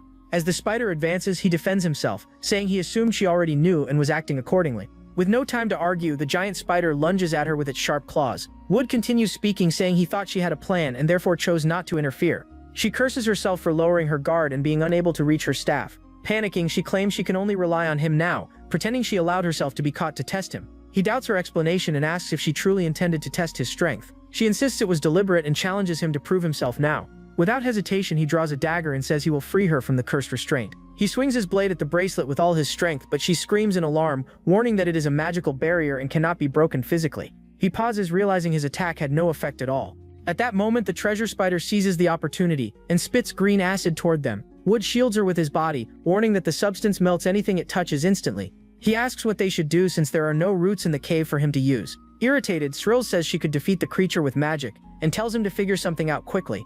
The spider wastes no time and launches another stream of acid at them. To protect her, Wood pushes her aside, but his leg is struck by the corrosive liquid. The creature then prepares to finish them, raising its claws for the final strike. The impact sends Srills flying backward, slamming her onto the cave floor. She becomes furious, realizing the monster is targeting her because she is trapped by the barrier. The spider lifts one of its razor-sharp claws, ready to end her life. Grinding her teeth in frustration, she feels completely helpless. But Wood steps in front of her and takes the hit, leaving her utterly stunned despite his injury. He says he will do whatever it takes so she can use her magic. He then uses his own hand to absorb the spider's magic, causing it to shriek in pain. With his dagger, he cuts into his own hand, channeling the energy to break the barrier. A burst of blue power erupts, and he finally shatters the magical bracelet restraining her. Now free, Shrigtly stares at her hands, unable to believe she has been released. The spider screeches in rage, realizing its prey has escaped the trap. Enraged, the creature directs all its fury at Wood, piercing his body repeatedly. In desperation, Shrigtly cries out his name, horrified by the scene unfolding before her. As he collapses, he tells her that now it is her turn to fight and bring the creature down. He fixes his eyes on her with a grave expression, calling her name in a faint voice. Srills stands frozen, staring at him, overwhelmed by shock, anger, and despair all at once. With Wood lying gravely injured, she summons her staff, which begins to glow with a deep purple aura. Consumed by rage, Srills shouts that a mere bug has no right to push her this far. Her eyes blazing with fury, she prepares to end the monster once and for all. She casts her spell, Purple Torch, engulfing the spider in blazing magical fire. Raising her staff high, she unleashes an overwhelming surge of power at the creature. The attack is so intense that the massive beast is completely incinerated by the flames. Once everything is over, Srills is left drained, clearly having spent a tremendous amount of energy. At that moment, she turns and notices Wood, who despite his severe injuries, is trying to stand again. Stunned, she asks how he managed to break the barrier that had bound her through the bracelet. Wood explains that he assumed the spider's barrier would not affect his own hand. She then questions what would have happened if he had been wrong, implying it would have cost him his life. He responds that it did not matter whether he lived or died, since she had told him to help. Srills falls silent, taking in the magnitude of the sacrifice he made for her. Suddenly, a painful memory resurfaces, showing her being pierced by a sword. The vision focuses on the blade passing through her body, revealing a deep scar from her past. The flashback shows her being stabbed, yet she says she allowed it to happen on purpose. With a crazed smile, she confirms it was a setup, and charges at her enemy with everything she has. An instructor watches, remarking that she sacrificed her own body just to take her opponent's head. He warns that she would have died if the strike had hit her heart, but she replies that it did not matter since her orders were to kill him at any cost. The instructor is impressed by her stubborn resolve, finding her attitude noteworthy. Despite her wounds, he informs her that such determination means she has passed the test. Back in the present, she realizes that Wood carries the same detached look she once had. She understands that he is just like she used to be, fighting without holding anything back, and in that moment she recognizes that he risked his life purely to protect her. Holding her staff, she approaches him and tells him he has finally passed her test. Wood is taken aback, and she continues by saying she now accepts him as a companion. She then gives him a firm order, telling him not to die so easily from now on. He remains speechless, staring at her, stunned by her sudden change in demeanor. Surrounded by scattered bones, he nods and says he will remember her words. Upon arriving at the location, voices call out, asking if Srills and Ren are alright. There they find Wood injured, though he explains that Srills has already treated him. Srills then scolds Kella for allowing Ray to get hurt, but Ren quickly takes responsibility herself. Changing the topic, Kella asks what happened to Wood and the others. She explains that they encountered a golem, which surprises Kella as he finds that pairing unusual. Srills suspects there may be something hidden within the dungeon. She then says she will heal Ren first, and tells everyone to rest for a while. Meanwhile, Kella studies the structure, noting that it reminds him of the Demon King's castle. He focuses on a statue, saying that what concerns him most is the suspicious box nearby. With excitement in her eyes, Ren asks if it might be a treasure chest. Equally eager, Srills agrees and declares that they should open it immediately. Suddenly, the statue's eyes begin to glow on their own atop the altar. Sensing danger, Kella shouts for everyone to hold on as he prepares a defensive spell. He quickly forms a barrier in front of them, instructing the group to crouch down. Immediately afterward, the statue launches an attack that crashes against the magical shield. Startled by the assault, Shrills shouts, asking if the chest was a trap. Rian is equally shocked, saying she never expected something like that. Kella snaps back at them, saying it was obviously a trap. Before they can react, the statue fires another beam of energy, and he yells for everyone to dodge as Shrills leaps aside to avoid it. At that point, Rian and Wood stand up, saying they want to help fight, but Kella orders them both to stay back, insisting they would only interfere right now. After a brief pause, they agree to follow his command and remain where they are. Rian turns toward Wood, asking why he followed the order so quickly. He calmly replies that he intends to focus on recovering, just as Kella told him to do. Irritated, Ren admits she cannot really argue with that reasoning. Then both of them call out to Kella, telling him to hold on until they are able to fight again. Kella rapidly devises a plan, saying he will draw the statue's focus toward himself. He fires several projectiles that strike a defensive barrier surrounding the statue. Using that opening, Shrills launches a massive fireball at the target. The fiery attack slams into the barrier, but it causes no damage at all. Shrills shouts in confusion, asking how the statue can maintain both offense and defense simultaneously. Kella is equally stunned, unable to understand how it can cast multiple spells at once. After observing the situation, Shrill states that there are only two possible explanations. She suggests that either a mage pre-programmed it, or someone is hiding inside the statue. With that idea in mind, Kella asks Wood to analyze the statue's internal structure. Wood activates his ability and confirms that the statue is hollow. Hearing this, Kella warns that there is a strong chance someone is concealed within it. Shrills yells that they must break the barrier and destroy the statue immediately. Kella gathers his energy and strikes the barrier, but his attack fails to leave a mark. Suddenly, two golems with glowing red eyes rise from the ground of the chamber. Seeing them appear, Kella is shocked that even stronger golems than before have emerged. Right afterward, a massive creature drops down from the ceiling, catching everyone off guard. Shrill stares at it in disbelief, stunned by the enormous size of the treasure spider. She wonders if the previous ones were merely its offspring, as she prepares another spell. The giant spider launches its own attack, firing a projectile straight at Shrills. Realizing it is far stronger, she concludes this must be the group's mother spider. Meanwhile, Kella rushes forward and strikes the creature, forcing it backward. Frustrated, she remarks that she could defeat it if they were not confined in such a tight space. While defending, Kella is pushed back by a powerful blow from one of the golems. In a desperate moment, he considers unleashing all his mana to end everything, but recalls that doing so would reveal his presence to the White Tolkien. Suddenly, an idea crosses his mind, and he tells everyone to hold on for a moment. Glancing aside, he points out that there is something unusual about the statue. He notices that its magic stopped the instant the monsters appeared. At that, Shrills wonders if the statue's magic is being used to control the creatures. Kella remembers that the monsters showed up right after she threatened the statue. He concludes that it sensed danger and summoned them in response. Shouting that the statue is their priority, he asks them to buy him some time. Curious about his plan, she prepares herself and conjures a wall of fire. With the fiery barrier, she manages to halt the monster's advance. Kella realizes that if the statue is controlling them, then its own barrier must be inactive. Charging forward with his fist glowing, he delivers a direct punch to the hollow statue. He breaks through the stone exterior and crashes inside, destroying everything in his path. Stunned, Shrills shouts that he has shattered the statue and gone inside it. Losing control, the golems immediately rush towards Shrills, forcing her to prepare for battle. Meanwhile, the giant spider ignores the others and moves straight toward the statue. Seeing this, Rian yells that the spider is heading for the same place. All of a sudden, the golems switch targets and begin charging toward them. Rian shouts that the golems are coming and warns that they need to fight together, but Shrills responds that it is reckless to fight in her current condition as she raises a barrier. She successfully blocks the first strike from the two massive golems. Rian calls out her name, but Shrills insists they must trust Kella now. Inside the statue, Kella discovers what appears to be a control core. He prepares to destroy it, believing that doing so will resolve everything. Suddenly, a stream of webbing shoots toward him at high speed. It hits him directly, leaving him completely immobilized and trapped. Unable to move, he shouts in frustration for falling into such a trap. Moments later, the giant spider appears, and he complains about the terrible timing. Outside, Shrills warns that she cannot hold out much longer, and tells him to finish it quickly. Still stuck, Kella responds that he wants to, but he cannot break free from the webbing. The spider raises its sharp legs, preparing to strike him. With a swift motion, it lunges forward to attack the trapped boy. Seeing the attack coming, he can only scream no, as he is unable to defend himself. With no other option left, he wonders if he should use the power of hell. At that moment, a shadowy figure appears, shouting and calling him a complete fool. Suddenly, he finds himself elsewhere and asks what this place is, recognizing it as the Abyss. The figure then scolds him for being defeated by such weak and pathetic monsters. Irritated, Kella shouts, demanding to know why it only appeared now, when everything is already at its worst. The shadow snaps back, telling him to be quiet and activate the vessel ability immediately. It explains that even though Kella is still weak, he can dominate those creatures using that power. After thinking briefly, Kella asks if it is related to the contract he made with Ren earlier. The figure calls him a fool, and Kella asks what exactly he is supposed to do. It is then revealed that he carries the blood of the Demon King along with its inherent ability. With a sharp focus, Kella repeats the idea about having a powerful desire. The shadow responds, "All you need is the will to claim any weaker being as yours." Concentrating deeply, he begins to focus on his strongest desire. The voice urges him to seize control of all the monsters and turn them into his subordinates.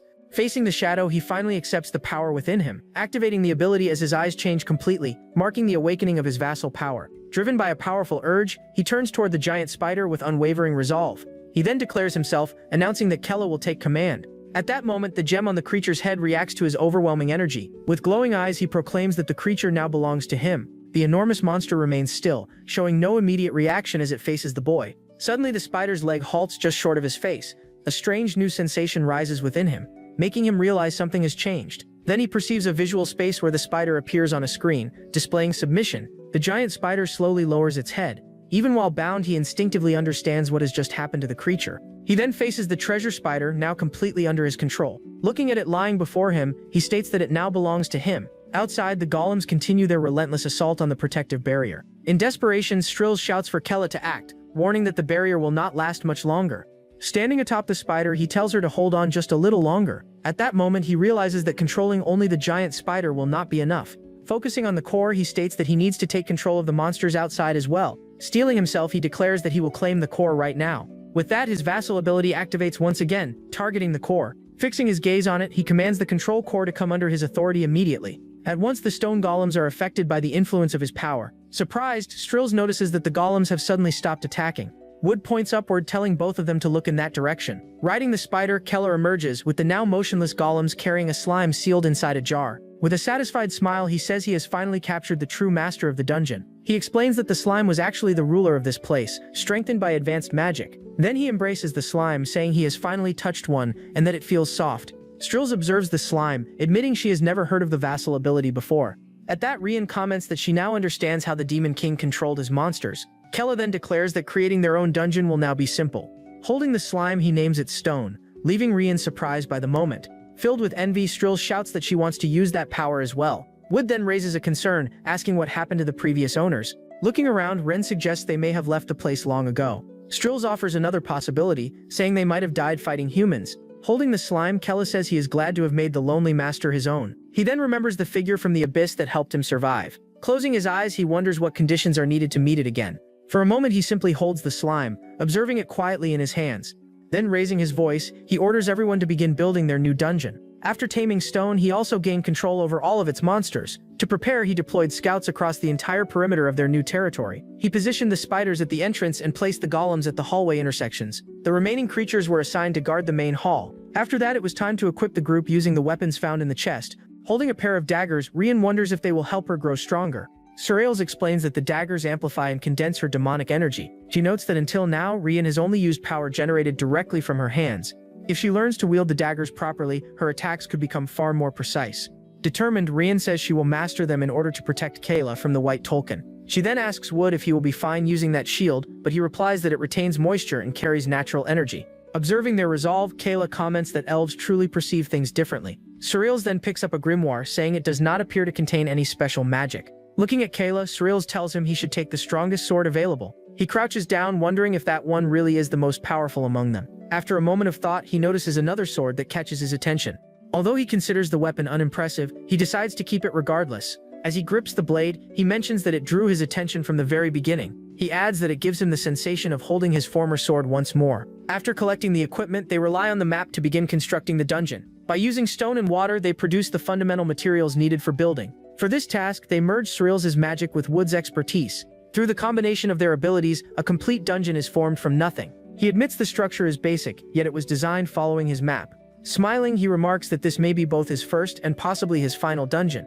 Meanwhile, the scouts remain vigilant from the peaks of the nearby mountains. Approaching the slime, he asks whether Stone is pleased with its new surroundings. Watching it wobble, he smiles and concludes that it seems satisfied. He then comments that living this way might not be so bad, as it keeps them hidden from the Tolkien. By nightfall, their newly established base appears calm and secure. Out of nowhere, a glowing butterfly of energy appears, drifting alone through the dark sky. The scene shifts to Arsal, where a mage expresses gratitude to Hayden for coming. Inside the royal palace, the king declares that this is no moment for formalities. Filled with anger, he shouts that he refuses to tolerate any excuses for their disgraceful loss.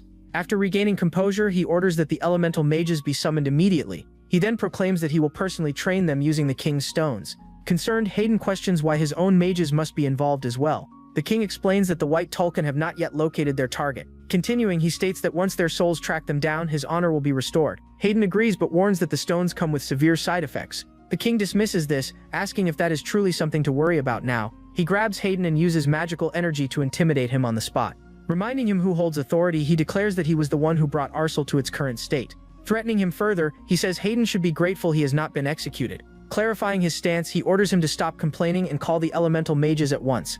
Meanwhile, the Grand Palace of Arsel stands tall beneath the clear blue sky. Leaving the palace, Hayden walks quickly through the bustling streets of the great city. He thinks to himself that they must locate Kayla before the White Tulkun does. Suddenly, a cloaked individual approaches him, calling his name from behind. Turning around, he asks who it is, while the stranger questions whether he is searching for Kella. With a smile, the figure claims they can lead him to Kella, leaving Hayden stunned. Shifting scenes again, Kella wonders if his seat is not overly extravagant. Rian replies that such a throne suits the future Demon King perfectly. Still seated at the table, Kella remarks that their only issue is having nothing but fish to eat. Determined, Rian offers to hunt farther away, insisting that he needs proper meals. Kayla warns her about the danger posed by the Tulkun, but she simply smiles at his concern. Pulling a face, he complains that he is tired of eating fish and wants meat instead. Wood then rises and says he will attempt to catch a carnivorous creature nearby. When asked how, he explains that he came up with a new idea during training. He says he can channel his ability through his shield to search for animals beneath the ground. Asking for silence, he warns that the roots must move slowly for it to work. 2 hours later, the group is still waiting without any results. 4 hours pass and they remain in the same spot, patiently waiting. After 6 hours, Rian loses patience and asks if he has fallen asleep. Suddenly, Wood's eyes widen as he senses something at last. With a sudden pull, he is dragged forward by the roots beneath him. A massive mole bursts out of the ground, and Rian shouts that they have caught one. Surreals is impressed and praises Wood for capturing such a creature. He thanks her for the compliment. He feels happy to receive her acknowledgement. Kayla looks at the beast and questions whether it is even edible. At that, Rian panics, saying she cannot lose to the newcomer again. She reassures Kayla not to worry, promising she will cook something delicious for him. As night falls, the scouts continue watching from the mountain peaks. Unsure of what to do, Rian grows distressed for having spoken too confidently earlier. Trying to cut through the creature's hide, she realizes it is too tough to slice. She considers asking Kayla for help, at least to prepare the meat. Observing the situation, Kayla comments on how disappointing it is that she cannot cut it. Desperate, she shouts that she cannot allow that to happen. No way. Then she remembers the daggers she received earlier as a gift. Holding them, she recalls that they can focus her mana into a single point. She shuts her eyes and attempts to concentrate, directing her energy into the daggers.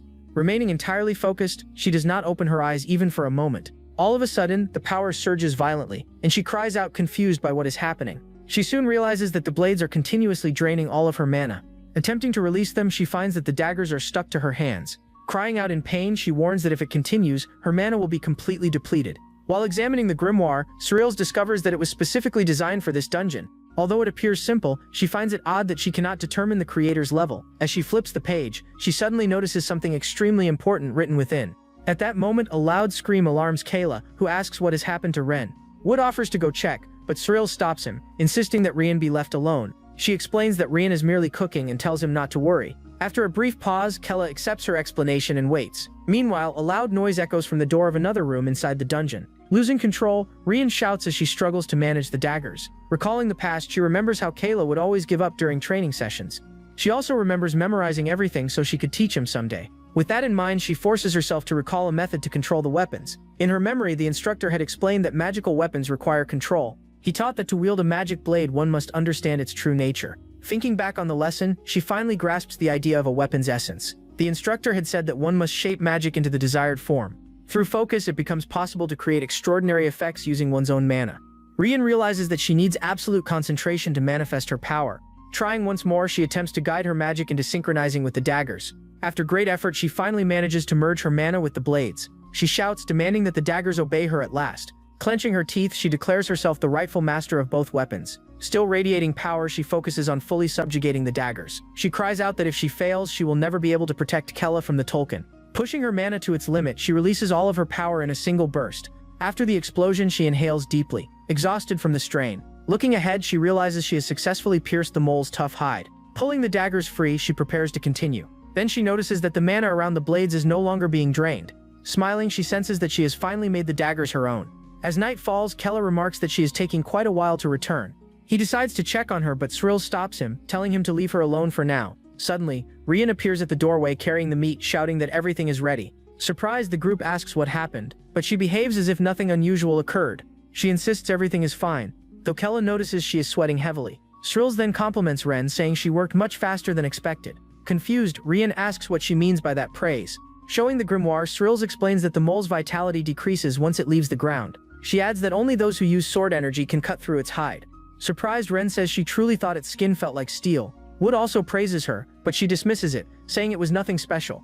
Kella approaches and commends her for her effort, gently patting her head with a smile as he says he will enjoy the meal she prepared. Embarrassed by the praise, she can only call out Kella's name. Feeling acknowledged, she resolves to keep growing stronger so she can remain by his side. Watching them, Strills reflects that the biggest issue now is herself. She recalls the battles and admits she was of no help during combat. Determined to improve, she decides she must learn more versatile and powerful spells. In another room, she prepares to begin intense training. Setting the grimoire aside, she focuses on releasing her own magical energy. While meditating, she remembers that her father entrusted Kella to her care, yet she feels she has been receiving more help from him than giving. Steeling herself, she declares that she must form her fourth circle. She decides she cannot waste any more time and needs to strengthen her magic. Thinking of the earth demons, she considers adopting their methods. Willing to do anything, she declares she would even give her life to protect Kella. Suddenly, the grimoire lying on the ground begins to glow intensely. The book starts moving on its own, leaving Strills completely stunned. Confused, she wonders if it is reacting to her magic. At that moment, golden words begin to emerge from the pages of the mysterious grimoire. Surrounded by the glowing text, she recognizes the writings she could not understand before. Without warning, a powerful surge of energy fires straight toward her. Struck directly, she cries out in agony, overwhelmed as she screams no, while being consumed by the ancient grimoire's power. Suddenly, an unfamiliar force manifests, making Strills react instantly. Looking around, she questions where this strange place is. Then a woman appears, stating that the one who carries the king's power has finally arrived. Perplexed, Strills asks who the woman is, and whether she came following her father. As the figure rejects that claim, Strills questions why the grimoire reacted to her. The woman then reveals that she once served the ancient god Turk Khaldun.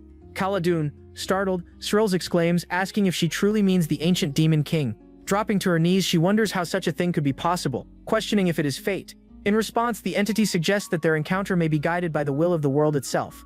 Desperate, Strills asks if Turk Khaldun was responsible for creating that dungeon. The woman explains that they journeyed across many places, leaving traces behind.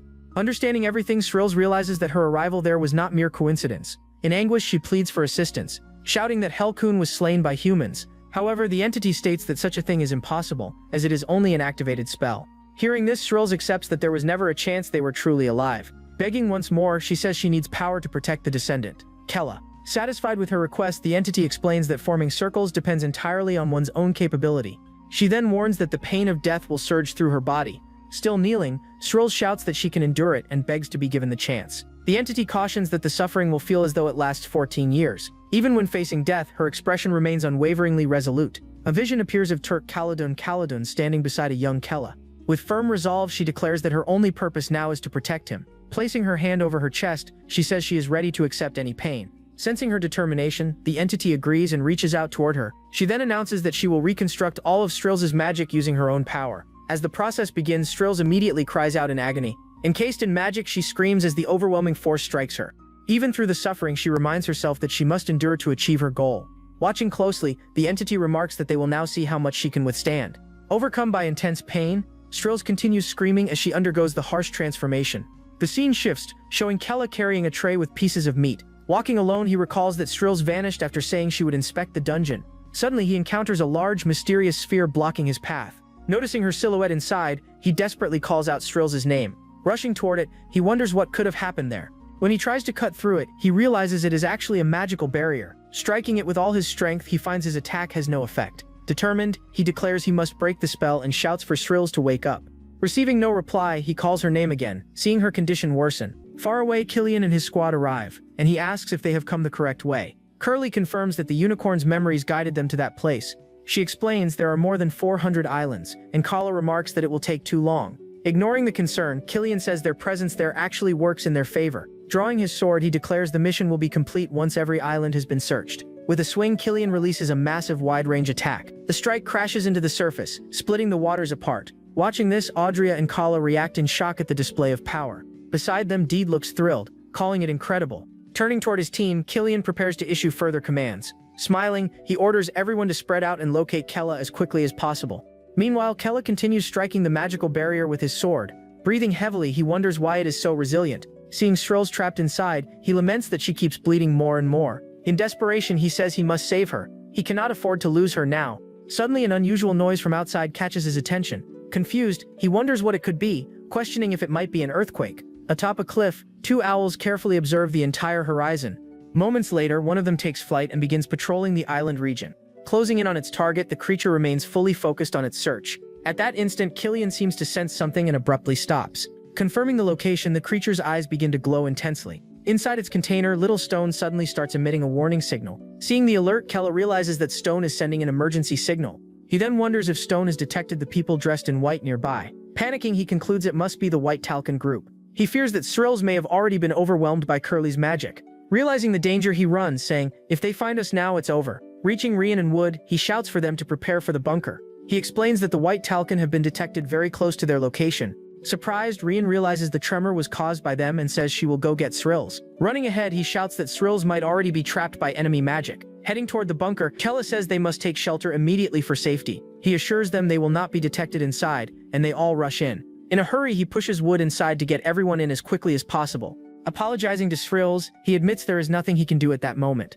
Shortly afterward, the massive chest shuts and activates its magical defense. The scene shifts as Killian flies over the island, now engulfed in flames. Touching down with force, he gets ready to inspect the entire area. Alone, he moves across the rocky terrain, carefully surveying his surroundings. He then notes that he senses an unusual form of magic nearby. Perched atop a rock, the large owl continues to monitor the area attentively. Back in the bunker, Kella asks whether Stone informed him about the enemy. He explains that the creature reported a white-haired swordsman. Panicked, Ren exclaims that it must be Killian, the Tolkien captain. Concerned, Kella says they are finished if he finds the entrance. Outside, Killian approaches the hidden, magically concealed entrance. Extending his hand, he moves closer to the stone wall, concealing it. Upon making contact, the illusion masking the entrance is revealed. Momentarily caught off guard, he recognizes it as illusion magic. Confirming the location, he states that he has finally found them. With a stern expression, he warns that he will soon come face to face with Kella. In despair, Kella realizes the enemy has discovered the hideout's entrance. Preparing to strike, he begins to draw his sword slowly but stops, deciding it is unnecessary to destroy everything just to capture a few demons, especially if it means handing them over to Deed. Without effort, he walks through the illusion barrier and enters. Once inside, he declares that he will personally kill them all. Little Stone then alerts everyone that the intruder has entered the dungeon. With no alternative, Kella decides to deploy all the monsters in a full assault. Immediately, a horde of creatures appears to confront the intruder. Observing them, he remarks on the unusual mix of monsters present. Rushing forward, he strikes them down with overwhelming speed and force. After the fight, he stands motionless amid the remains of the creatures. The last monster is completely obliterated by his swift and powerful blow. Shocked, Kella shouts that it is impossible for him to have defeated them so quickly. He then concludes that the enemy is far stronger than they anticipated. Killian continues forward and arrives at a fork with two paths ahead. Unsure which way to go, he pauses briefly to consider. Making a quick decision, he says it likely makes no difference now which path he chooses. Kella panics, shouting that he picked the path leading to Strills. With the enemy drawing closer, Strills is now in even greater danger. Kella grows frantic, yelling again that he chose the path where Strills is. With the enemy approaching, Strills is now in even greater danger. On one of the islands, the mountains and landscape are ablaze everywhere. Annoyed, Audrea complains, realizing they are not on the correct island. Sailing across the waters, Curly continues searching the surrounding islands. Using her magic, she releases butterflies to scout for any trace of them. Beside her, Kella points out that this island is not the right one either. Elsewhere, Deed regrets not being the first to find her. Smiling, he says this means he will not get the chance to kill her. Meanwhile, the spy creatures keep observing the island where everyone is located. Back in the dungeon, Killian finally reaches the large mysterious sphere. Peering inside, he sees Strills trapped within. He recognizes her, calling her Strills, the traitor of the Tolkien squad. In a flashback, a young Killian defeats 5 soldiers alone during training. Despite being injured, the young Killian shouts, demanding that Killian fight him. An instructor restrains him, telling him not to be foolish. He warns that it would take him 100 years to catch up and tells him to train harder. As Killian screams in frustration, the young Killian simply apologizes. Recalling the past, he says he has held a sword since birth. He reveals that every moment wielding it felt unbearably dull. Through a window, he watches Strills as someone tells her to stop training, but she shouts back that she is not finished and demands to be left alone. He then admits that she was the only thing that ever excited him. Her struggle to survive reminded him of a wild beast resisting capture. That image of her always stirred something in him, and he regrets that they never trained together. Asking a favor, he requests that the man give her his rations. Explaining why, he says she always ends up severely injured during training. Surprised, the instructor finds it unusual for him to show concern for someone else. Joking, the man asks if he likes her, but Killian ignores the comment. After he leaves, the instructor mutters that he is an extremely annoying brat. With her image in mind, he wonders how anyone could overlook her. Years later, the man remarks that Killian is persistent about delivering medicine, suggesting he take the box himself. The instructor warns that Killian will be gone for years. Refusing, Killian simply asks him to deliver it to her. Under the night sky, the moon lights up the fortress where they trained. Alone and wounded, Srills complains that she could have won this time. He laments that if she had been beside him, they could have fought together. She would have abandoned her lineage and followed a new path with him. He remembers that her determined self was the only thing that ever excited him. But now he sees she has been consumed by a far greater ambition. Gripping his sword, he prepares to finally act against her. Holding the blade, he says fate is always cruel. With a strike as sharp as a blade, he unleashes a direct attack on the barrier. On impact, the barrier shatters, releasing Srills from her prison. Now freed, she collapses unconscious onto the ground before her former rival. Without reacting, he simply watches her lying there, completely defenseless. Meanwhile, Kella shouts to save her, but Rian reminds him she is trapped. Explaining, Kella says his attacks on the barrier were entirely ineffective. Terrified, he realizes the enemy is far stronger than he imagined. Then a loud noise causes everyone to look up in fear and confusion. Outside, Killian emerges from the cave carrying Srills in his arms. Holding her face, he lifts it to examine her closely while she remains unconscious. After setting her down, he walks toward the bunker entrance. Standing before the statue, he stares at the hideout with a serious expression. Seeing him enter alone, Kella despairs, believing it is over. Looking around, he notes that the ancient dungeon was recently disturbed. Suspecting he is being watched, he warns that he does not want any others present. Pointing his sword toward her, he tells Kella to reveal himself if he wants to save her. From inside the bunker, they observe him through a narrow crack. In despair, Kella realizes they would not stand a chance against him, even together. Then Rian states that there is only one choice and suggests creating a diversion. She orders Kella to flee through the hidden passage, leaving him stunned. Firmly insisting, they say it is the only way for him to stay alive. At a loss for words, Kella understands what awaits them. With resolve, Rian shouts that he must survive no matter what. Remaining silent, he watches his companions prepare to sacrifice themselves. The statue then opens, exposing Rian and Wood to Captain Killian. Rushing to attack, they shout that they will never forgive him. With disdain, he remarks that he already knew they were hiding like vermin. Suddenly, roots burst from the ground, binding Wood in place as he tells Kella to run. Wood says he will block the enemy's view with his shield. Apologizing, Kella runs, glancing back at Srills and the others. As he sprints in panic, he realizes this is no longer the game he once knew. He decides he cannot die again without accomplishing anything. Relieved, Rian sees that Kella has escaped safely. Without pause, Killian launches a rapid strike at the two remaining, hitting Rian directly and sending her flying back with great force. Immediately after, he calmly asks where Kella could be, and as Rian shouts that Kella was never there, she charges straight at him while Wood seizes the opening to attack with a powerful punch. With one hand, Killian effortlessly blocks the blow. Noticing their races, he asks if demons and dark elves are all they have. Suddenly, Deed appears behind him and attempts to strike, but is stopped. Caught off guard, Rain reacts in confusion, unable to understand what is happening. At the same time, he uses his other arm to block Wood's kick. Struck by the impact, Wood struggles to endure the force. Grabbed by the throat, he thinks he must stall for more time. Then she shouts that they will never reveal where Kella is. Calmly, Killian replies that he did not ask, though it would make things easier. He warns that if Kella does not appear, he will kill them all. Looking into his eyes, she realizes she has never seen anything like them. His gaze resembles a void, completely devoid of emotion. Tightening his grip, he chokes Wood, leaving him barely able to breathe. Meanwhile, the blade at her neck begins to slowly cut into her skin. Terrified, she thinks she does not want to die this way. In that moment, she envisions Kella in her mind. Despite her fear, she endures as the enemy continues to threaten her. Then she shouts that he can kill her because she is not afraid of death. Agreeing, Wood tells him to go ahead since Kella is not there. Seeing their loyalty, Killian remarks that Kella has devoted followers. With contempt, he says he will grant them a swift and honorable death. Bracing for the end, Rain and Wood face him with determination. Suddenly, Kella's voice echoes through the area, interrupting the execution. Appearing on the scene, he declares that they are his subordinates. Surprised, Killian turns to him, saying he has finally shown himself. His companions look at him, asking why he returned. Angry, Kella says he now understands this is no longer a game. Thinking of his friends, he knows the same applies to all of them. Recognizing their importance, he declares he cannot let them die. Facing the enemy, Kella shouts that he is the target and demands that his friends be released. Letting go of the elf, Killian throws him to the ground, where he begins to cough. Killian then declares he will kill all demons because of what happened. Responding, Kella says he has seen people like him before. Shouting in anger, he says he will not die so easily. Charging forward, he attacks Killian, and their swords collide with force. Seeing the danger, Rain shouts that they will assist Kella in the fight, but Kella yells that it is in order to take Srills and leave. Unsure, Rain tries to argue, but Wood stops her, saying they must follow his command. Frustrated, he admits they would be useless right now. Surprised by his words, Rain looks at him, unsure how to respond. Kella repeats the order, shouting for them to leave immediately. Reluctantly, Ren accepts and prepares to go. Carrying Srills, they ask Kella to return alive from the battle. Charging again, Kella exchanges fierce blows with Killian. Then Killian briefly looks away, watching the others escape. Shouting at him, Kella tells him to focus on their fight. Realizing the tactic, Killian says he is merely buying time. He then warns that such weakness reveals his limits. With a heavy strike, he slams Kella into the wall. Right after, he declares that the Demon King's bloodline ends with him. Injured, Kella realizes his opponent is on an entirely different level. Frozen in place, he understands he could be killed at any moment. With no alternative, he decides to stop concealing his power. He shouts that he will use the full strength of the Demon King. Releasing his energy, he vows to fight until his final breath. His sword then fires a powerful beam toward his opponent. Using this strength, he charges and strikes Killian directly. Recognizing the power, he says it was not only Strills who had been suppressing him. With this newfound strength, he says he can now see Killian's blade. He remarks that it feels as though he has become someone else.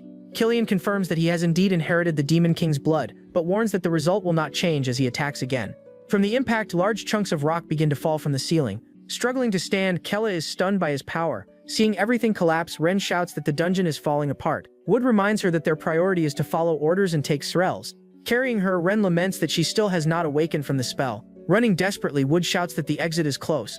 Back in the battle, Kella prepares and unleashes another attack. The strike surges forward and manages to graze Killian's cloak. Surprised, he says it is unexpected that such an unrefined strike could cut his cape. Struggling, Kella realizes he cannot fully control this power. He feels that the more he uses it, the more his body deteriorates. In pain, he shouts that his body cannot endure much more. Killian calls him a fool, but Kella tells him to be quiet. Enraged, he shouts that they are not his subordinates. Without hesitation, he charges and delivers a powerful downward strike. The force of the battle causes the nearby statue to tremble violently. Glancing aside, Killian says that Deed has likely already noticed the disturbance. Warning that the game is over, he strikes Kella and disarms him. The impact sends Kella's sword flying away. Now unarmed, he desperately reaches for it. Seizing the opportunity, Killian rushes forward and drives his blade through Kella's chest. Then Killian tells him to inform his father in hell who ended his life. Struck by the energy, Kella screams in agony as the fatal blow hits him, blood pouring out. He realizes his regeneration cannot keep up and that he is slowly dying. Outside the dungeon, they celebrate having finally made it out. Rin then warns that the dungeon is about to collapse and worries about Kella, but Wood reminds her they must follow his order and survive. Frustrated, she asks if that is truly all they are supposed to do. Angrily, she recalls that Kella returned to save them. She questions whether it is right for them to simply run away. Hearing her out, Wood remains silent, staring at her. Agreeing, he points out that the order was only to take Srills. Realizing the gap in the command, they conclude there were no instructions for what comes next. Meanwhile, Kella screams as Killian's energy continues to tear through him. With his body burning, he says his regeneration has stopped working. Suddenly, a figure rushes past the battlefield at high speed. Shouting furiously, Ren orders Killian to get away from Kella immediately. Surprised by her return, Killian watches as Kella continues to suffer. As she attacks, he complains that she is just another nuisance. Using the distraction, Wood strikes from behind with his shield. In response, the captain turns and drives a heavy punch into his stomach. Confused, Kella asks why they came back after being told to run. Explaining, Rian says they already moved Srills to a safe place. Wood adds that they will fight together until the end. Speechless, Kella calls them idiots. Thinking of his past life, he wonders if he ever would have had friends like them. He recalls how his father drank and abused him. His friends envied him and never treated him sincerely. To escape reality, he turned to computer games. He always believed he would remain alone. But now things are different. Grateful, he realizes people are risking their lives for him. Clenching his fists, he prepares to use everything he has. With determination, he says he is not alone and must recover. Shouting, he charges forward, saying he must seize every chance. Declaring he will not give up, he confronts Killian with all his strength. Seeing their resolve, Killian remarks that they intend to fight to the very end. Recovered, Kella joins Rian and challenges Killian. With fierce determination, he shouts that they will never retreat. Far away, Deed arrives on the island, recalling that Killian went there. Riding a creature, he asks if the captain was enjoying himself alone. With a mocking grin, he says he cannot allow that. Elsewhere, Srills lies unconscious among the rocks. Despite her injuries, she begins to stir. Her eyes open, revealing a powerful new glow. Back in the battle, Killian gathers a new magical force in his hand. Attacking first, he strikes Wood, who blocks with his shield as best he can. Immediately after, he targets Rian, who tries to defend with her daggers. In a swift motion, he delivers a deep cut to Kella's chest. With disdain, he asks if they thought numbers alone could defeat him. Realizing the disadvantage, Kella understands his body cannot last much longer. Desperate, he thinks he cannot even stall, and that they will all die. Angrily, he shouts that this fight is his alone and tells them to leave. But Rian says they have already decided and cannot turn back. Wood confirms they will remain with Kella until the end. Unable to respond, he is stunned by their loyalty. Coldly, Killian warns that they will all die by his hand. Terrified, Kella wonders if this is truly the end. Suddenly, a massive surge of energy explodes, interrupting the fight. Startled, they turn around, unable to understand the cause. Unsure of its origin, they wonder who has arrived. From a distance, two figures observe, understanding the situation. At that moment, Srills appears, saying it is good that everyone is safe. In disbelief, Kella asks if it is really her. Relieved, Rian and Wood celebrate, seeing she has recovered. Beside her, Deed says it makes no sense, but she ignores him. Stepping on him, she orders him to be silent immediately. With a serious expression, she faces Killian, captain of the Tolkien squad. Surprised, Killian wonders how she endured such pain and defeated Deed. He admits he never expected her to overcome Curly's magic. Crossing her arms, she reveals she spent twice as long in that abyss. Unleashing her power, she says this is the strength of the sixth circle. Stunned, Ren and Wood cannot believe what they are seeing. Kella is also shocked, unable to accept how much she has changed so quickly. Watching closely, Killian says she has always managed to surprise him. He admits that now his heart is truly racing. Using her power, she says they can finally rest. Surrounded by her magic, Kella realizes his wounds are rapidly healing. Ren and Wood also notice the speed of the recovery. With glowing eyes, he understands everything has changed. Facing Srills, he prepares for the next clash. With a serious look, Killian says he finally wants her for himself. Shouting in anger, she questions how he dared attack her new allies. Caught off guard, Killian is struck by the mist and reacts in confusion. Disoriented within the magic, he wonders if he has lost his way. He realizes the spell differs from Curly's magic. Closing his eyes, he tries to find a way out. Surrounded by mist, he is attacked from every direction. Determined, he says he must handle all incoming strikes. Dodging skillfully, he avoids every attack even without sight. Annoyed, Kella charges at him, but his attack is easily blocked. Determined to end it, Killian raises his sword to break free. Srills shouts that they must stop him before he escapes. Understanding the urgency, Kella says he will not waste this chance. Even if it destroys his body, he declares he will give everything. Rushing forward, his strike lands cleanly and severs Killian's arm. The arm falls to the ground. His severed hand still grips the sword tightly. Killian stares at his shoulder as blood pours from the wound. Shocked, Kella realizes Killian still avoided a fatal hit to the head. Gripping his blade, Killian shows he still managed to block the killing blow. Facing him, he says he only lowered his guard because of her. At that moment, a new energy begins to flow from his body and eyes. Sensing the danger, Srills and Kella shout that it is extremely dangerous. In a flashback, a group walks through a mountain with two children. Terrified, a young Killman asks his brother where they are being taken. Their father tells them not to be afraid because it is a special day. He reveals that they will meet the god of light, Lumioran. Confused, Killman repeats the name of the god, still unable to understand. Crying, he asks what will happen and whether they did something wrong. With a smile, the father says they are ideal for the sacrifice. A woman explains that Lumioran desires the purest souls above all. He adds that Killian was always special, meant to be offered. He describes the boy as someone born to be sacrificed to the god. Pointing toward the altar, he says they will achieve a glorious fate. Terrified, Killman asks his brother if they are truly going to die there. Calmly, Killian replies that they will not, and that his brother will live. At the altar, the group's leader presents the children as an offering. He declares that the two will merge with Lumioran and gain eternal life. Summoning the entity, the leader asks it to accept their offering. With devotion, everyone celebrates the arrival of the great god, Lumioran. As his mother pushes him forward, young Killman cries out in fear for help. Then the father tells young Killian to step toward his fate. Facing the massive being, he remains silent and shows no emotion. His vision is overwhelmed by the force radiating from the entity. Back in the present, he releases his power, striking everyone nearby. The impact sends Kella crashing violently into the rubble. Rian is also thrown back, screaming from the force of the hit. Even while defending, Wood is pushed backward by the energy and struggles to stay upright. Annoyed, Srills complains that the light is interfering with her containment magic.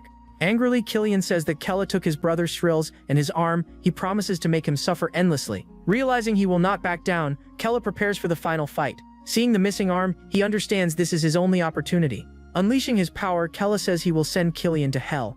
Facing one another, they prepare for their final clash. Watching from afar, Srills notices that Kella's energy has grown tremendously. Hopeful, she says they might finally have a chance to win. Suddenly, the spirits of the entire village appear beside Killian. Shocked, the rest of the squad arrives and sees the captain's missing arm. Srills complains about their arrival, saying they cannot fight everyone at once, but then notices something unusual and is surprised. She observes that Kella is so focused he has not even noticed them. Fully concentrated, he thinks he must kill him right there. At that moment, Killian also gathers his power, preparing his final attack. Shouting in rage, Kella says he will end everything in that instant. Deciding to act, Srills says she can now defeat the entire Tolkien squad. Suddenly, a strange magic surrounds Rian, leaving her confused. Wood is also caught in the spell. He is surprised by its strength. Wrapped in the magic, Kella positions himself within the massive shadow creature. Attacking with full force, the shadow entity lunges at Killian. Even injured, he manages to land, surrounded by remnants of dark energy. Looking up, he reacts in shock, unable to understand what happened. Arriving at the scene, his squad finds only Killian and no one else. Annoyed, Audrea shouts, asking where the demons went. Kella recognizes the magic, saying he believed only advanced mages could use it. Confused, Curly says it is impossible to reach the sixth circle so quickly. With a focused gaze, she carefully analyzes the situation. Alone and badly wounded, he observes the now empty battlefield. Lowering his head, he quietly says Kella's name. Seeing his arm, Audrey shouts that she will kill them all. Kella says he cannot believe they defeated Deed while separated. Picking up his severed arm, he grips it firmly. He promises that next time he will inflict even greater pain. Surrounded by his energy, Kella prepares for the next confrontation. Surprised, he realizes that Killian has completely vanished. Annoyed, he shouts, asking where he went, and telling him to come out. He warns that as long as Killian continues to harm them, he will fight back. As he is embraced, he hears Strells say that everything is fine and everyone is safe. Looking back, she explains that Killian is no longer there. Confused, he stares at her, unsure how she appeared so suddenly. Noticing everyone present, he looks to the side and sees them. He asks if all his companions are truly alive. With a smile, Ren confirms that they all survived. Wood adds that they are alive because of the two of them. Tears of relief fill him as he realizes no one was seriously hurt. Exhausted, he kneels, saying this is a huge relief. He thanks everyone for surviving such a difficult battle. Finally reunited, the group of four rests together with smiles. Strells looks at him, relieved by the outcome. She says reaching the sixth circle was a relief. He pulls her into a tight embrace. He says he thought Curly's magic had killed her. Still holding her, he thanks her for surviving. Embracing him back, she says she would never die and leave him behind. From a distance, Rian watches them silently. Thanking everyone, he says none of this would have been possible without them, but Rian replies that they would have died without him. Sriel says they still have a chance, since they severed his arm. Agreeing, he says it is a relief that it is over. With a serious expression, he realizes he is still the same fearful Kella. He promises himself he will never run away again. With determination, he decides to become the strongest. Looking around, he asks where they ended up. Explaining the spell, Sriel says teleportation always leads to an unknown destination. Hearing this, Rian worries they might be in enemy territory. But Sriel reassures her that the spell only works in demonic regions, so Kella says they must determine their location to plan their next move. Wood then asks how she reached the sixth circle so quickly. Inviting them, she suggests they go for a drink. She says she is held back for decades and needs to relax. Without hesitation, Kella says they should start exploring the area. Switching scenes, Curly announces that the captain's bleeding has finally stopped. Lying on the ground, Killian mourns, saying he let all his comrades down. Deed tells him not to worry, insisting he is still powerful regardless. Irritated, Kella tells Deed to be quiet before he kills him on the spot. Smiling, Deed says he was joking and admits he nearly died. Enraged, Audrey shouts that she cannot understand how they managed to tear off his arm. Explaining, Killian says he lowered his guard because of Sriel's. Laughing, Deed remarks he never expected her to humiliate him like that. With a cruel smile, Deed declares that Sriel's will die by his hand.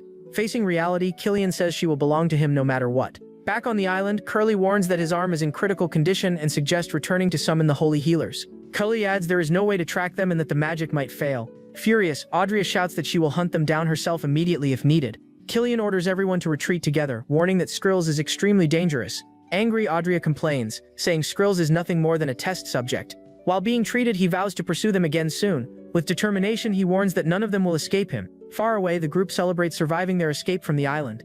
At a tavern, Skrills says the drinks there are amazing. Seated at the table, they ask how she evolved so quickly. She reveals the magic book she found was far from ordinary. The book pulled her into an abyss where she encountered someone unusual. Explaining further, she says she met a mage named Forel there. Smiling, she adds that she actually found the mage's shadow. Shocked, Kella reacts to the mention of an 8th circle mage. Rian asks if the dungeon was created by the Demon King himself. She agrees, suggesting Kella may have been guided by his blood. Confused, he asks if it was not his own will but Turk's. He then questions how someone dead for so long could still act. Recalling his vision, he wonders if he met Turk Caledon himself. Thinking it over, Kella says Turk Caledon could be an unexpected lead. At that moment, Skrills explains that time in the abyss flows differently from reality. Smiling, she says her time there equaled 28 years. Shocked, Rian exclaims that 28 years is an extremely long time. Confirming it, she says, yes, it was an incredibly long time. She recalls feeling pain that constantly tore her body apart. The agony was so intense she would have preferred death over enduring it, for it all helped her reach the 6th circle. But the suffering never stopped. Meanwhile, the mage observed everything with a focused and serious gaze. Shaking, she says she does not need to recount that nightmare, especially not to Ren, who she believes is too kind to hear it. Smiling, she says she will keep that pain to herself. Annoyed, Rian asks if she trained for decades thinking of them. Keller admits he did not know and failed to protect her from that suffering. Changing the subject, she asks them to simply congratulate her. Excited, Ren praises her, saying she is the best of all. Watching closely, Kella notices her smile feels unnatural. With suspicion, he thinks she is hiding something. Kella asks where they are, and Wood answers that it is a village. Analyzing the surroundings, Shrill says they are likely near Karta. Surprised, Ren asks if Karta is not the demon city of knowledge. She confirms, explaining it is a hidden place far from humans. Exhausted, Ren asks if they can rest because her body feels broken. Shrills explains that Killian's energy is still affecting them. Remembering the blue energy sends chills through Kella, and they decide to stay for a few days to recover. The group settles into an inn room for the night and wishes each other good night. Kella says he needs to step out to handle something. In bed, Shrills tosses and turns, clearly in pain. Outside, Kella examines the daggers, wondering if they hold any power. Lying down, Rian asks the dagger's spirit to reveal itself quickly. Thinking back to the hug, she admits it is a selfish desire. Staring at the ceiling, she fears Rus might take Kella away from her. On the other bed, Wood silently studies his shield. Gently touching it, he says it has endured much and that he must grow stronger. With his eyes closed, he promises it will never suffer again. Outside, the town remains peaceful beneath the star-filled sky. Alone, Kella releases the small stone and says it is safe now. Using magic, he places it on the ground and steps back. Looking at his hands, he says he still cannot use his abilities properly. He recalls all the powers inherited from the Demon King Turk Caledon. He realizes the fight would have gone far better if he could use them. He laments that he could not access any of them during the battle. Comparing it to a game, he says he cannot underestimate his growing power. Clenching his fists, he prepares for his next encounter with Killian. Determined, Kella says he will learn to control his abilities. From afar, a hooded figure silently watches him with focus. With a strange expression, the figure continues observing him. Elsewhere, a group receives a messenger crow. The bird lands on the leader's arm, ready to deliver its message. Surprised, he learns the Talcon group was injured and has returned to the castle. The crow also reports that Shrills has become a sixth circle mage. Furious, he shouts that it is impossible since she was only a test subject. One figure says, "This works in our favor since Kella's group failed." He adds that Lord Hayden now has the opportunity to capture them himself. Suspicious, the leader asks if their location can be tracked and threatens the man. Smiling, the figure says there is no alternative and claims to know where they are. Annoyed, the leader demands the location immediately. Revealing it, he says Kella is in the hidden city of Karta, where his group is currently resting. Sitting at a table, Rian happily eats her snack. At that moment, Skrills asks Kella what he is thinking about so seriously, and he responds with a firm expression. Rian says he is getting stronger, but Wood tells her to lower her voice. Concerned, Wood warns they must avoid exposing his identity. Nearby, two men mock Kella, calling him the weakest. Hearing them, Skrills becomes angry, but Kella tells her to calm down. She insists, asking if he will really ignore such arrogance. Ignoring the insult, he suggests they leave instead. Skrills questions how he can remain so calm after that. As they walk, she recalls how he severed Killian's arm, calling it an incredible feat. Kella explains that he must build the strongest dungeon and gather allies. After hearing his plan, Skrills relaxes and asks where they should begin. He answers that there is an ancient library in the city, a significant location. Kella believes he can find something there to increase his strength. When they arrive at the Carter Library, they notice it is heavily guarded. From their hiding place, Kella comments on the security and asks Wood to assess the building. Concentrating his power, Wood closes his eyes and begins scanning the structure. His inspection reveals a hidden passage in the library's basement. Wood also mentions sensing a distinct energy coming from a special room. Surprised, Kella asks about it, and Wood suggests it might be the stone. Surthan says this means something valuable is inside that room. Kella understands why the place is so well protected. He suspects it contains information about the Demon King. Determined to enter, he asks Wood to find a way to slip past the guards. Wood points out a small side entrance. Entering through it, the group proceeds, and Sripils remarks on the ancient design. Suddenly they hear a sound, and Sripils tells them to investigate. Using magic, Kella creates a shadow veil to conceal them. Moments later, two guards appear, patrolling the corridor. Seeing nothing unusual, the guards continue and leave. Sripils reports that the guards have moved away, and Kella praises her. Going deeper, they discover a massive labyrinth drawn on the floor. Wood explains the area is filled with traps, but his senses can guide them. Following Wood, the group advances while Rin praises his skill. Reaching the end, Sripil says that is the labyrinth's exit. As he steps forward, Wood accidentally triggers a trap. An alarm sounds, and Kella realizes his magic has been suppressed. Hearing the noise, several guards rush toward them. Rin panics as the guards approach and points to a hiding place. The guards inspect the area, find nothing, and assume it was a false alarm. Even so, one suggests informing the caretaker. They hide inside a closet. They hear orders to tighten security. After the guards leave, Kella carefully opens the door. Stepping out, he says they must be more cautious and asks their location. Following directions, they run down a stone staircase. Facing a massive door, Kella says they have reached the entrance. Reading the inscription, he notes that knowledge is granted only to the qualified. Examining the barrier, Skrill says the door is sealed with magic. Kella repeats the word qualified. Preparing himself, he activates his power and says he will try to open it. His ability strikes the door, which begins to respond to his touch. Soon after, the massive stone door starts to open. Entering, Skrills remarks that the requirement was the Demon King's blood. Inside, they find a vast library, and Rian comments on the rare grimoires. Nearby, they notice someone asleep at a reading table. Awakened by the noise, a small girl asks what is happening. Everyone freezes when they realize it is just a child. Noticing them, the girl quickly steps back from the table. Soon after, she smiles and introduces herself as Roralyn, the caretaker. Excited, Roralyn says it has been 47 years since she last had visitors. Sensing her strength, Shrills warns that she is not truly a child and demands respect. At that moment, Roralyn recognizes her as the demon who crossed the magical abyss. Shifting her attention, she jumps onto Wood, thrilled to meet someone of his kind. Examining him, she says she can sense Drianus's aura and finds it fascinating. Completely confused, Wood asks what she means. Kella asks why the place is so heavily guarded, if she is so welcoming. She explains that reaching this point proves they are worthy. Rian asks what she means by fools, and she confirms it. With a serious expression, Rolarin says humans are especially destructive. Kella remains silent, watching the small caretaker closely. Rolarin points at him, saying she has come to help him control his power as a successor. Smiling, she warns that mastering such power is far from easy. Floating in the air, Rolarin casts a spell called Cosmic Archive Akar. Afterward, several books fly off the shelves toward them. Rolarin selects one and says it contains the answer he seeks. She then reveals that the key is an artifact called the Demon King's Crystal.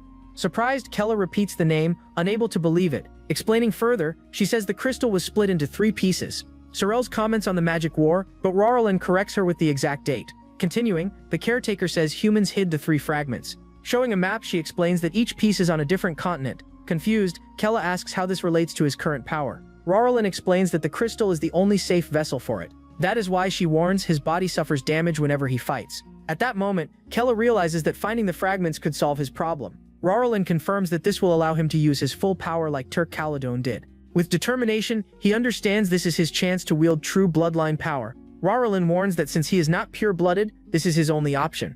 Shocked, Kella realizes her voice was only in his mind and questions it.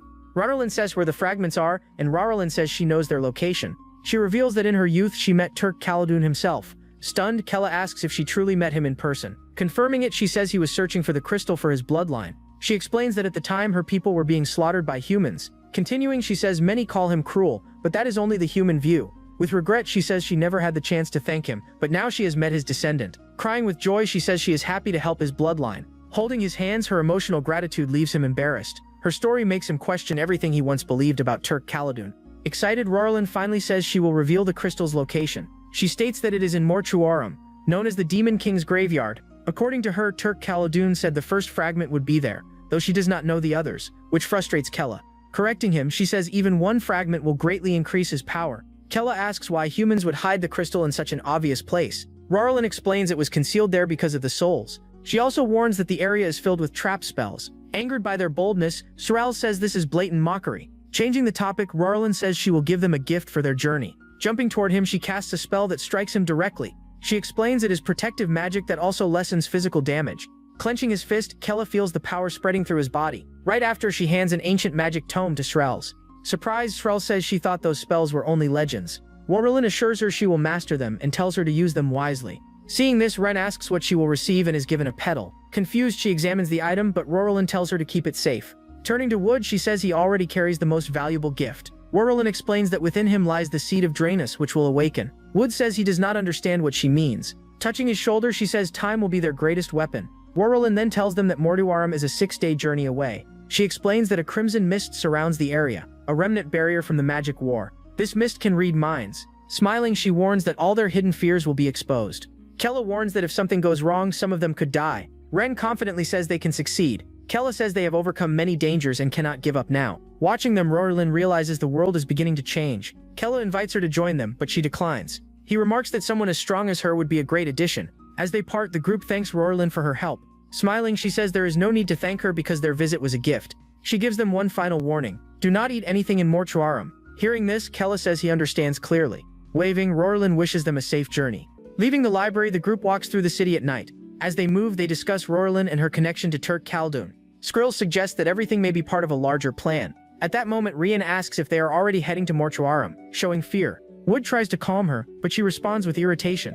Focused, Kella says they must find the crystal to build the ultimate dungeon. Shifting to the palace, the king questions Killian about his defeat by Kella. Kneeling, Killian takes responsibility, and the king asks about his plan. Killian swears that once his arm is healed, he will hunt them down. With suspicion, the king warns him about failing again. Killian assures him there is no need to worry, swearing on his life. Elsewhere, 2 guards stand watch over a dark gate. Inside, a mage warns about the risks of the summoning ritual. Even while lying down, Killian orders Curly to proceed with the forbidden ritual. She explains that inheriting the arm also means inheriting its will, but Killian insists his will is stronger and tells them to begin. Without speaking further, Curly observes her captain's resolve. Seeing his determination, she prepares to start the restoration ritual. The mages begin chanting an ancient incantation together. They continue reciting the complex and dangerous ritual. Channeling her magic, Curly repeats the summoning incantation. The ritual summons a massive creature that roars over Killian. He swears he will kill Kella. He also vows to claim Strills for himself. The spirit roars as it looks down at him. Determined to take the arm, he says he is ready for the transplant. A few days later, Kella's group travels through a forest at night. By the campfire, he warns they will reach the blood mist the next day. Strills comments that the spells are incredibly complex and impressive. Holding her daggers, Rian says they feel more familiar now.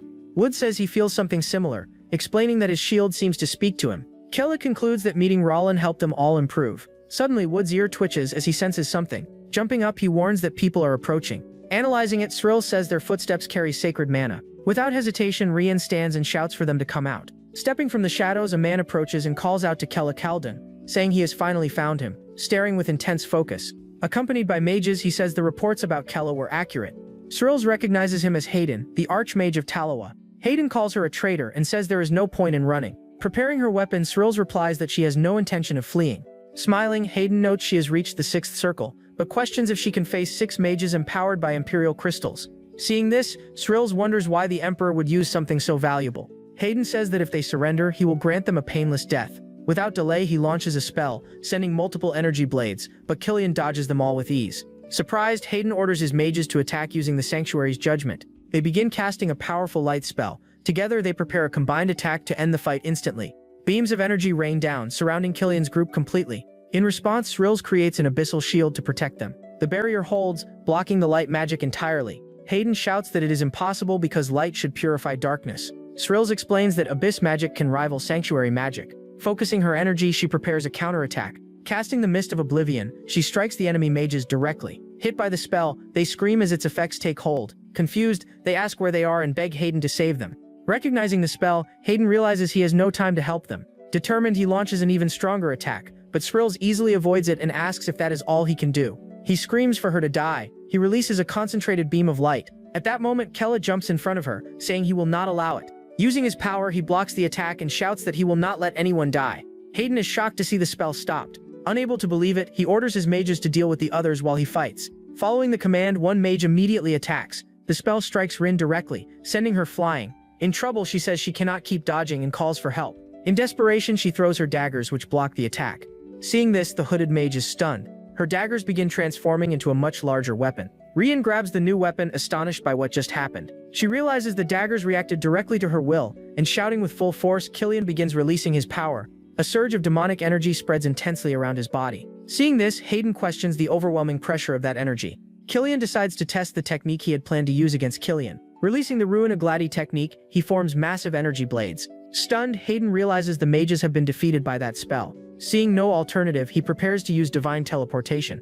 His spell erupts, spreading light and energy throughout the area. Soon after, the glow disappears entirely from the forest floor. Surprised, Killian realizes the enemy escaped using teleportation. Rian is also shocked, wondering how he moved so quickly. Thrills remarks that he fled alone, proving his fear of death. Frustrated, Kella apologizes, saying he should have finished the fight, but Thrills calms him, saying she also wanted him to test his strength. She adds that at least now they know they can stand against such mages. Celebrating, Rian says her dagger has become far stronger thanks to Raralin. Wood agrees, and Rian comments that his transformation was impressive. Embarrassed by the praise, Wood becomes slightly flustered. Kella questions how Hayden located them so quickly. Revealing a captive, Thrills shows she caught a hidden spy. She asks if they should question the prisoner to uncover the truth. Suddenly, Kella and Rian stare at the figure in shock. With a sinister smile, the spy asks what happened to the old Kella. Removing her hood, she reveals herself as Saldera, surprised by his strength. Shocked, Kella shouts her name. He cannot believe what he is seeing. Far away, a teleportation portal opens in the middle of a desert. Hayden emerges from it with a furious expression. Dropping to his knees, he screams in anger over the outcome. He realizes that not only Strills, but the entire group has grown stronger. He knows the Emperor will be enraged by his failure. In despair, he laments having to rely on Killian again. In a flashback, a cult offers pure souls to the great Lumion. Before an altar, children are told they will become gods with Lumion. The cult then calls upon the divine beast, asking for blessings and prosperity. The leader addresses the radiant beast Lumion. Ignoring the cries, a mother urges her child forward, saying Lumion awaits. Next, a father pushes young Killian ahead, calling him his pride. Silent, the boy stares at the massive divine creature. The beast's light then illuminates the entire ritual site. As a result, sacred flames spread across the area. Alarmed, the cult members scream as they are struck by the sudden attack. At that moment, a man shouts for someone to save the children from the sacrifice. The cult leader recognizes him and orders the Hayden Guild not to interfere. Outraged, he charges forward, questioning how parents could send their children to die. His strike hits a cultist directly, making the man cry out. The cultist collapses, defeated by the blow. From the altar, young Killian watches the chaos silently. Meanwhile, the divine beast Lumiarin hovers above, staring down at him. Hayden grabs the boy, shouting that children should not be sacrificed. As he is rescued, the boy looks at him without emotion. In the background, his mother cries in despair, saying she must offer her children to Lumiarin. Moving quickly, Hayden shields another terrified child. Gathering them together, he tells them not to worry and promises protection. He recalls that saving Killian was the moment that changed his life. Back in the present, the Hayden Guild headquarters appears on a peaceful day. Bringing the children there, Hayden offers them a new home. At the time, he was content with saving the two boys. He already knew that Killian had received the divine beast's light. However, Hayden did not yet understand what that meant for the future. During training, an instructor is struck by a powerful attack. Standing over him, Killian hears the man surrender. The instructor warns that no one else in the guild can match him. Hayden wonders how he became so skilled with a sword. After winning, Killian stares at the defeated man in the courtyard. With glowing eyes, he says he wants to achieve far more. Sensing danger, Hayden urgently tells him to be careful. A massive pillar of energy erupts, striking the instructor directly. Watching this, others shout, wondering if he has lost control again. After the blast, the boy collapses to his knees, surrounded by lingering energy. Hayden realizes that Killian's power exceeds everything he knows. He recalls that Killian's light explosions always harmed those nearby. One night, Hayden visits the boy's room for a serious talk. When asked how he feels, the boy says he is fine but questions who will teach him if everyone dies so easily. Speechless, Hayden listens to the boy's cold words. Recognizing his detachment, Hayden understands he can no longer restrain him. At the royal palace, the king asks if this is the extraordinary child, and Hayden confirms he survived the divine beast's light. Surprised, the king struggles to believe someone endured such power. Staring at the boy, the king says he finds him fascinating. He orders Hayden to bring his guild to join Talawa. He also declares the boy will be assigned to the training division. Grateful, Hayden realizes this marks a turning point in his life. Because of Killian, his guild gains recognition, bringing him closer to his goal. Years later in the Tolkien training division, it is said that Killian has surpassed their teachings. The instructor speaks with him. Killian replies that from now on he will grow stronger on his own. From a distance, Hayden watches with both pride and fear. He believes the day will come when no one can control him. Years later, Hayden is appointed the new Archmage of Talawa. Swearing loyalty, he dedicates himself to the kingdom's peace and prosperity. He believes he has reached the highest position possible. However, Killian continues to grow stronger, always guarded. Entrusting him with the elite unit, the king appoints him as commander. Accepting the role, Killian says it is a great honor. Just like that, the child he rescued grew into the most powerful figure in Talawa. Hayden comes to terms with the fact that the boy he once saved has now surpassed him. Because of this, he must struggle to keep up, even while issuing commands. He understands that a single mistake in his role could cost him his life. So he concludes that survival depends on always staying above Killian. He realizes he must succeed where Killian failed by capturing Kella. To reclaim his standing, he needs Kella's head.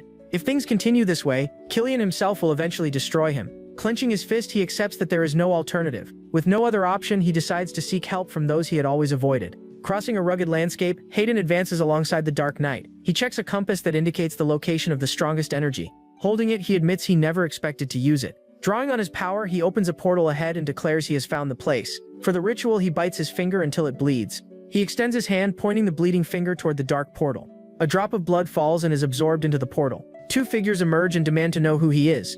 He identifies himself as Hayden, and states he seeks their elder. The scene shifts to a vast hall that serves as the group's base. There he stands before their leader, who introduces himself as Balian. Suspicious, Balian questions Hayden's true purpose. Without hesitation, Hayden proposes a joint effort to hunt Kella, the last heir. Balian asks what his group would gain from pursuing the king's successor. He replies that he only wants the head and they can take the body. Mocking the offer, Balian suggests it would be better to experiment on him instead. To save himself, Hayden offers a rare substance called Lumina Ether as part of the deal. Surprised, Balian asks how he obtained such a relic. Hayden explains it was a gift he never used and could benefit them. Even so, Balian insists his group does not form alliances. Then Hayden reveals that Killian is awakening the ancient demon king's power. He confirms this and adds that Killian commands formidable mages and allies. Hayden argues that this is their only chance to study the royal bloodline. After considering it, Balian appears to reach a decision. He accepts the alliance but warns he will turn Hayden's soul into research material. Hayden agrees to the terms. Satisfied, he acknowledges that he has successfully manipulated the Tarsa group. The scene changes as Strills asks Seldara if she used that sword to track him. Seldara answers that her blade can locate anyone it has ever cut. Kella recalls exactly when that first happened. In a brief flashback, his mother Carista cuts him with the sword to mark him. Confirming this, he warns that he will take Carista's sword. She questions why he called her Carista instead of mother. Remembering how he used to cry, she shouts that he is not Kella. He warns that without the sword she cannot track him and tells her to leave. At that moment, Cyrils confronts Seldara about bringing Hayden there.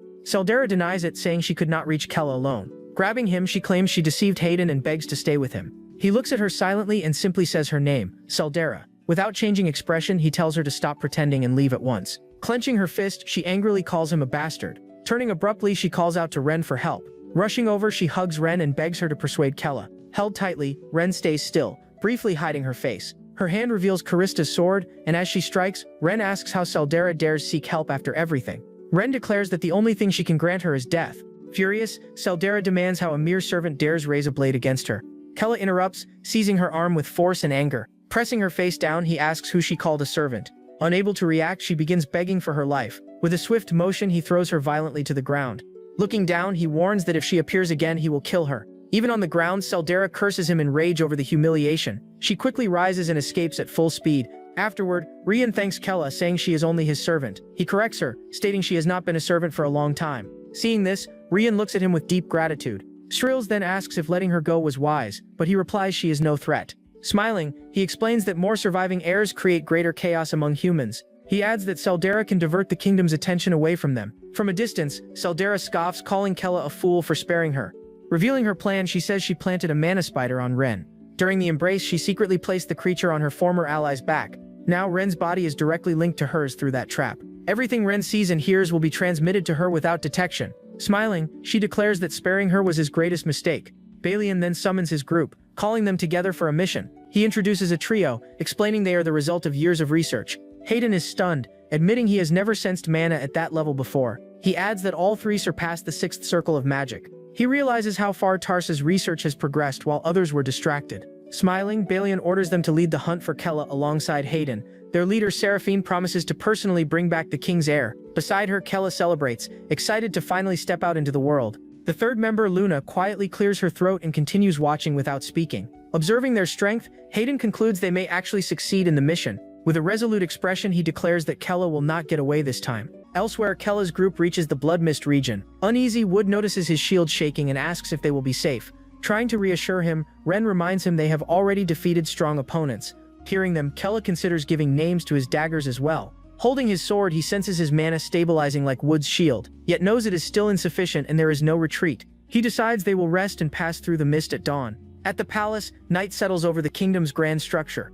Inside, Kellyan announces that the long, difficult process is finally complete. Lifting his altered arm, he reveals it has become Rudah's arm. Concerned, Curly asks him to signal if Rudah attempts to take over his mind. He reassures her, stating that no one can invade his mind that way. At that moment, a soldier rushes in, shouting that he has urgent news for the captain. He reports that Hayden attacked Kella, but only 2 injured mages survived. Worse still, Hayden's current whereabouts are unknown. Clenching his fist, he admits his carelessness and says Hayden has now become a victim. Curly comments that Kella is growing stronger, especially alongside Srills. He orders her to summon the white-clad Tolkien to track Kella immediately. Back with the group, Kella explains that the mist tests whether they share the same purpose. Curious, Rian asks if they must all hold the same intention. Answering her, Wood says there should not be any issue. He explains that each person can have their own reason for moving forward. Srills corrects him, saying they are united to protect one another. Agreeing, Rian declares she will protect everyone as well. With his eyes closed, Wood quietly affirms the same. Smiling, Kella says that with that mindset they will be fine. He tells them to trust each other and step into the mist.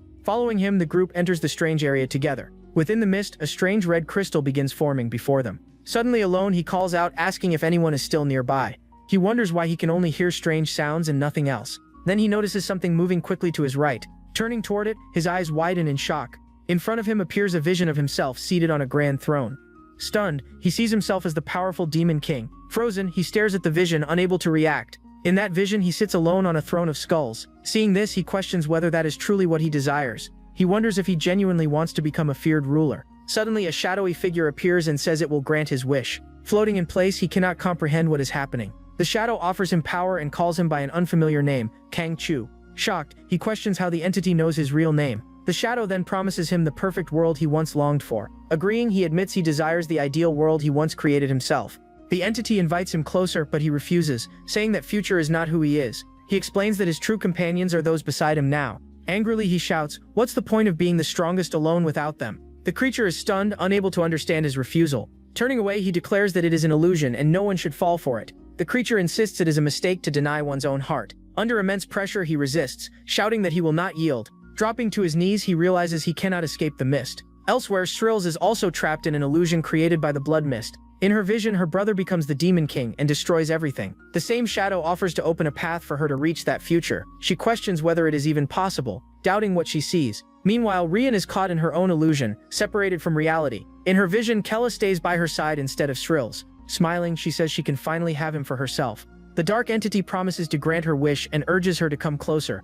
Reaching out, she declares that Kella belongs only to her. Focused on the vision, she appears fully consumed by temptation. Recalling the past, she reveals she fell in love with Kella at first sight. He accepted her as a friend, even though she was only his servant. Now he treats her as a true companion. After everything, she still loves him and wants to remain by his side. But suddenly her thoughts begin to shift. Taking a step forward, she says this is not just about her. Extending her hand, she declares her wishes for everyone's sake. Shouting with all her strength, she refuses to give in to the temptation.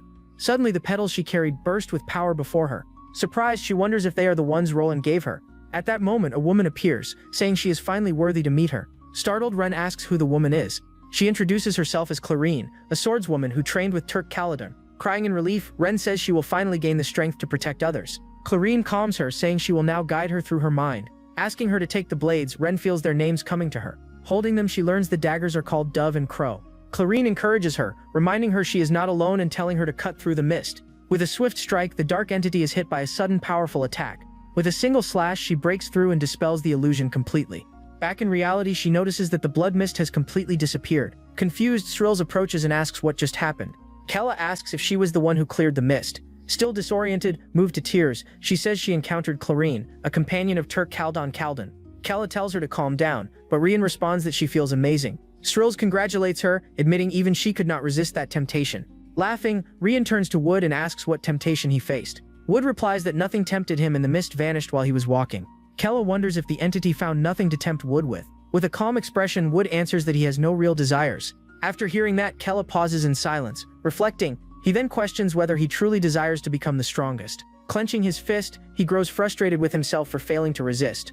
Despite being from the sixth circle, she also reflects, wondering if her deepest desires surfaced. After crossing the mist, he announces that their next destination is Mortaram. Standing before it, he identifies the structure as the gate to Mortaram.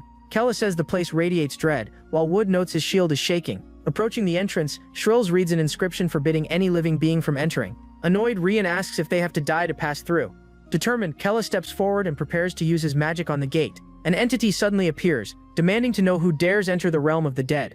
Without fear, he introduces himself as Kella Caledon, son of the Demon King Helkin. Calling him a half-breed, the entity threatens to kill him for his arrogance. Angrily, he declares that Roralin would not have sent him this far just to fail, releasing his mana at full force and demanding the gate open. The Guardian is shocked and asks if he is Turk Caledon. Caledon, confused, he asks why he was called by that name. Though puzzled, the Guardian announces it no longer has reason to block their path.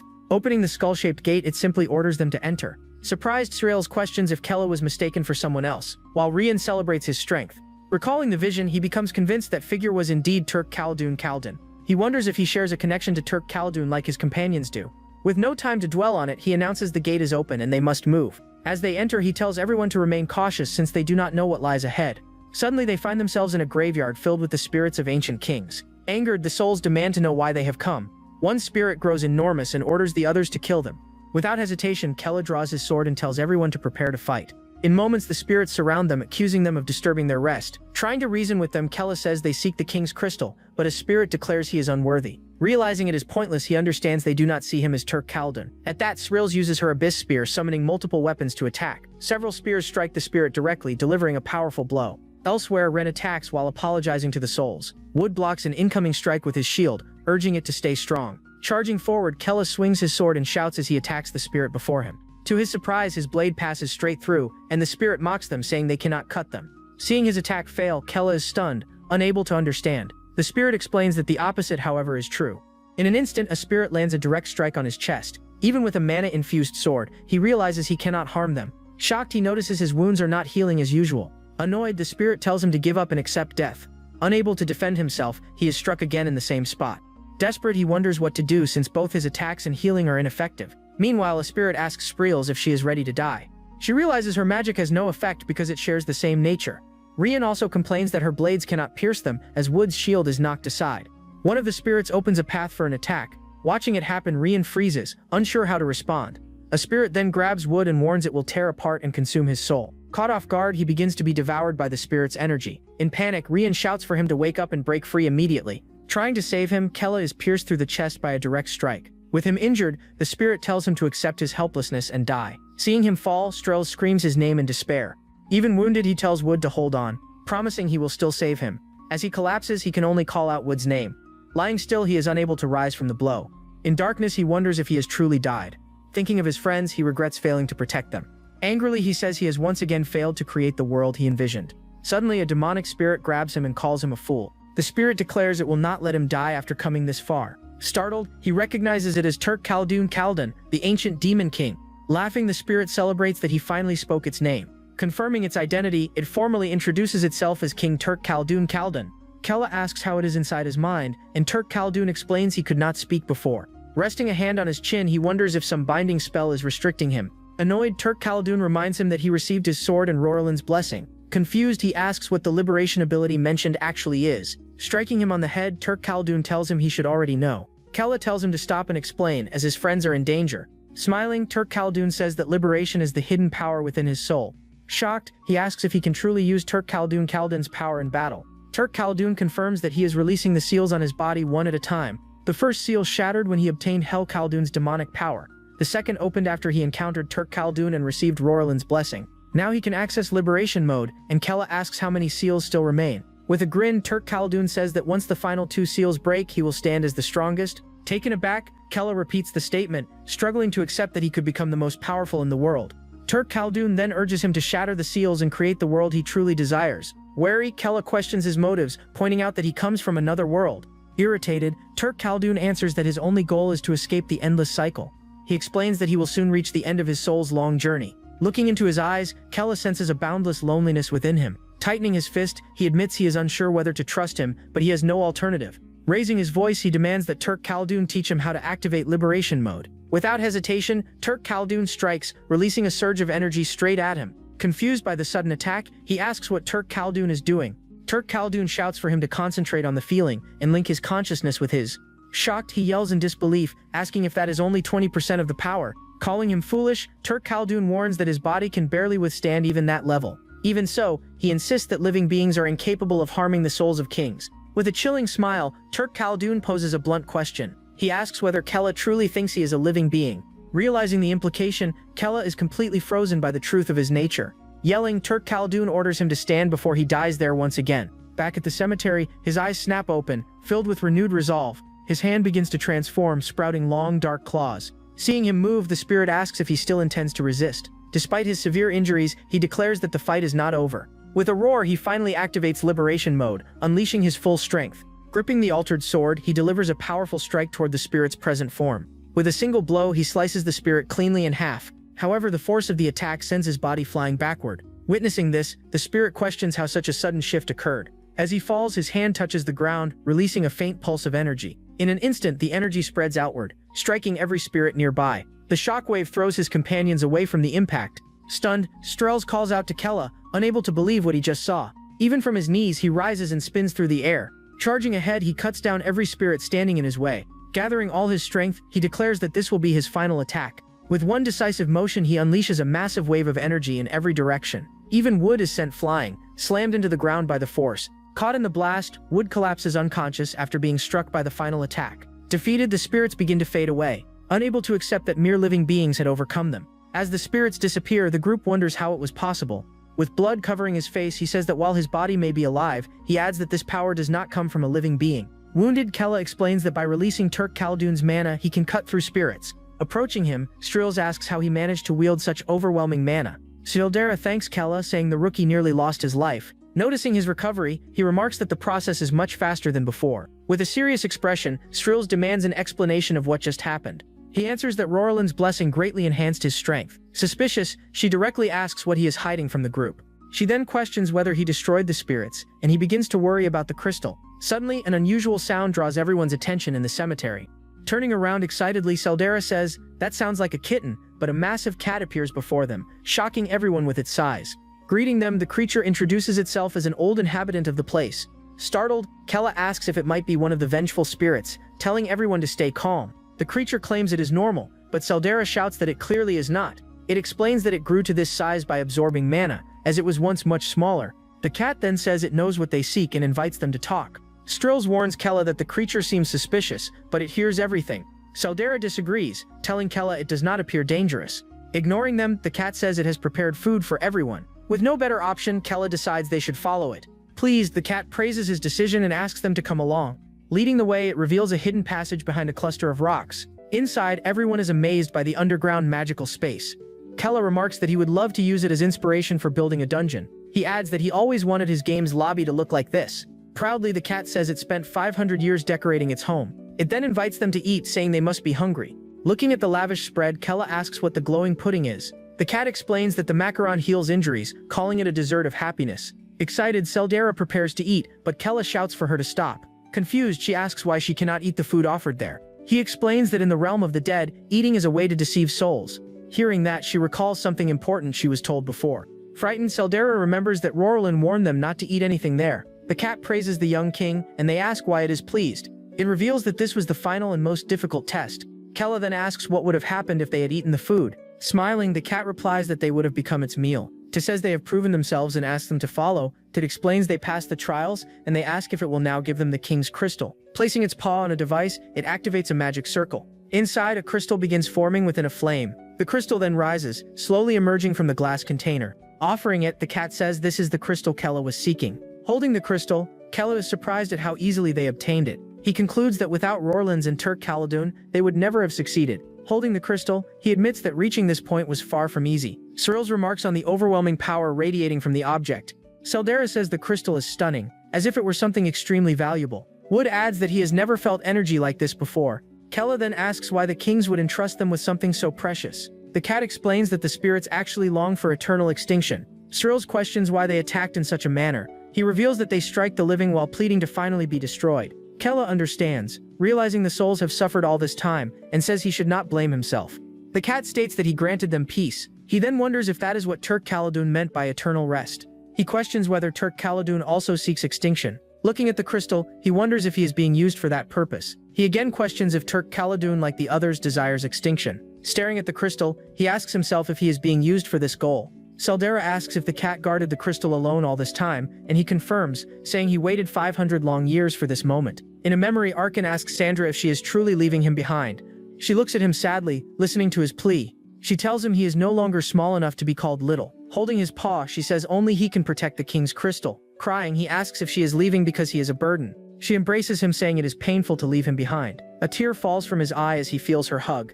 He realizes her sadness is even deeper than his own. She asks if he can complete such an important task alone.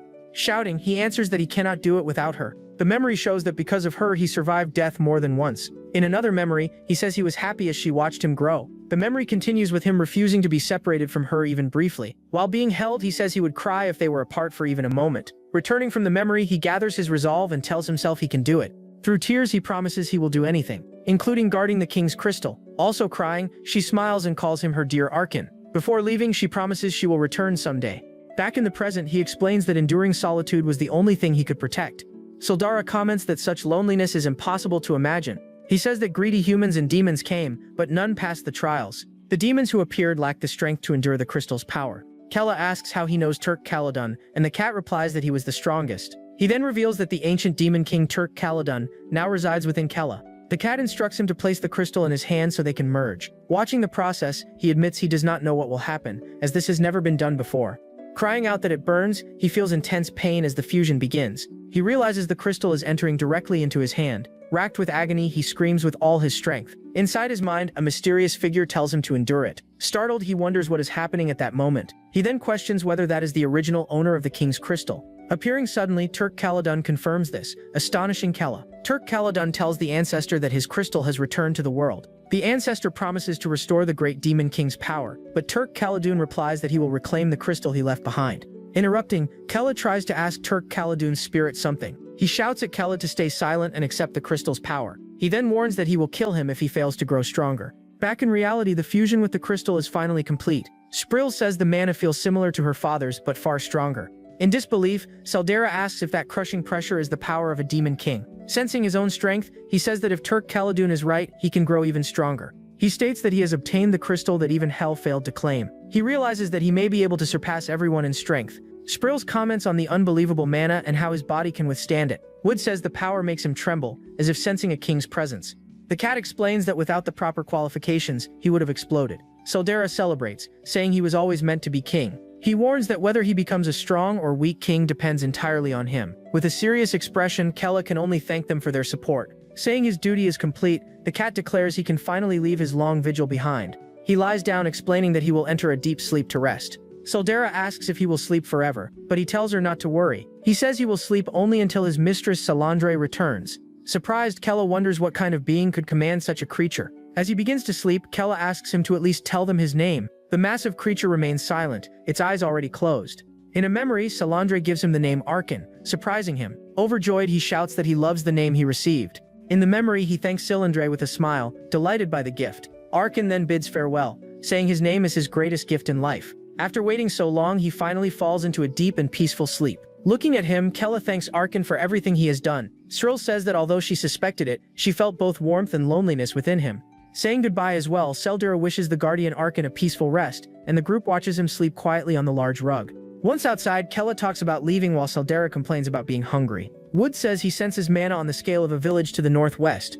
Excited, Strills and Seldura shout, asking to be teleported there.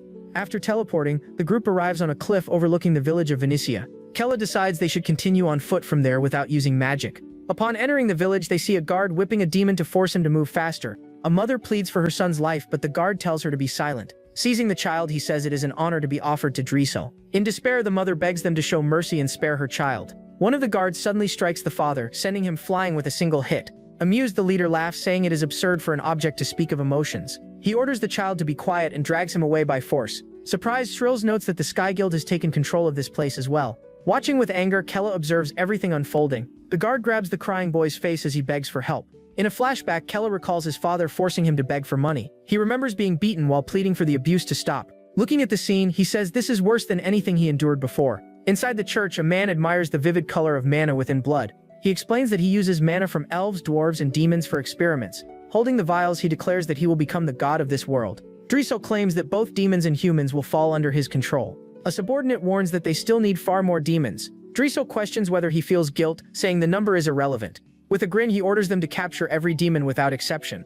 Across the village, the child's cries for his mother echo loudly. Approaching from behind, Kella places a hand on the guard's shoulder, startling him. When the guard turns, he recognizes Kella and calls him a coward. They pull out a poster, confirming he is an S-rank wanted criminal. Kella warns that he struck a child and asks if he is ready to face the consequences. Telling him to stand, Kella says he should act responsibly as an adult. Without hesitation, he rushes forward and lands a heavy punch. And as someone claims he is bluffing, another orders everyone to attack him. He charges into the group, moving swiftly among them. He delivers a powerful kick, sending the first guard flying. Complaining about his speed, another guard is struck directly in the face. Continuing his assault, he hits a third guard with an open palm. He warns that against people like them, his bare hands are enough. Panicked, the guards question what went wrong with their information. With a sharp gaze, he prepares to finish the remaining enemies. He lands a double strike to the face, taking down another opponent. He questions whether their intelligence network has not been updated.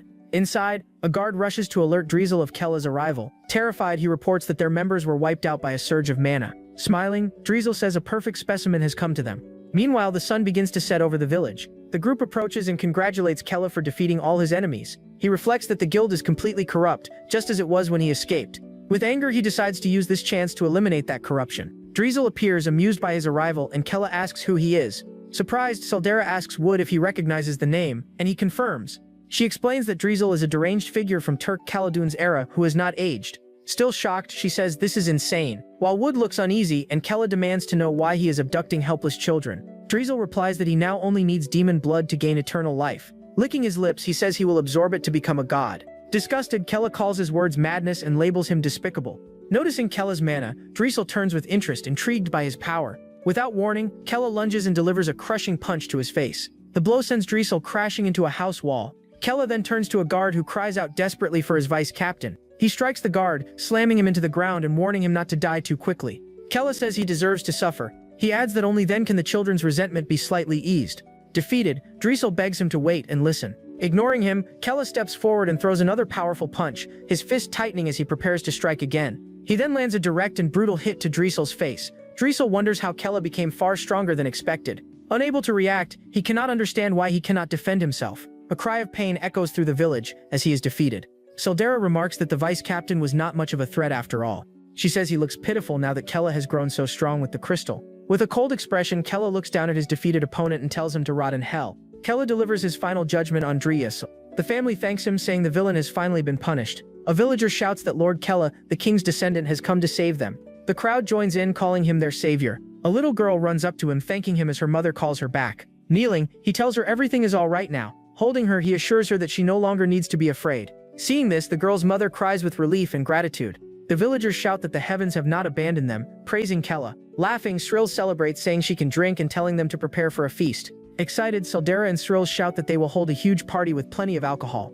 From afar, a mysterious group watches the celebration in the village. Observing Kella, the leader says her group can handle him easily. She turns and orders Kella and Luna to begin the operation immediately, while a villager offers local food, saying it is delicious. Drunk, Srills and Saldera call for a toast as he questions their drinking. Wood says he does not get drunk, and Kella notices Srills gave him a drink anyway. Two children approach, asking if he is the great demon king. He allows them to touch him, hearing one say his horn feels warm. Smiling, the children look delighted. Seeing their innocence, he recalls the suffering caused by the guild. An elder approaches, asking Kella what they should do next. He explains that the guild will likely return to avenge Driesel's death. Hearing this, Kella realizes something terrible will happen if he leaves them behind. Concerned, they wonder whether they should escape to another region. He grows quiet, studying the situation and searching for a solution. After some thought, he says there is a better way to handle it. Gathering everyone, he announces they will construct a new dungeon far from human reach. Surprised, a villager asks if creating such a place is truly possible. He states firmly that he will make it happen because he will not allow the children to live in fear. With a smile, he swears he will not forgive anyone who harms them. The village elder asks if Kella truly intends to take them all in. Warning them, he says everyone will need to work hard to make it possible. Resolute, the villagers declare they can endure any hardship. Raising his fist, he prepares everyone for the journey ahead to the new dungeon. Sriel says that since they are stronger, they can lead and make use of everyone's help. Carrying Saldera, he says they may become a source of hope for all demons. Meanwhile, the children smile and their friends enjoy the celebration. Calling out for Kalera and Sriels, two children ask to play with them, laughing cheerfully. All the villagers enjoy the party, insisting he is not drunk. Wood says he will watch over the two girls. A woman then announces she has arranged a place for them to rest. Night falls and the large building stands beneath a sky full of stars. Lying in bed, he finally rests after the long day's events. As he lies there, he wishes to build a dungeon that will preserve peace forever. Meanwhile, night settles over the village, bringing deep quiet. Outside, two villagers have passed out after drinking too much. At that moment, a strange presence approaches one of the sleeping villagers. Preparing to strike, the leader confirms that everyone is asleep and that Rian and Skrills have collapsed. She explains she cast a spell to trap them in a dream for 2 days. Luna adds that Wood also fell victim to her deep sleep magic. Kella says all that remains is to deal with Kella, wanting to experiment on him, but the leader decides they will kill him and take his body. With their plan decided, they quietly enter through the window. Moving toward the bed, they find the young king fast asleep. Standing over him, the leader declares she has come to take his life. She forms a spear, saying his body will be used for research. Holding the weapon, she prepares to deliver the final strike. Before he can react, the spear pierces his chest. As a farewell, the leader says they will meet again in hell. Struck directly, the figure on the bed reacts in surprise. Then the image begins to fade, revealing it was not real. The body disappears completely, leaving the weapon lodged in the pillow. Shocked, the leader wonders when they were trapped in an illusion. Appearing behind them, Strills reveals it was a trick from the beginning. She explains she set the trap because their intentions were obvious. When asked about the others, she says Ren and Wood were illusions as well. The leader admits the illusion that deceived them was impressive. Noticing their composure, Strills asks if they still have another move prepared. The leader warns that the illusion was only part of the plan and will not change the outcome. Smiling, Kale says he prefers a direct fight over assassination. Seeing their strength, Strills realizes the three opponents are highly dangerous. Sensing something unusual, she notices their mana feels different. She questions why the Tarsa group is interested in young Kella. Seraphine replies she has no obligation to answer and calls her a test subject. With a grin, Kale mocks her, saying she can cry if she is afraid.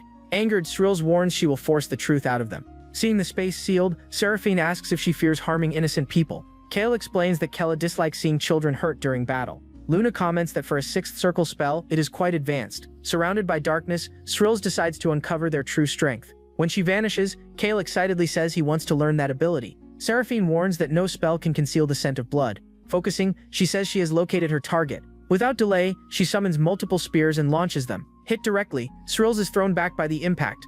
She shouts that she has never encountered magic like that before. Charging forward, Kale declares it is now his turn. His strike lands cleanly on the commander, knocking her aside. She realizes a toxin is spreading through her wound. Suddenly, she hallucinates her father, accusing her of betrayal. Recognizing it as a mental poison, she decides to purge it.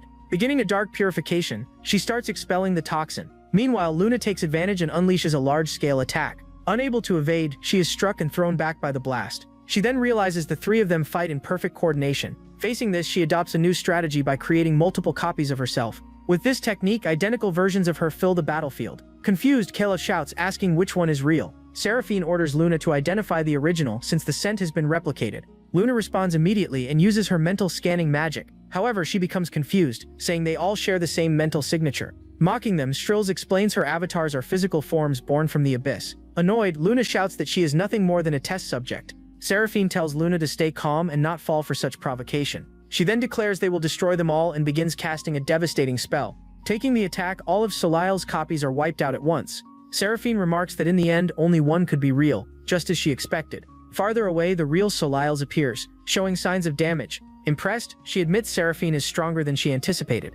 Seeing an opening, Kale charges, shouting he will finish capturing her. Recognizing the danger, she braces herself and declares the information gathering phase is over, releasing a massive surge of power. Pushed back, Kale wonders what that sudden power is. As the dust clears, she says it was a close call while several figures appear. They are revealed to be Killman and his squad, and he praises Soleil's for her effort. Seeing the reinforcements, Kella realizes she had only been buying time to study them. Taunting her opponent, Thrills asks if that was also part of her plan. Faced with the question, Seraphine remains silent with an unfriendly expression. Thrills points out her hesitation, mocking her for failing to predict this. Enraged, Seraphine shouts that it is impossible for her to miscalculate anything. Feeling the pressure, Killman is impressed by the overwhelming mana. She then orders her group Cruentus to bring them back as corpses. Recognizing them, Killman realizes the hunt for their group has intensified. He then declares he will take on the one with glasses, warning the others to stay alert. Thrills states she will take on the mage, noting the matchup would disadvantage the others. Her ally agrees, saying she and Wood will handle the remaining opponent. Rushing in with his blade, he thinks he must finish quickly to support his team,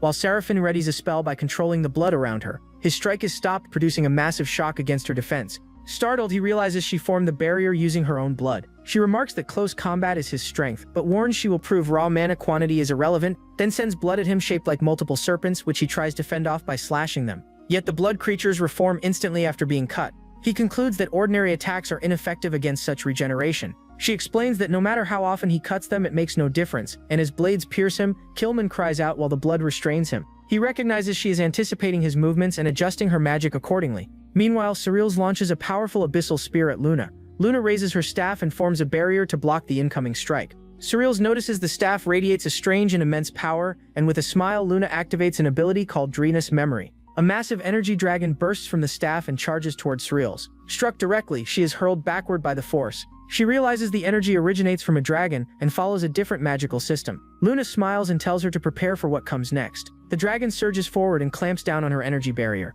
Under the pressure, the barrier begins to fracture. In disbelief, she shouts that her shield broke far too easily. With confidence, Luna tells her struggling is pointless. Moments later, the dragon hits her again and sends her flying, and as she is thrown back, Strills yells in frustration at her opponent's strength. Elsewhere, Kale strikes with a series of kicks while Rian warns Wood to stay alert. Following her advice, Wood steps forward with his shield to confront the enemy. His downward strike is blocked by Kale, who mocks his power. Without warning, Kale punches Rian from behind, launching her forward. As she falls, she uses her daggers to slide along the ground and soften the impact. Wood calls out her name, realizing she shielded him from the poison. Struggling, Rian stands and says the hit was painful. Amused, Kale warns the next attack will be worse. He unleashes a barrage of poisonous projectiles at both of them. To defend, Wood raises a massive wooden barrier from the ground. The toxin begins dissolving the wood, and she shouts that it will not hold. Seeing their defense deteriorate, she realizes the danger they are in. With a grin, Kale says he looks forward to watching them fall. Together they shout in defiance, refusing to surrender as they release a surge of power. He pushes back all the blood attacks. Seraphine evaluates his strength, noting he can only sustain it a few more times. She adds that she can generate her blood serpents without limit. He agrees, realizing this defensive approach is inefficient. He decides he must prevent her from using one of her two grimoires. Aware he cannot maintain his current power, he accepts he has no alternative. Unleashing more strength, he charges and demands she give up one of her books. She observes his mana has spiked sharply. Smiling, she remarks he had been concealing his true ability. Saying everything is proceeding as planned, she traps him inside a cage of blood. Fully confined, he panics and shouts, asking what it is. Seraphine explains it is a prison formed from her blood. Trying to break free, he yells that even his full strength cannot shatter it. She adds that the structure strengthens as it uses her own blood.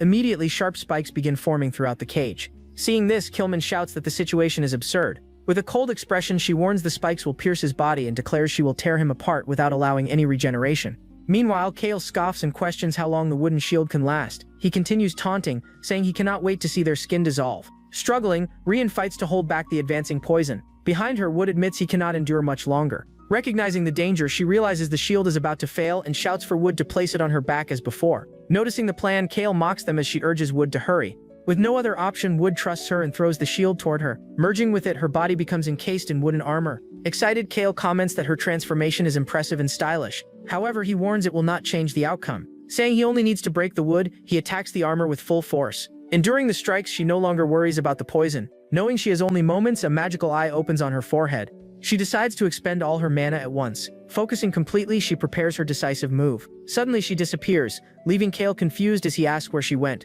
A swift slash cuts through the air straight toward him. Caught off guard, he barely reacts in time. Turning, he shouts in shock that she managed to cut him. Enraged, he curses her for the injury. Using his distraction, she attacks again from behind. Struck once more, he cries out as another deep wound is inflicted. With the magic eye active, she says the poison rain seemed unusual. Confused, he shouts that he has no idea what she means. Advancing, she explains that someone of his level would not sustain that attack. Hit again, he glares at her with intense hatred. He yells in frustration, demanding to know what she is talking about. Facing him, she says she finally erased his smug expression. She presents her conclusion, pointing the blade on her arm at him. She states that his poison draws mana directly from the ground. Releasing a surge of energy, she strikes at his feet. The attack lands precisely, severely damaging his ankles. By targeting his feet, she prevents him from absorbing more mana from the earth. Collapsed, he screams in pain, saying his legs can no longer support him. She realizes she stopped the absorption, but her armor is reaching its limit. Seeing her opportunity, she prepares to deliver the final strike. With a final strike, she ultimately brings her opponent down for good.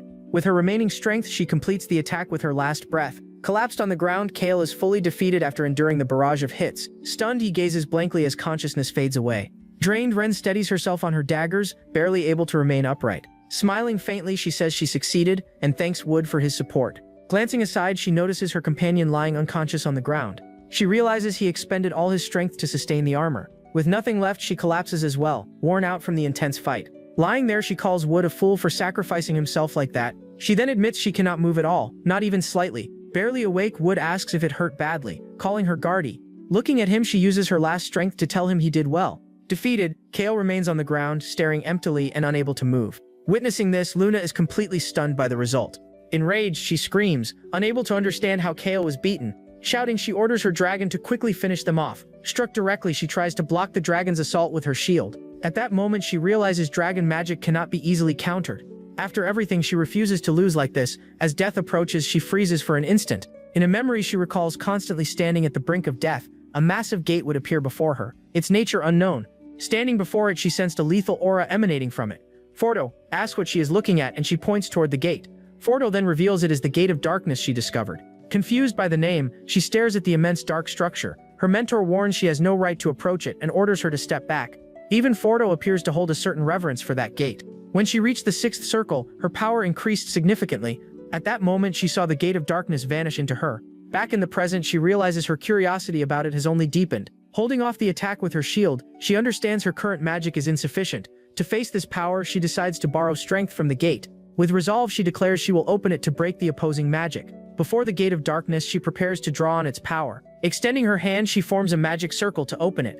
With force, her hand pushes against the massive dark structure. Shouting, she demands the power within the gate reveal itself. From the darkness, a figure emerges, and she calls for it to show its strength. Sensing the shift, Luna becomes confused by the new energy in the field. With her eye glowing, a dark force begins flowing through her body. Fully transformed, she prepares her counterattack. The dark entity advances and swings a massive weapon at the dragon. Its shadow-infused strike moves with precise and devastating force.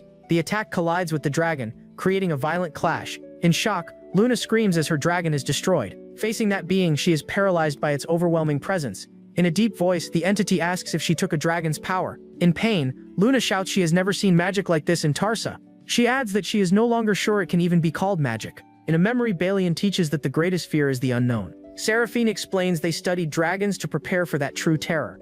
Luna realizes this is how the Tarsa group truly began. Walking through a field of bones, she reflects on the fear of the unknown. Back in the present, she faces that fear made real before her. Tears begin to fall as she understands true terror is right in front of her. She continues crying while facing her opponent, completely overwhelmed by fear. With no strength left to fight, she collapses to the ground, utterly defeated. Hovering at a distance, Shrills watches the outcome in her fallen enemy. Breathing heavily, she wonders if she has finally won, but the creature calls her a fool and says it was summoned without understanding. Looking up, she questions what that dark being is. The entity warns that its presence can last only a few seconds. It adds that it will share the essence of darkness with her another time. With a loud impact, the gate of darkness closes completely. Soon after, it fades away into the shadows. Gradually, the entity vanishes from the battlefield. Still drifting, she wonders what just occurred. Her body continues floating without direction, unable to think clearly. With her mana depleted, she feels the strain of the brief summoning. Even exhausted, she tries to move to find and help young Kayla. Meanwhile, the blood prison mercilessly pierces Kayla's body. Impaled, he screams in agony from the wounds. Seraphine watches, stating that everything remains within her expectations. Seeing Kayla subdued, she prepares to deal with the others. He cries out again as more spikes pierce him. Bidding him farewell, Seraphine says the prison is now fully impaling him. Shouting, he strikes the bars with his sword in an attempt to break free. Calmly, she tells him resistance is useless against her magic. He shouts back that she is about to learn this is more than resistance. Asking if he still does not understand, she begins explaining the gap in their power, but he cuts her off and tells her to be quiet. He prepares another strike with his sword. He launches an energy attack at her, but she blocks it, calling it predictable and pointless. Taking advantage of the moment, he shouts now and activates his real plan. Suddenly, a small slime appears, holding one of her grimoires. Caught off guard, she questions what the creature is. Looking closely, she realizes in shock that it is a slime. Without hesitation, the slime flies away with the book, leaving her furious. Still confined, he warns that he had been waiting for her to drop her guard. Furious, she asks if he planned everything from the start. Smiling, he reveals he summoned Stone and concealed him in the shadows. He questions her, pointing out there must be a reason she uses 2 grimoires. Telling her to look, he gestures toward his still-trapped body. With a grin, he says the blood prison is already weakening. Panicked, she wonders if he is actually absorbing her blood prison. Inside his mind, Turk Khaldun praises him, saying he is performing well. He explains that the power within that blood is extraordinary. Turk Khaldun advises him to use this chance to push his body beyond its limits. According to the spirit, this is a feast prepared specifically for him. Accepting it, he prepares to begin full absorption. Then he shouts that he will take every last drop of her blood. In pain, she screams as her blood is drained away. Enraged, she insists it is impossible for him to absorb her blood like that. As he continues draining it, she watches in shock. Through the absorption, the data contained in her blood begins flowing into him. Processing it, his eye confirms that new information has been acquired. From that knowledge, she realizes his bones match those of a dragon. Shocked, she cries out, asking if he is a half-dragon. Kayla only stares back, confused by the revelation. She then understands that his abnormal regeneration comes from dragon blood. Unable to comprehend it, he wonders if he truly is part dragon. Suddenly, Turk Khaldun shouts for him to stop, saying they must keep her alive. The spirit explains she is a more capable mage than expected.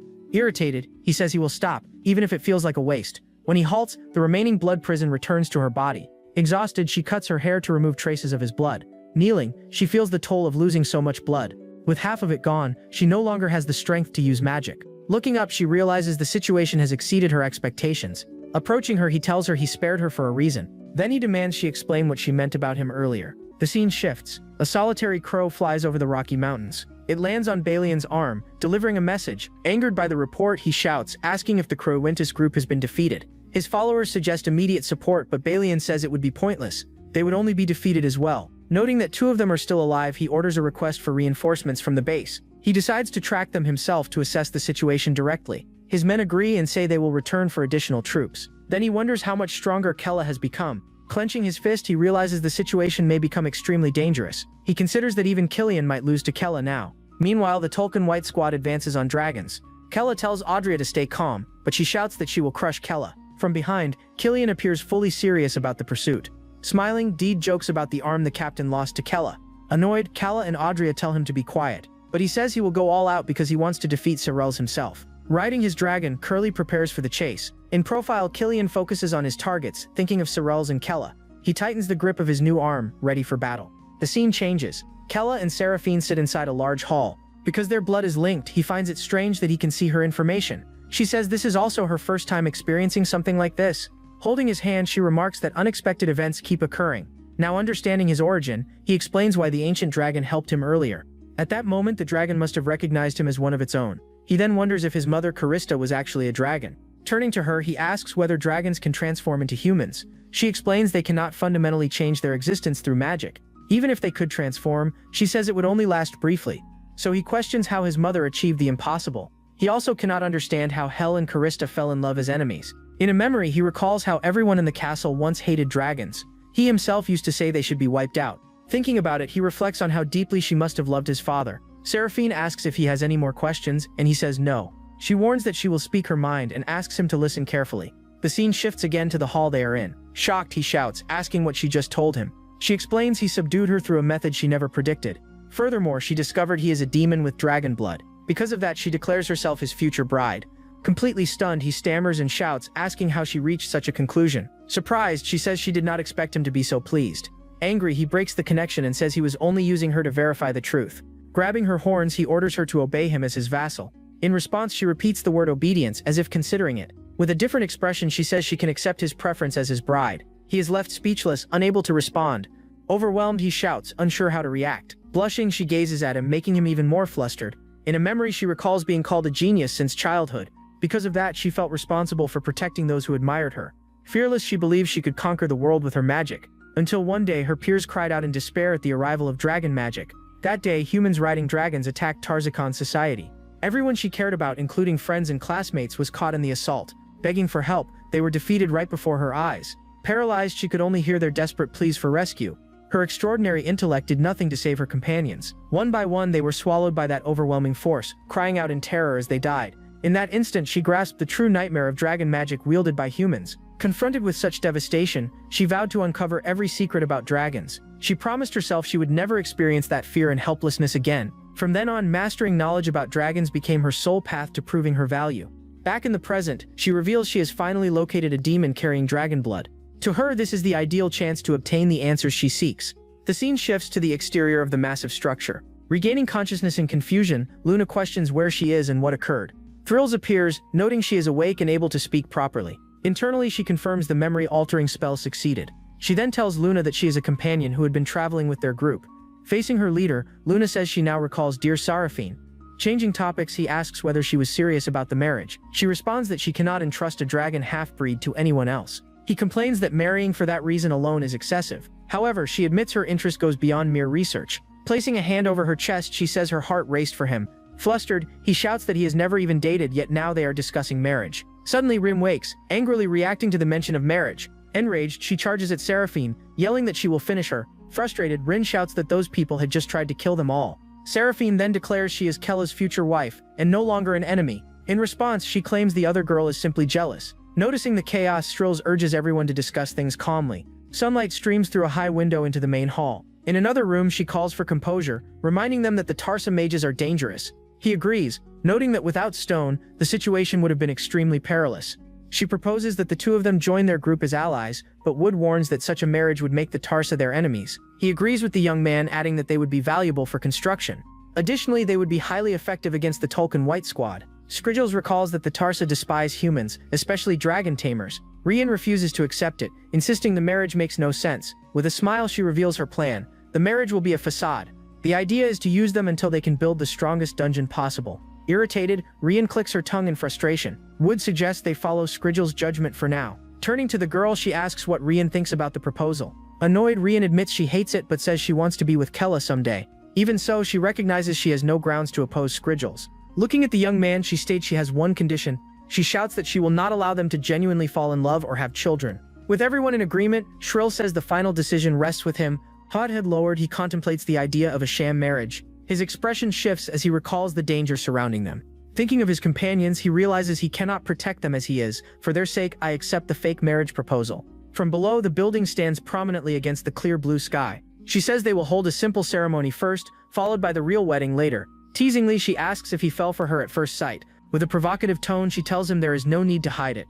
Embarrassed, he shouts that he has never even dated and is now marrying a demon. At a grand ceremony, guests congratulate the couple on their engagement. Wearing a suit, he thinks it is fortunate no one witnessed him fighting earlier. Dressed in white, she asks what he thinks of her appearance. Caught off guard, he stammers before admitting she looks beautiful. She notices his blood heating up again due to the situation. She explains she can sense everything because her blood now flows within him. Blushing, he realizes the situation is worse than he anticipated. The elder announces the start of the engagement ceremony. Furious, Ren declares she will finish her, but Wood tells her to calm down. She screams that she is the one who loves Kella, while the other woman appeared out of nowhere. Shrills asks her to understand that he has no control over the situation, but clenching her fist, she thinks she cannot possibly accept it. Staring at the bride, she shouts she will never acknowledge this union. The elder concludes the ceremony, declaring it proof of their engagement. Approaching him, she says they are now bound as one.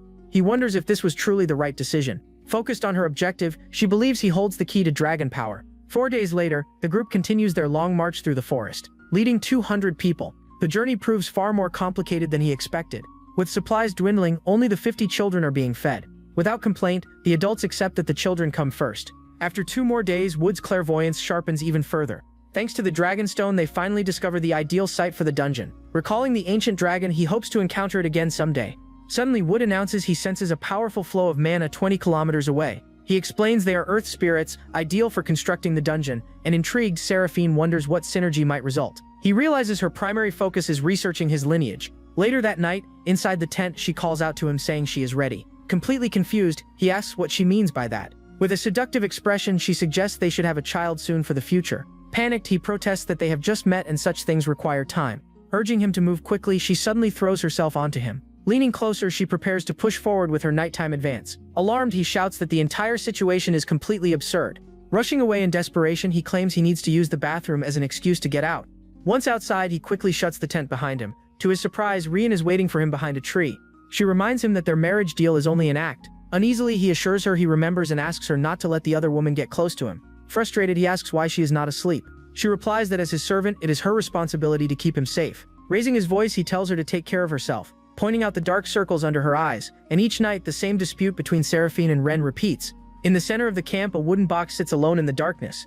Irritated, he says it is pointless since the marriage is fake, but Turk Khaldun tells him she is now the best partner for him. Kella asks if that is why he insisted on sparing her. With arms crossed, he snaps, asking if the boy thinks he is that manipulative. Pointing at Kella, he explains the mage is stronger than he realizes. Looking at him, Kella is confused by the spirit's words. In silhouette, Turk Khaldun states that a demon king needs a worthy wife. To him, Seraphine coming to Kella is nothing less than fate. Kella says he can sense her sincerity through the blood they share. Turk Khaldun asks what the issue is, and Kella admits he knows she is a good person. From the side, it is clear something else is troubling him. Angrily, Turk Khaldun asks if he is hesitating because of the other girl. With a distant gaze, he admits that it bothers him deeply. Shouting, the spirit calls him a fool for worrying about that. He then orders him to stop overthinking and accept her as his wife. In silence, he stares into the void, lost in thought. He briefly closes his eyes, reflecting on everything. Lying beside her, he wonders if he truly has to go through with this with Seraphine. Returning to reality, he announces a break so everyone can rest. In the background, he sits down exhausted while 2 children talk nearby.